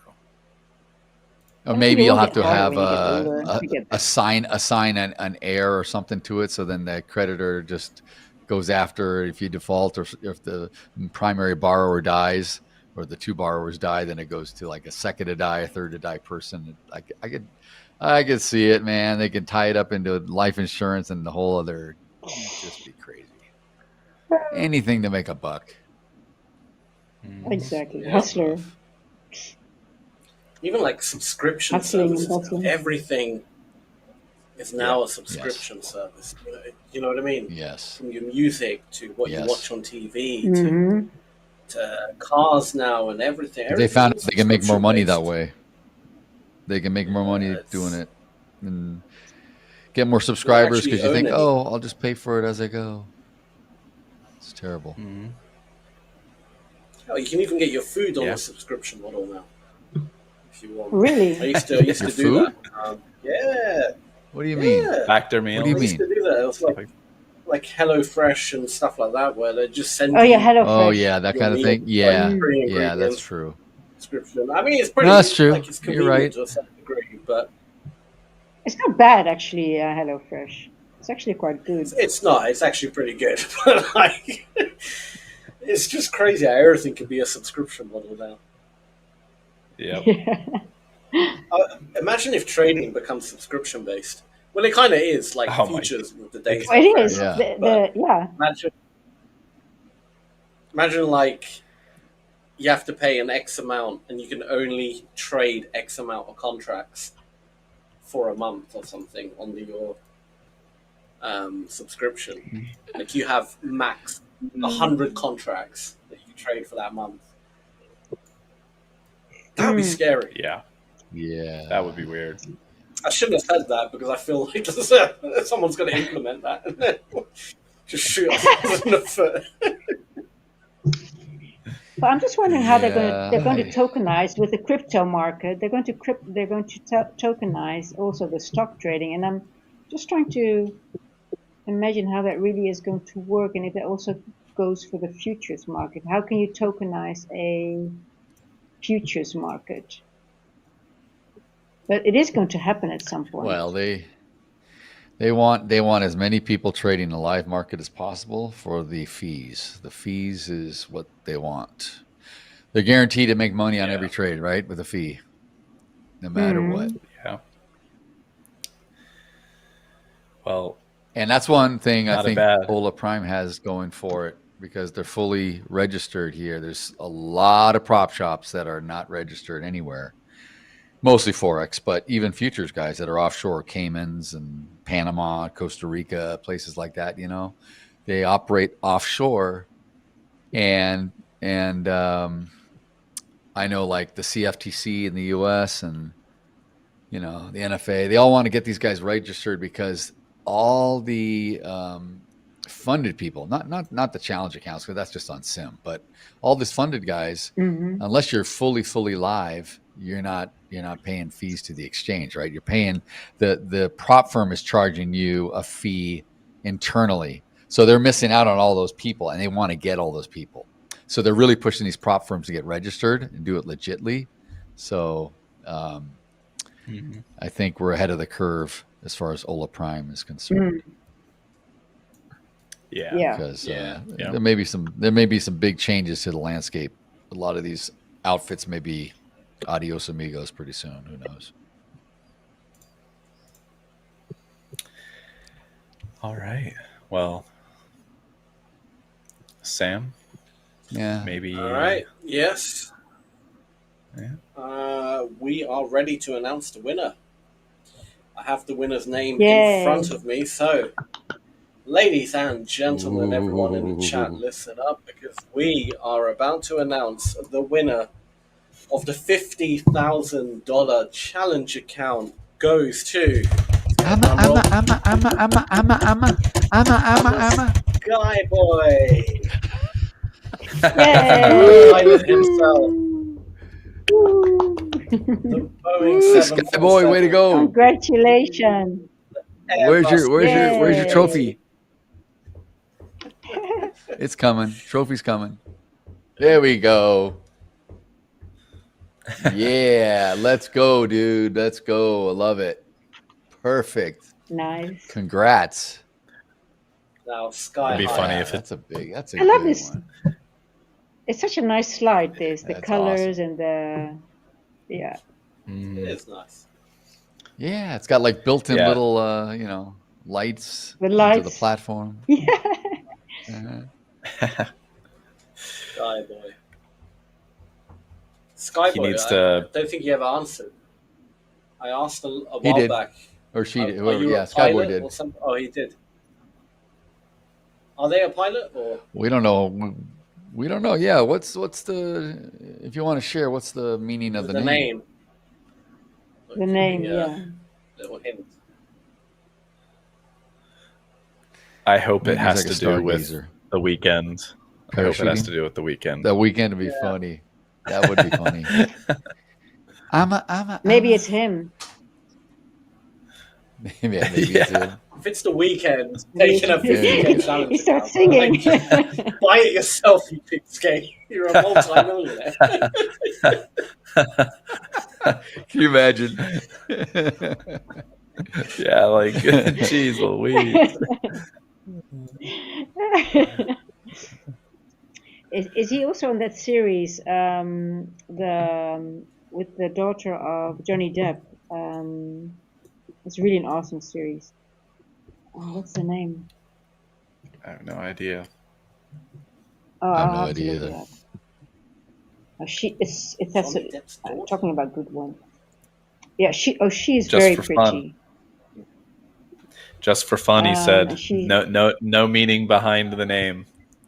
Okay. No meaning. Okay. It's a cool name though. It's a pretty cool name. It's kind of got like that Tron-esque name, you know, Skyboy or something. I don't know. It's just cool. Yeah. Sounds cool.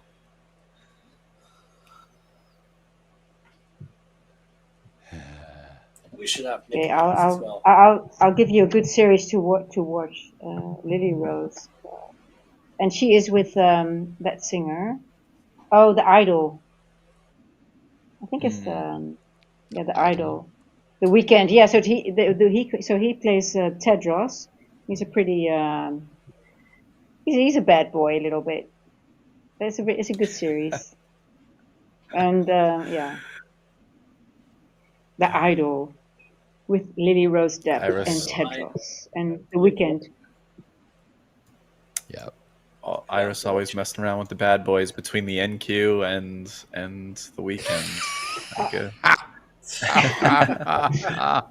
I'm just sitting here with my monkeys and no, well. Be careful now. Be careful where this may go.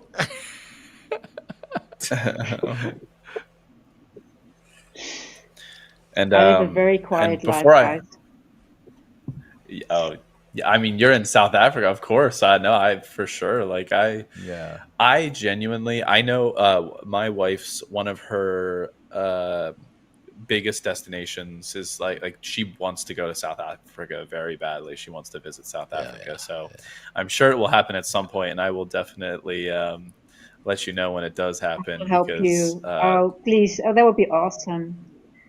It's I fell in love with this country. It is such a. You've got mountains, we've got beaches, bush. We have semi-desert. I can go if I want to be in a very cold area. It's so diverse. It is really a beautiful country. Yeah, but obviously you want to go on a safari too, right? Yeah.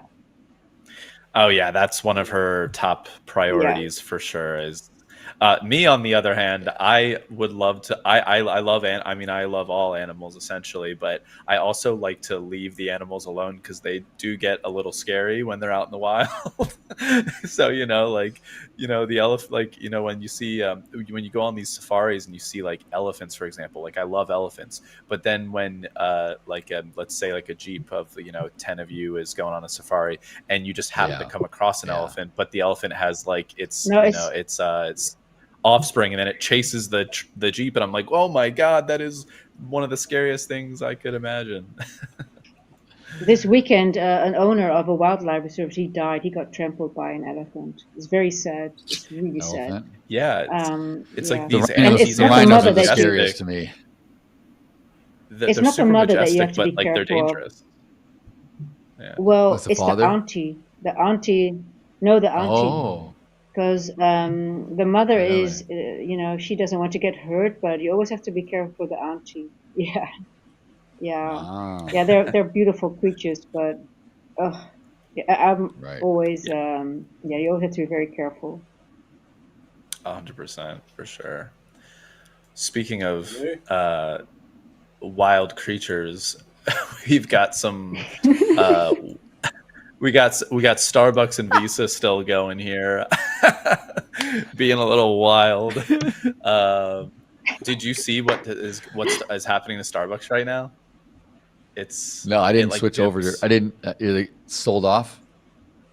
It dipped like 3%, but then it rallied back up. It dipped from like 90. It's a buy. It's a good buy, dude. I think it's a good buy. I think it's a long-term hold. If I was buying a stock, that would probably be something I'd hold for 10 years.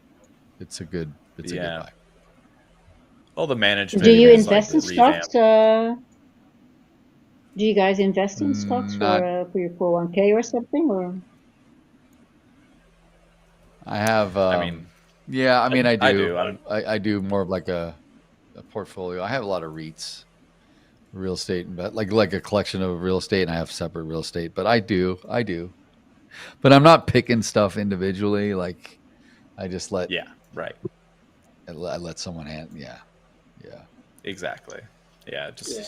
More diversified than anything. I occasionally. But exactly. I occasionally pick stocks for a few different investors. There's this one guy called.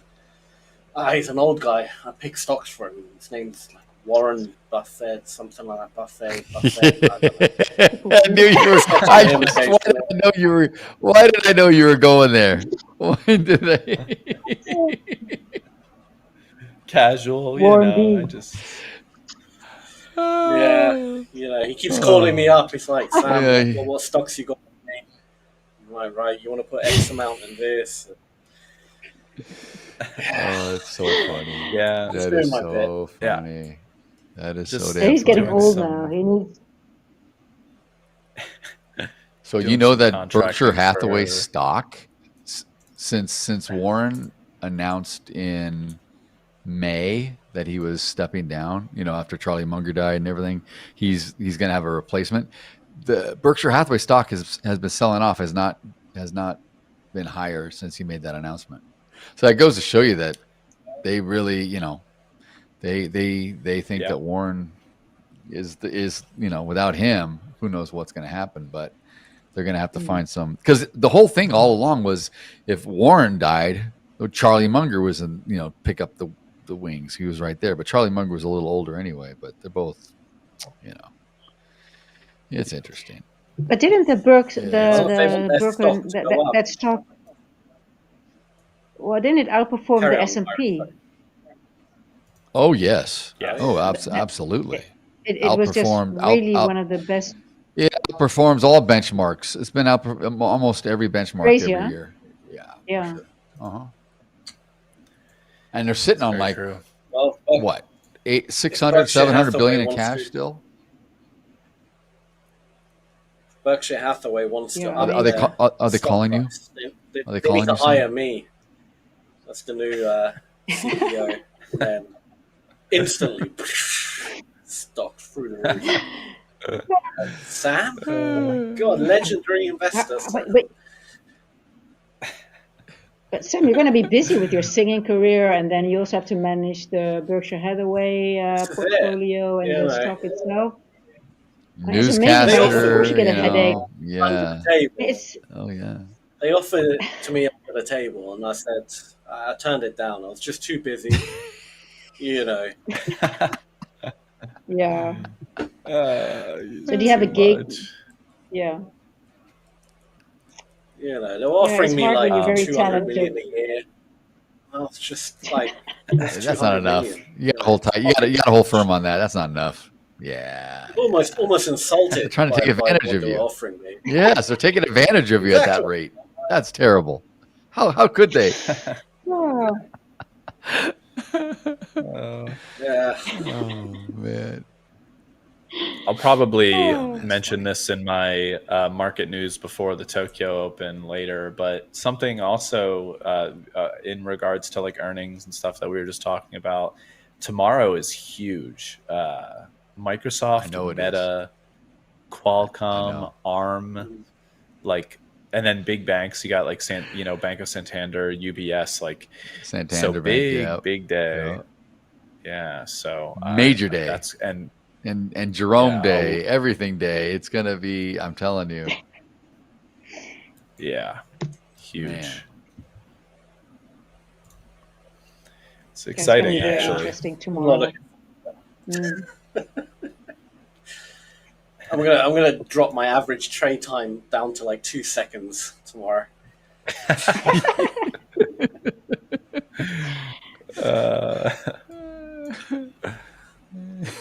It's the truth. It's the truth. By the time the mouse releases, he's racking. It's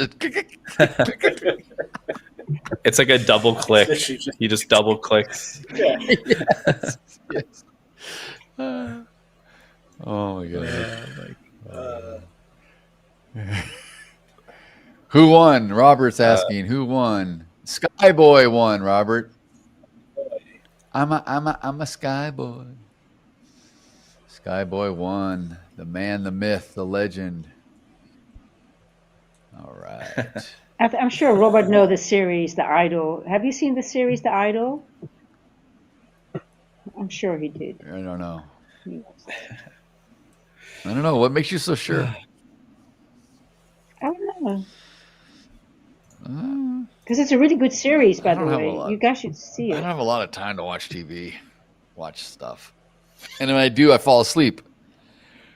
I sit down Friday night, and I'm after getting up the butt crack at dawn every day. I'm like dead, and then my wife turns on something. Oh, let's watch this. And 15 minutes, I'm out. Literally.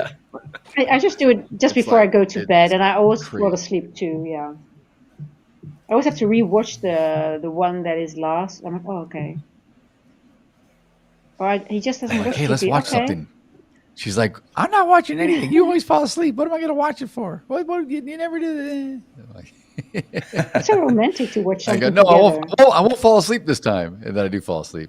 And then she's like, see, that's why we can't watch anything. Classic. Yep. I think if anybody needs some sleep, it's Sam. Sam's the one who needs some sleep. This guy's been working himself ragged, running himself ragged. I'm all He good. hasn't recovered. I'm all good. No, you know what it is? I think He's on 800. today I worked out my shoulders at the gym. Mm. And now, like, these areas here, I think it's just like muscle spasm or something, and that's like Your shooting traps. up pain. Your trapezius like, muscles, yeah. To the back of my head. So, No. yeah. I'll be No. You have the Prime Day wrap up. Who's doing the Prime Day wrap up today, aside from you, Sam? Me. I think it's Daryl. Yeah. Me. I think I got to carry Sam through it. It's okay. You do. We'll deal with it. We'll deal with it. The good news is we can end the Prime Day wrap up early. Oh yeah, we wrap up in 1 minute now, and then we have a 5-minute break. Oh yes, woo! We do wrap up. And then Daryl, we have Prime Day wrap up. I'll be back. You got it. So everyone. All right. Well, Paul and Iris, watching, I'll see you on Monday, guys. or I'll see Iris next. Monday or whatever. I wish you a nice holiday, and it was a pleasure with everyone. Thank you. Thank you for this lovely session. Have a great and the viewers. remainder of the week, everyone. I will catch you Bye-bye, guys everyone. on Monday. Catch you guys. Have a good one, Daryl. Thank you. See ya. Appreciate it.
Welcome back. All right. Coach Darryl.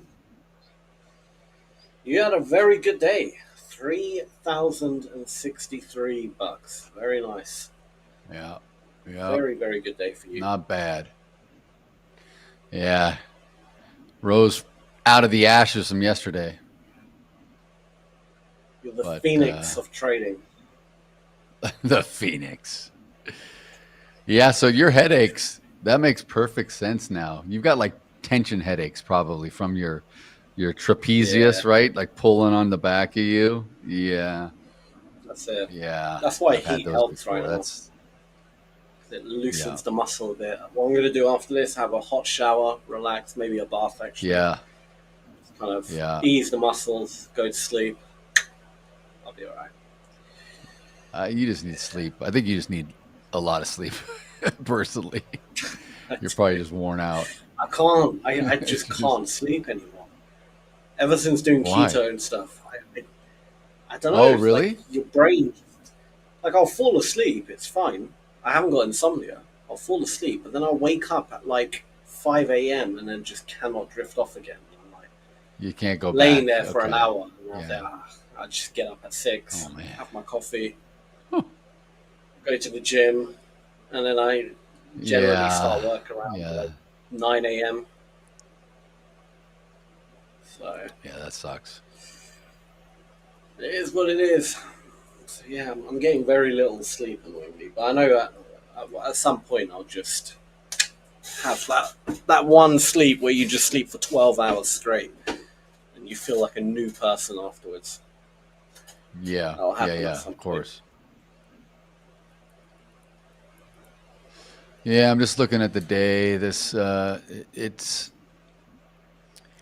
I'm not surprised with how things looked going into interest releases. It's the same old thing. Usually we get a little bit of a, it's the opposite of buy the rumor, sell the news. It's more of selling the rumor going into it. It's like people are positioning, maybe hoping for the Fed to do something, and this thing just rips up.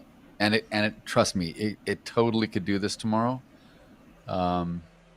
But I mean, we're in such rare form here. We're in all-time highs. There's so much below us. There's so much fuel below us. At some point people are going to take profits. At some point, I mean, I don't know. It's weird. It's really weird. But you just got to trade what the market gives me. I wasn't really expecting a big sell-off. It just kind of kept slowly trickling. I was like, I'll get back in. Okay. Especially at market open, because it opened so bullish. I know. My first trade, I almost got taken out. I was short, and I was hanging on here at the open high swing, and then it came down on me, and I was like, okay, and then I was like watching it, and then it started to soften. So, yeah, I mean, just part of it. I mean, it's luck, but it's also I've kind of seen this before, and I thought I had seen yesterday, but yesterday was just. There's a few ways the market can open. It either opens, it goes in one direction and just continues plowing in that direction. It either opens like it did yesterday, where you just have kind of a complete indecision. It goes up, down, doesn't know what it wants to do. Or you could have that sharp yesterday, I think, reversal like you had today. I think yesterday, what was it? The first bit was okay. We had the sell off. And then and then it was but it whipped. And then at the end of the day, where's my pointer? I'll go back here. At the end of the day, how we closed, and then we just kept going in the overnight. We were down here, and this is where I got caught. I just kept selling off. I kept fading this, thinking we got to go down, kind of like where we did today. I was aiming for these targets down here, and what did we, lo and behold, no. And we had this huge rip the last hour into the close. And then we're done. And then we open up in Asia, and we just slowly kind of grind up here. You know, just strange. It is. Well, but we have, you know, like we have the all-time high.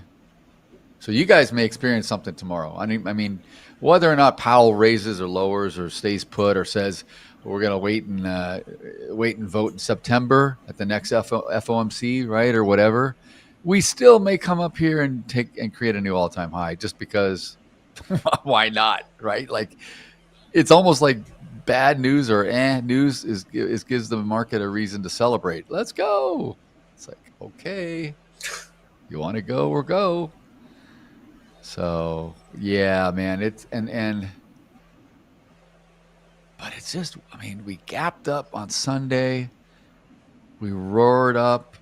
London opens, we pull all the way back yesterday, remember? And then right before we open up in New York, we filled that gap, and then I was surprised. I thought we'd fill it, and I thought we'd rip. Because that's usually what happens, right? When you get a gap fill, it comes down, and you're going to get a retest again. We did not get that yesterday. It never came back up. Even today, it didn't come. You know what I need to do? I'm interested here. This is overnight high. The overnight high did it get? Oh, by a couple ticks, almost came to the bottom of that gap when we opened on Sunday. That's interesting. That's interesting, actually. I didn't even see that. So all this stuff up here has not been retested. All this stuff from Sunday has not been retested. And I know the Nasdaq's very similar because if I do an overlay, I'll do an overlay with the Nasdaq and the Dow. Let me just get this out of the way. I do like doing this little overlay. The only problem is it takes all the pricing off the side, because they're correlated, so it's not the same. So if I do NQ and I do YM, so this is cool. So the NQ is in orange and the Dow is in blue. But it's all very highly correlated. They're all symmetrical, doing the same damn thing. Everything, even the gap, even coming up to the gap. Wow, that's weird. When I drag it, it's like, ugh, that really makes me nauseous. It's like everything's moving. They all gapped up. They all had the same relative distance. I mean, the price point wasn't the same, but the relative distance on the spread, right? Gap. They all filled. Yeah. Nasdaq filled. Nasdaq filled the gap too. Yeah, it did. So, man, the behavior's all similar.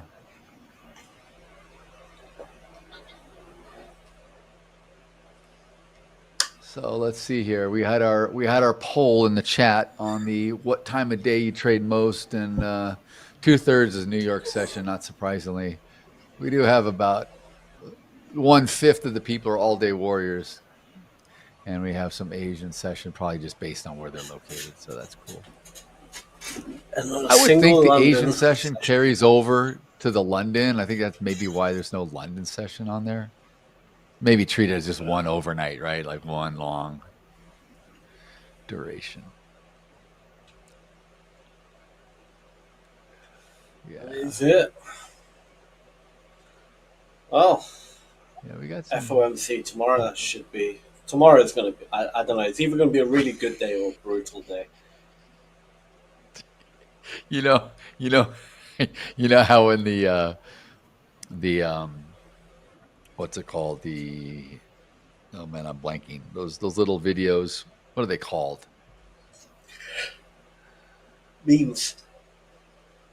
Memes. Thank you. Memes. You know how the memes comes out and Jerome gets up to the podium. Good afternoon. It's just tomorrow. Shit. He may open the door to walk out and it may just start to go. I don't know, man. I think you're right. I think it's going to be crazy tomorrow, I think. And you watch, all of us that said it's going to be crazy, we're all wrong, and it's like nothing. I mean, nothing would surprise me anymore. I mean, FOMC But I can have a sometimes feeling be it's gonna- boring. Like the market doesn't react to it sometimes. Oh yeah, yeah. I remember there was a live session we did once.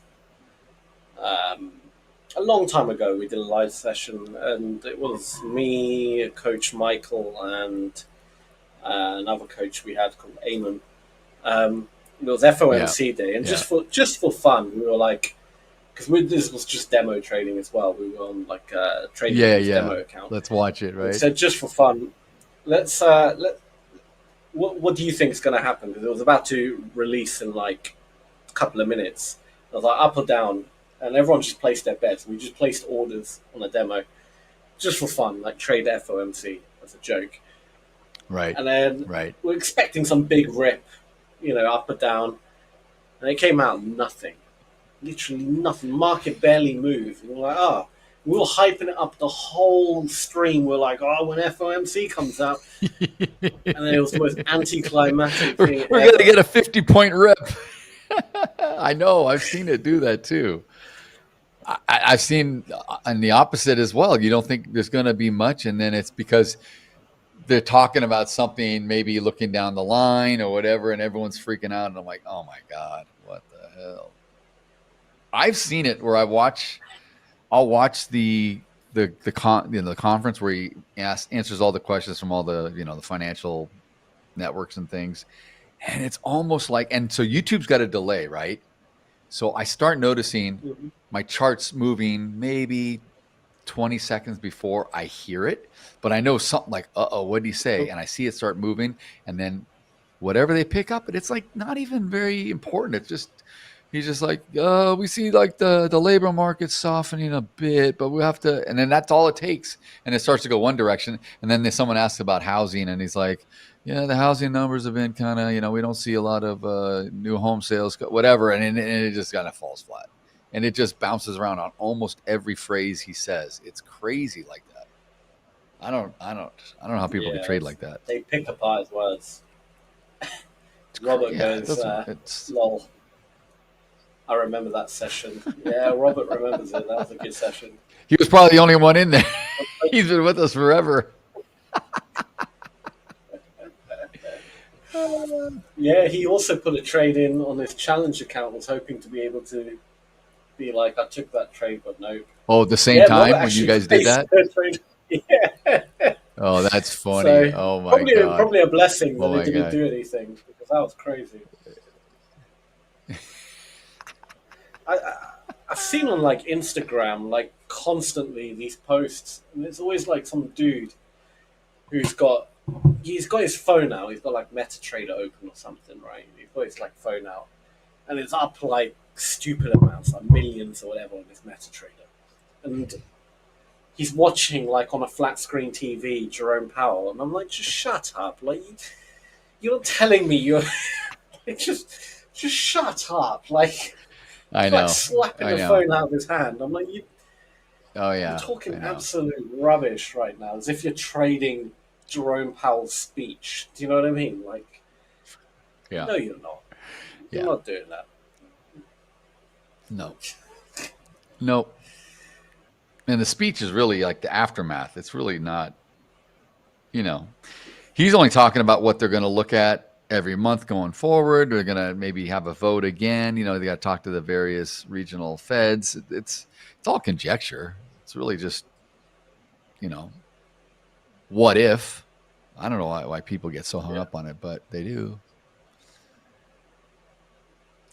These are all algorithms trading speeches and stuff. Like, there's no human being actively. Maybe there are a few nutters out there, but it's all algorithms. Like, people trade the day after they pick apart the news and say, okay, then they make their bets on what's going to happen the next day, and then they like normal. No one is there watching Jerome Powell on their MT5, hitting buy every time. Like, it's just a load of bollocks. Like, no, I mean the big players. They'll watch it, right? The big players all watch it, but I assume they're probably going to have a meeting collectively afterwards, and they're more long. Yeah. These are more swing, right? Bigger moves. They're not reacting to it. But there's a lot tomorrow, like you said. My God, the earnings. Let me look at this. This is Coach Paul didn't look says, so that his far ahead, algo is 'cause- dissect the statement very quickly in comparison to past features. Yeah. The algorithms, they're the Yeah. ones that jump in so quick. They get it live, like they get the feed immediately live, so there's no delay, like whether it comes through like CNN or Fox or anywhere you're getting it, even YouTube, right? There's a little delay. They get it immediate, so they're reacting so hyper. That's why it's also a disadvantage, because by the time we get it, we can have the fastest internet connection, but you're not getting it in real time. He's literally saying whatever he said 10 to 15 seconds, maybe even more, maybe 30 seconds before you hear it, right? So they're either getting it through Bloomberg or they're getting it like a feed directly from some camera operator in the room or something, you know what I mean? They're reacting that way. Even this, let's we're see, like 10 seconds tomorrow. behind. When At people least. hear what we're saying right now, we said that 10 seconds ago. That's correct. That's exactly right. You're exactly right. We're delayed too. Wow, tomorrow. Huge day. Holy hell. You're not kidding. I'm not looking forward to it. The earnings, I mean, there's wow. I mean, holy. Yeah. I'm going to try and get a few good trades pre-market in, lock in some profit nice and early, and then if there's nothing, if it's And cheap then sit trades, back. ignore them. Yeah, that's the way. Yeah. That's the way to do it. Or get everything done before Powell comes out at 11 or whatever time for you. Just get it all 100%, done. Yeah. That's the only way to do it. Yeah, definitely. Let's see, tomorrow. I'm looking at.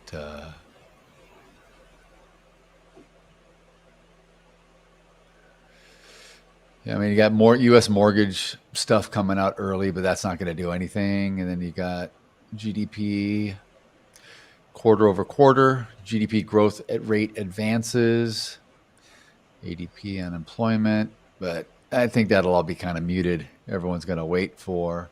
But, you got Bank of Canada. Bank of Canada is also, Carney's going to, well, no, he's their former Treasury or Bank of Canada, what do you want to call it? I guess leader, like Powell. Carney's the former Bank of Canada guy. But, yeah, I got an interest rate decision in Canada. I got a lot of stuff. Pending home sales U.S., and then Powell, the Powell show. And this JP. JP, the man, the myth, the man that. Shut up. Mr. Personality. Mr. Personality. All these guys have a personality, I tell you. They're exciting to be around.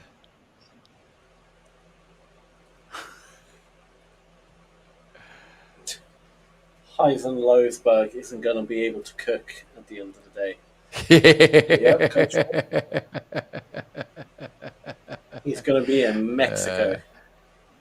I won't be able to cook. No, I won't. I am going to miss it. I'm going to miss it. Yeah, I'm going to miss it, but in a way, it'll be nice to not have to pay attention to it. Yeah, exactly. Who's on with you guys tomorrow? Troy? You guys have Troy? We also have a new Tony, too. coach Tony. to introduce. You got Tony. That's right. So, yeah, it's myself, Paul. Oh, yeah. Iris is not on tomorrow. She's on next day. Tony. Yeah. So that should be fun. Go gentle on him. Should be Break good. him in easy. Probably Of course. We're always kind. I have a feeling he's going to be good. He's probably going to just be able to blend in seamlessly with our motley crew. He's a trader. He's going to have thick skin. It's fine. Exactly.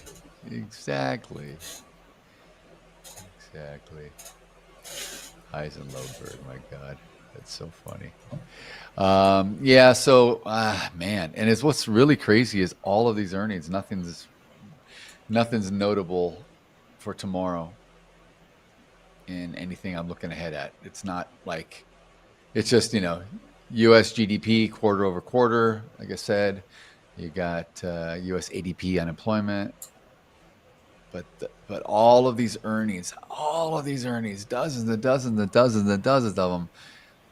I take that back. At the end of the day, now there we go. They'll highlight Qualcomm, Microsoft, Meta, Ford, eBay.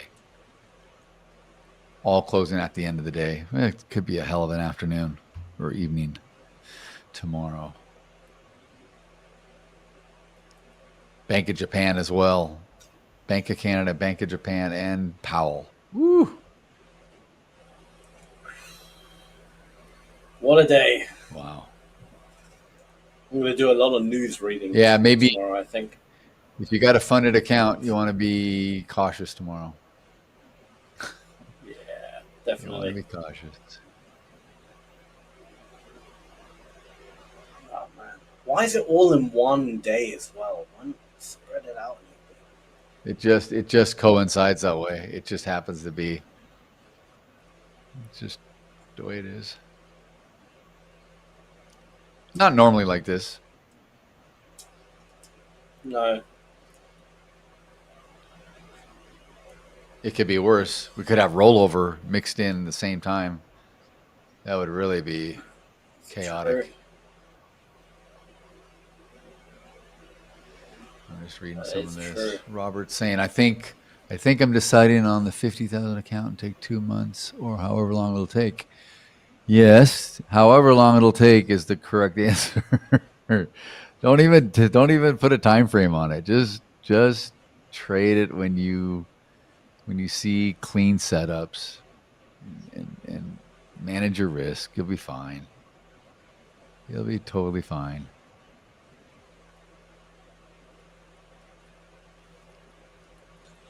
We also got NFP then on Friday, so it's another big one. Oh my god! Have you seen what Pauly G's writing in here? Look at this. Troy Fring, Sammy Pinkman, Paul Goodman, and Tony. Traded live on Jam Pack Day, for sure. Oh my god. That's brilliant. Oh my god. Troy Fring. Yeah,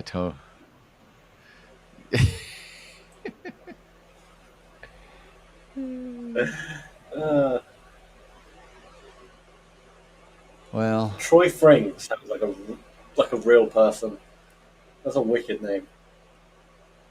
Troy Fring. Paul Goodman. Troy Fring. I mean, that's pretty much on the dot. Paul Goodman. Yeah, Pauly G, Pauly Gangsta Goodman. Yeah, you know. Oh my god. That's brilliant. All right. I'm looking ahead at earnings. Where am I? I lost where I was. I don't have you in front of me anyway. I'm just looking at other stuff here. Whew. Yep. It will be fun. Robert says one day he will join the Ola Prime coach team. Robert, that day would be amazing. That would be amazing. How awesome would it be if Robert joined as a coach? That'd be incredible. Maybe we'll interview him before then too. Get funded, get a payout. He's already funded. Get a payout, get interviewed. Oh yeah. We could do it. We could totally do it. Yeah. It's gonna be amazing. All right. Let me set my profile, and I'm done. Boom. All right. That's all she wrote. Put my little son. I wish there was a way we can have a cursor that I didn't have to do this thing. I don't know why we can't use Gotta be a like way. the pointer. Like I don't know why it doesn't show up. But You know, It'll be in settings, Zoom. I guess, but then the thing is, we're able to drag all these other shapes around. We could do that, and we see it in Zoom. So why wouldn't we? You know what I mean? Why? Yeah. In Zoom, I see your where you're sharing your screen in Zoom. I can actually see your cursor. But oh, you can. Oh, in Zoom you can see it. Okay. Yeah, I can. Yeah, like right here, you can see Which my is little weird. So it actually must white be cursor. VMix. Yeah. So it must be in VMix that's disabling the cursor for some reason. All right, we'll look into it. Maybe there's some little setting somewhere. Object. What's an object? Because you're right, it's a little annoying. You can't see it.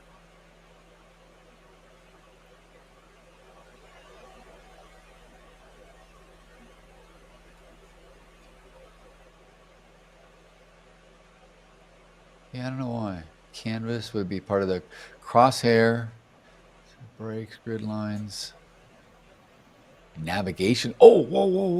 What's this? Oh, no, that's visible on mouse over. What does that mean? Visible on mouse over? Always visible, always invisible. That's navigation pane. Those are the buttons. Those are. I think that's like buttons like over on the dome and everything. That's not it. Scales.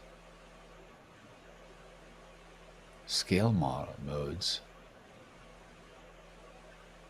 I